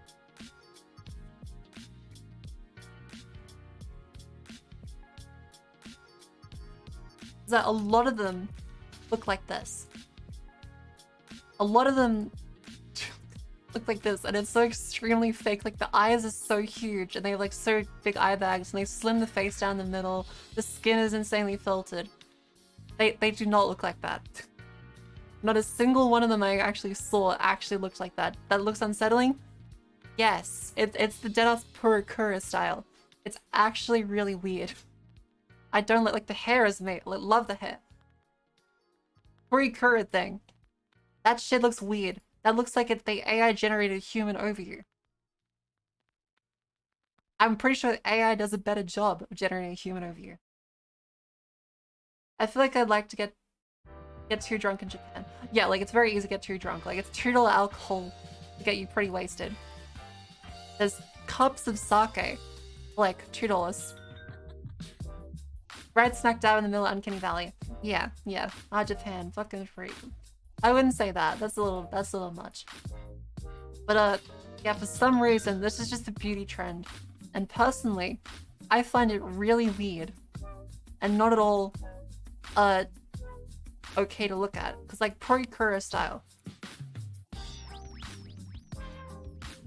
As you see a lot of these, they look kind of horrifying. Like I really don't like Purikura photos. Like it's fun, but they all look the same. They all look like they're ridiculously, terrifyingly photoshopped. Like this. This shit looks scary to me. Yeah, like the regular makeup stuff is fine, but like the photo editing changes it to a point where they don't look human. They look kind of alien and really odd. Instead of encouraging extreme body morphing. Yeah, like it's gone past the realm of being attractive, and now it's just kind of scary to look at. Like my friend and I were walking through Kabukicho in Shinjuku, and we just noticed all of the photos and billboards look like this. There's no like realistic looking women. It's all shit that you see. Probably blackout drunk and like, oh, big eyes, ooga booga woman. Yeah, 2000s anime eyes. They look like actual fucking dolls. Yeah, it's odd, to say the least. I mean, I look awkwardly towards the Snapchat. Yeah, I don't like that one either. The Snapchat dog filter is like the Kurokuro filter. Yeah, imagine seeing that shit in a dark, lonely alley. Yeah, Shinjuku and Kabukicho. Golden Guy is actually the inspiration for a lot of the parts in Backstreets. In Yakuza. So, the Backstreets of Golden Guy. It looks like this at night. It's really pretty. This is the inspiration for Yakuza's Kamurocho. I highly recommend going to this area. It's really pretty at night.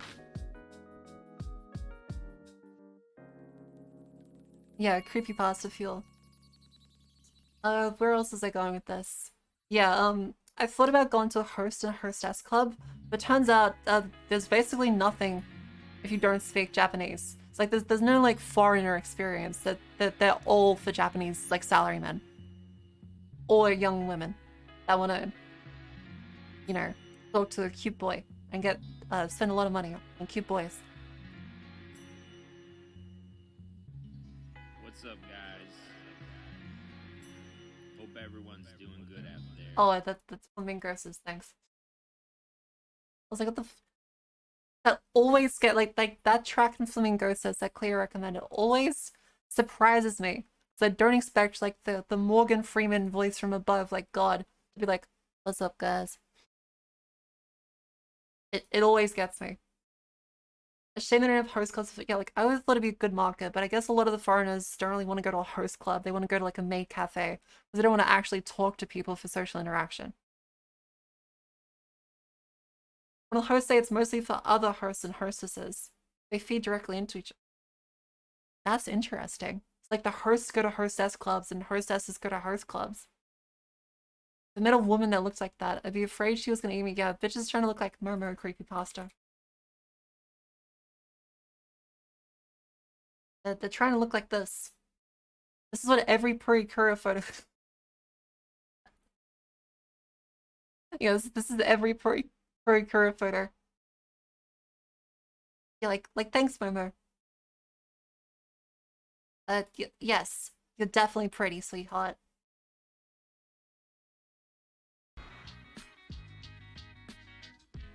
Yeah, Golden Guy. Very beautiful. I loved walking around the neon lights. It was so great at night. It's one of the so-playing girls go to host clubs and salarymen go to hostess club. Oh, I see. Interesting. Didn't expect that. Oh yeah, that's another thing that's interesting about prostitution in Japan is that prostitution is not legal. Like by the law, it isn't legal. But as is explained by some Japanese people, is that they really love rules. They will 100% do what the authorities tell them to do. And they will maliciously comply with that and bend the rules. Is a lot of places they found that they could do that bending of the rules was the loophole of a soapland. A soapland is saying it isn't prostitution because they're just paying for you to have a bath. And in that moment of this woman talking to you and bathing you, you fall in love and then you make love to each other of your own volition. And that the $200 before was just for the bath bit. So yeah, you fall in love and you make love. That's how prostitution works in Japan.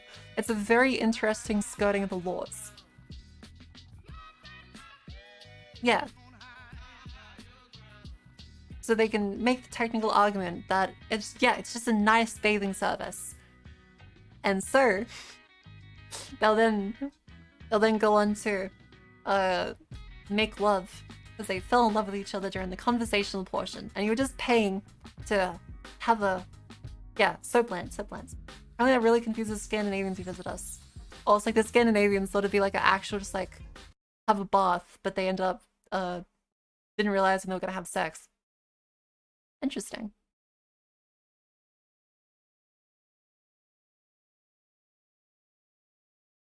So yeah, that's a really interesting skirting of the law. The paying for the service to take in a bath whenever prior agreement between people is made during that time, not relevant to the lower prostitution. Yeah, like that's the thing I'm trying to say is you're paying for the bath component. You're just having a nice bath and you happen to be in the same room as a lady, and through the process of talking, you fall in love and that's separate from it. You're not paying for sex, you fell in love with this lady. And whatever agreement you two come to is separate from this. And they might rent you out a room, and there'll be a room fee. But technically it's not prostitution. It's also confusing to see something called a sauna has giant metal shutters over it. Love for one day. I mean, have you been to Vegas? Yeah. The business owners get away with it. Yes. There's a lot of the cases Japan waves the music playing. Okay, it's stuck buffering. Interesting. There we go. Thanks, Momo. So yeah, that was the interesting thing I found while wandering around Kabukicho and Shinjuku. Hi nobody! Welcome to the stream. It was really nice. I enjoyed it greatly. We were just going over a bunch of technicalities and Japanese laws that were interesting, like soap lands being a thing. It's like the time I bought a sticker for $10 and received a free gift of legal cannabis. Yeah. In Australia, we have laws against that. So we specifically had laws against that type of thing. I think the US had laws against it too. In Japan, they don't. So they have that as a loophole. Seems like gambling and pachinko. Yeah, pachinko is another example of the Japanese really loving rules. Like, the Japanese really like rules and following authority. But they will do it exactly as the rules say. So if they can say, oh no, you're not gambling, you're just having fun, and you get out more tokens to have fun. And when you've had enough fun at the pachinko machine, you give all your tokens that you won back, and we'll exchange them back to cash to be nice.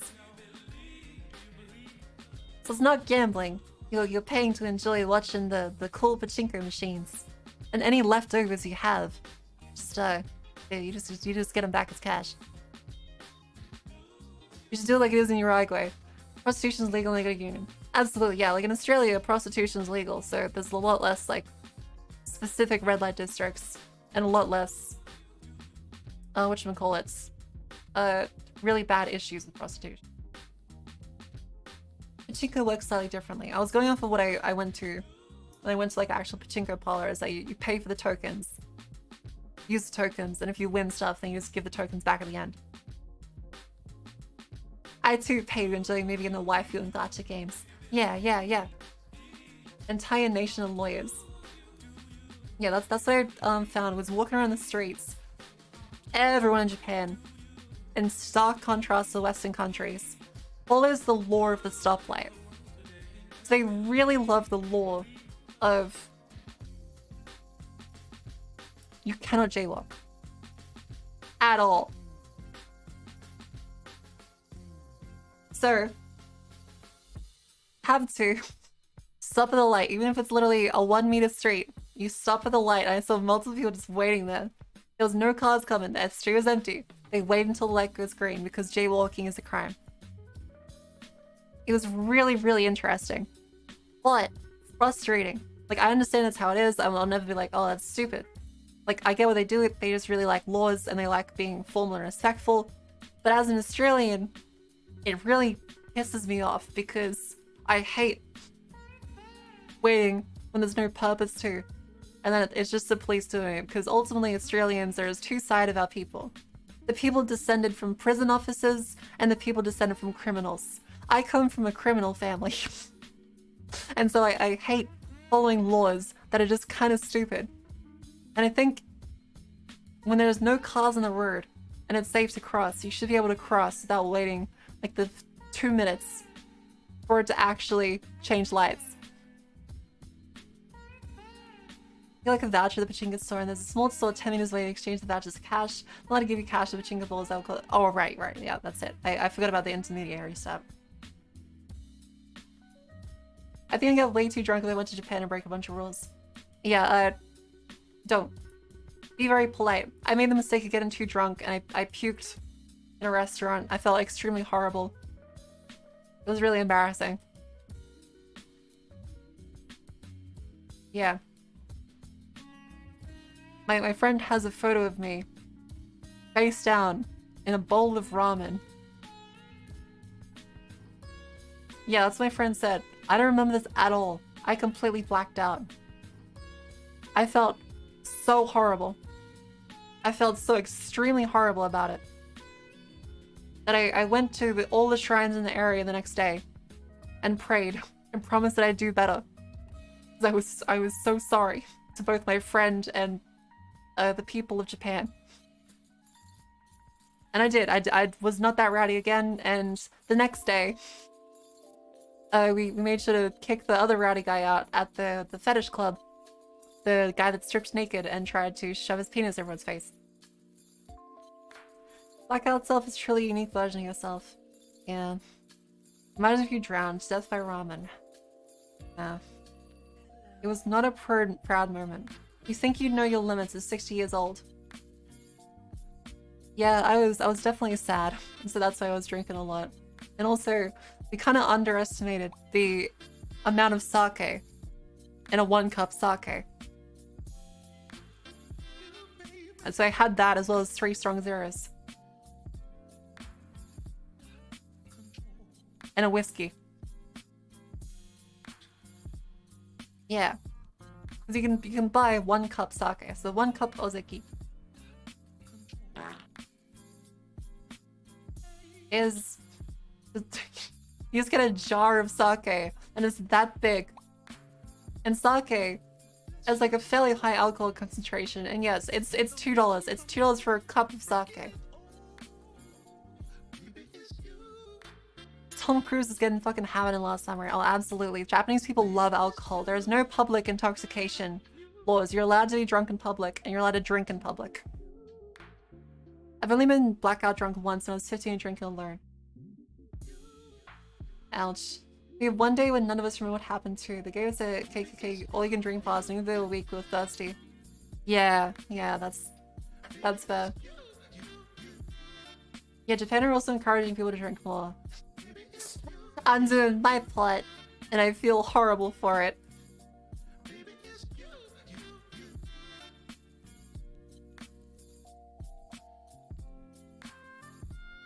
Oh, jeez.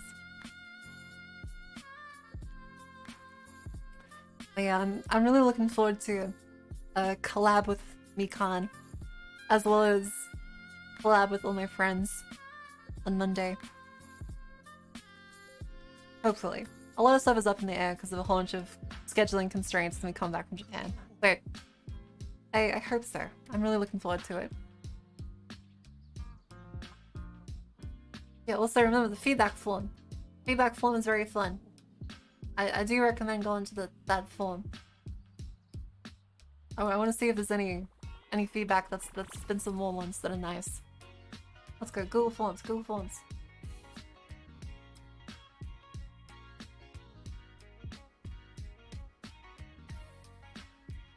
Good night, Ultra Rare. Thanks for coming to the stream. Have a good sleep. I bought a handle of sake at a grocery store once. I don't remember how it went, but I assume well. I'm sure it went great. It went great.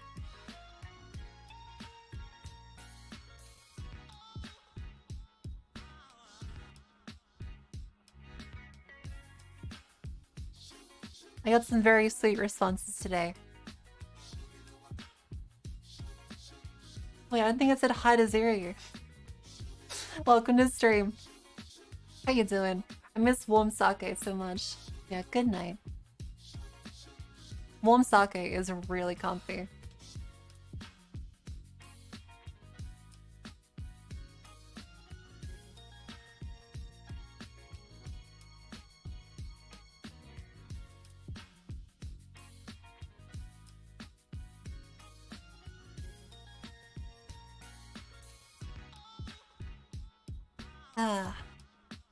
I have so much happiness and hope for the future and stuff I want to do right now. Oh yeah, we can go back to the mum hair that people haven't seen yet. Back to dead mum mode.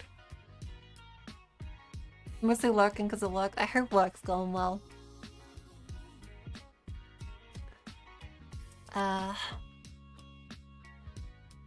I learned so much while in Japan. I drank a lot of alcohol. The hangover cures also really work well, like the chikuran.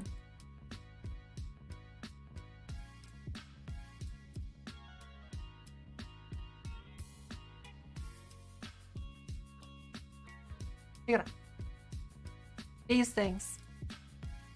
They actually really work well. I was nowhere near as drunk.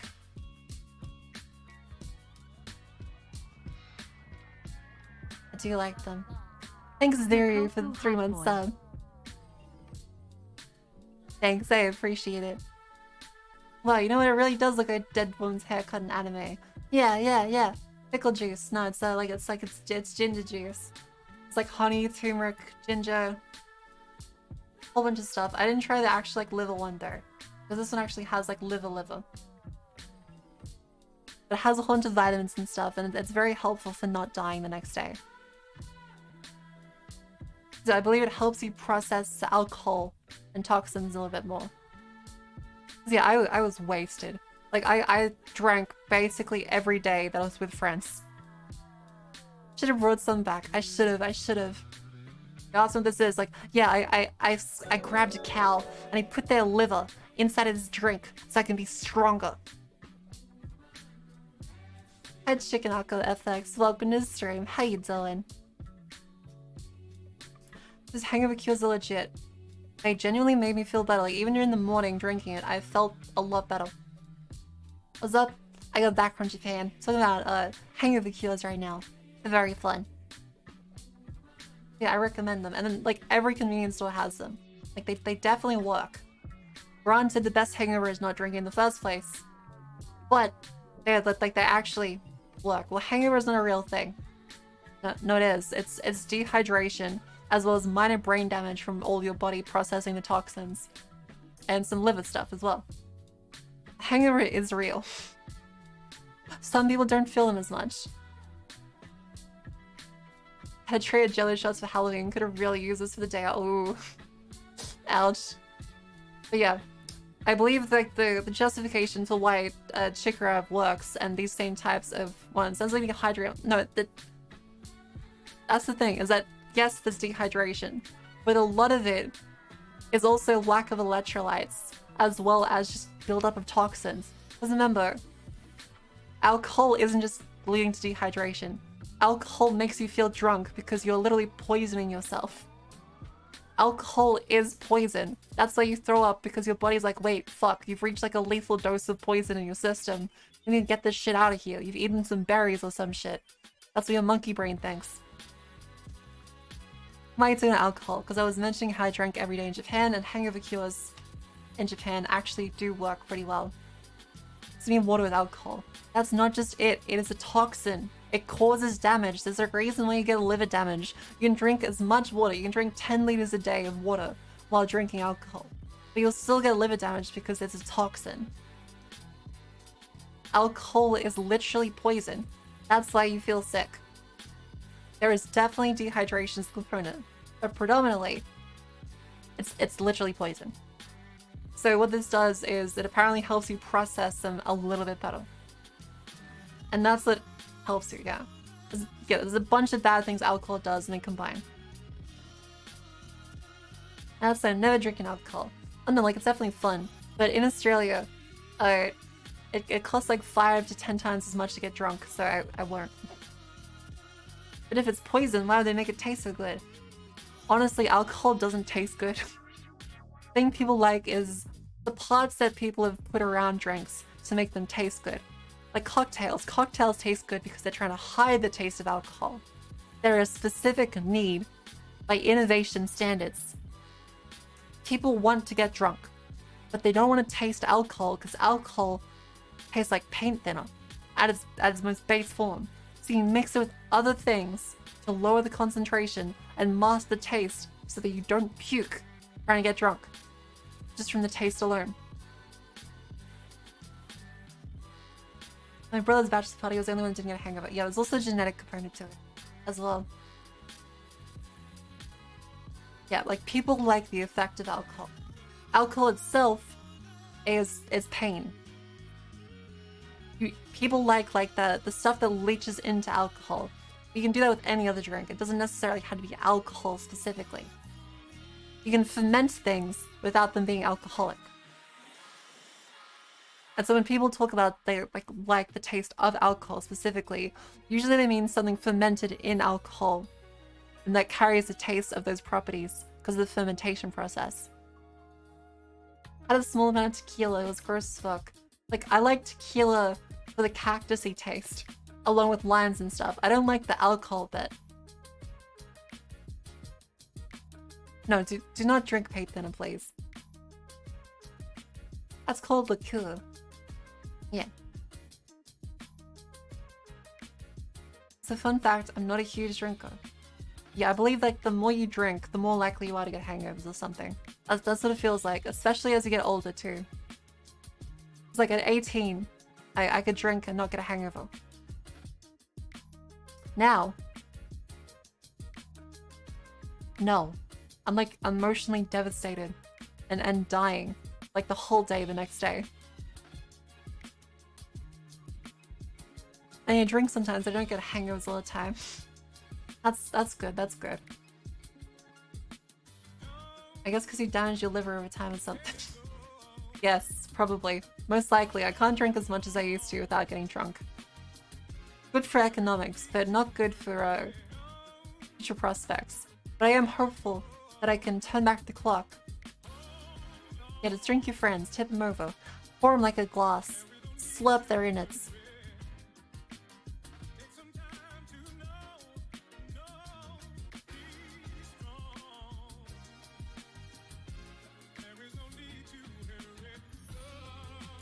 Try to tell that's my bad habit, drinking alone. I will. Bad habit. Stop drinking alone. Don't do that. Very naughty. I want you to be happy. And drinking alone is not the key to being happy. Ooh.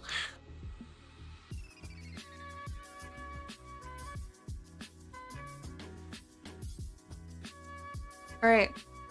We've come to the end of stream. I'm very tired actually. And there's a bunch of people that I really like currently on right now. There's Neg. There's also Clear. There's also Clovier and Callie.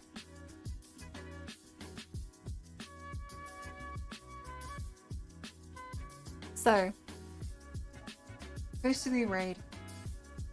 Neg, Clear, Clovier, Callie. Callie has 400 people, so you might let her do her thing. Hi Goody, welcome to the stream. Yeah, I'm now a Subfester. I actually tried googling Subfest, guess what comes up? Safe search blocks it. Twitch, ANZ Subfest. They chose a really bad name, because Safe Search thinks it's like a BDSM thing. Someone should probably tell Twitch that Subfest has different connotations. Yeah. Also, I like my new hands. It's good. Neg? Alright, let's raid Neg. Let's raid Neg. Where's Domfest? Yeah, there's no Domfest. Sadly, there is no Domfest today. Oh boy, I can't wait to participate in Subfest. Yeah, let's raid Neg. She's playing Earthbound, and I fucking love Earthbound. So let's slash raid. Neg Nasu. Yeah, my purple wolf daughter. Please raid her. Hey, give me a hi honey. And a marker raid. This one. This is a raid message.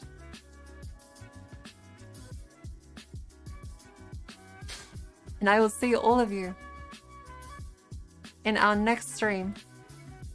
Tomorrow. Most likely tomorrow. We'll stream tomorrow. Remember, everyone drink it. No, please don't drink Paint Thinner. Yeah, where can you find me? You can find me on Twitter. As I am now back from Japan, I'll be doing some more organized ones. But yeah, this week is definitely my recovery week, as I had a lot of alcohol and I'm very tired. But I'll do my best That's my goal from now on, is always do my best. Yeah, like, of course also rest, but I'm gonna do my best. Alright. Good night, everybody. Have a good sleep.